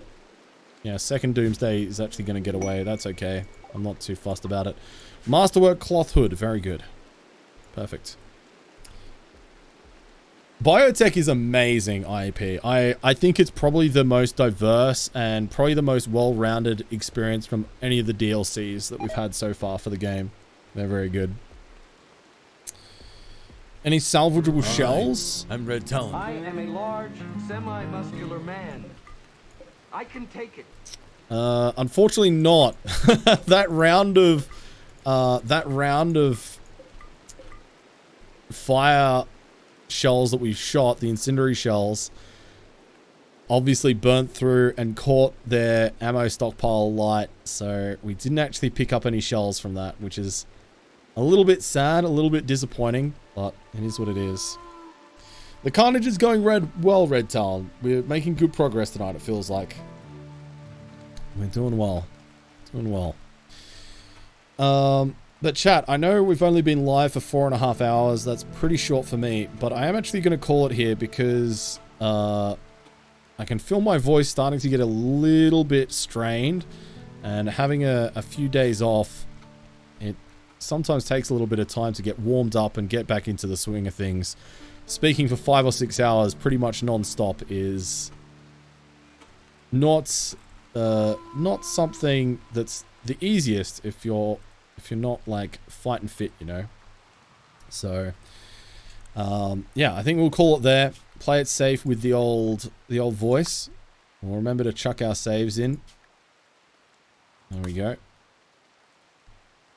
Perfect. Yeah, thanks so much for joining me, everybody, tonight. If you enjoyed this evening's session and you want to catch up on any of the previous sessions, you'll be able to find the previous RimWorld streams over on my VOD channel, which I've just created earlier this week. I'll be uploading the RimWorld stuff this week. I've gone in now and I've uploaded every single session of Dwarf Fortress that we've played on stream now. So that's all available there if you do want to check that out. Otherwise, if you're not already, please join us in our Discord. We'd love to have you. Link is in the chat there. And yeah, why is there a save called Drongo is sorry? The less questions, the better, Sarge. I think that was actually I think that's the save that I had for the hot potato event where I kind of got everybody killed. So I named the save file Drongo is sorry. But yeah, chat will be live again on Sunday, either with some, oh, what are we going to play on Sunday? I don't know. We might play some more RimWorld. We might play some Dwarf Fortress. We might play something else. I'm not sure. We'll kind of see how it goes, I guess.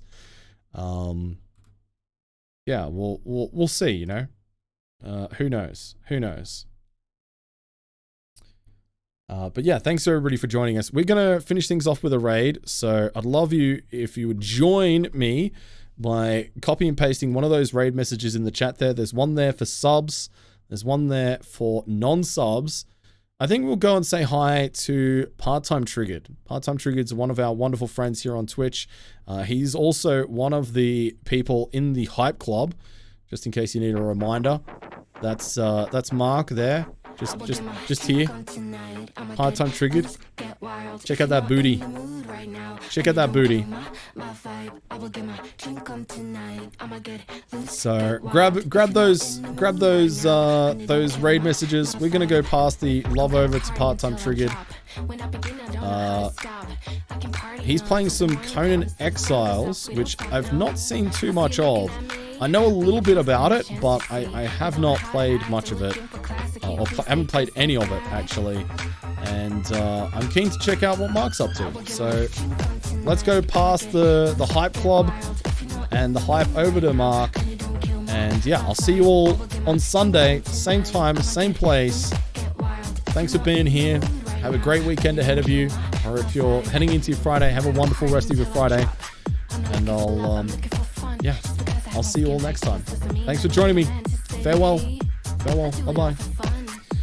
Thanks, Red Talon. Thanks, Mortez. Thanks, Elder Totoro, Raptor, Ras, Zaza, Isosceles, Milamba.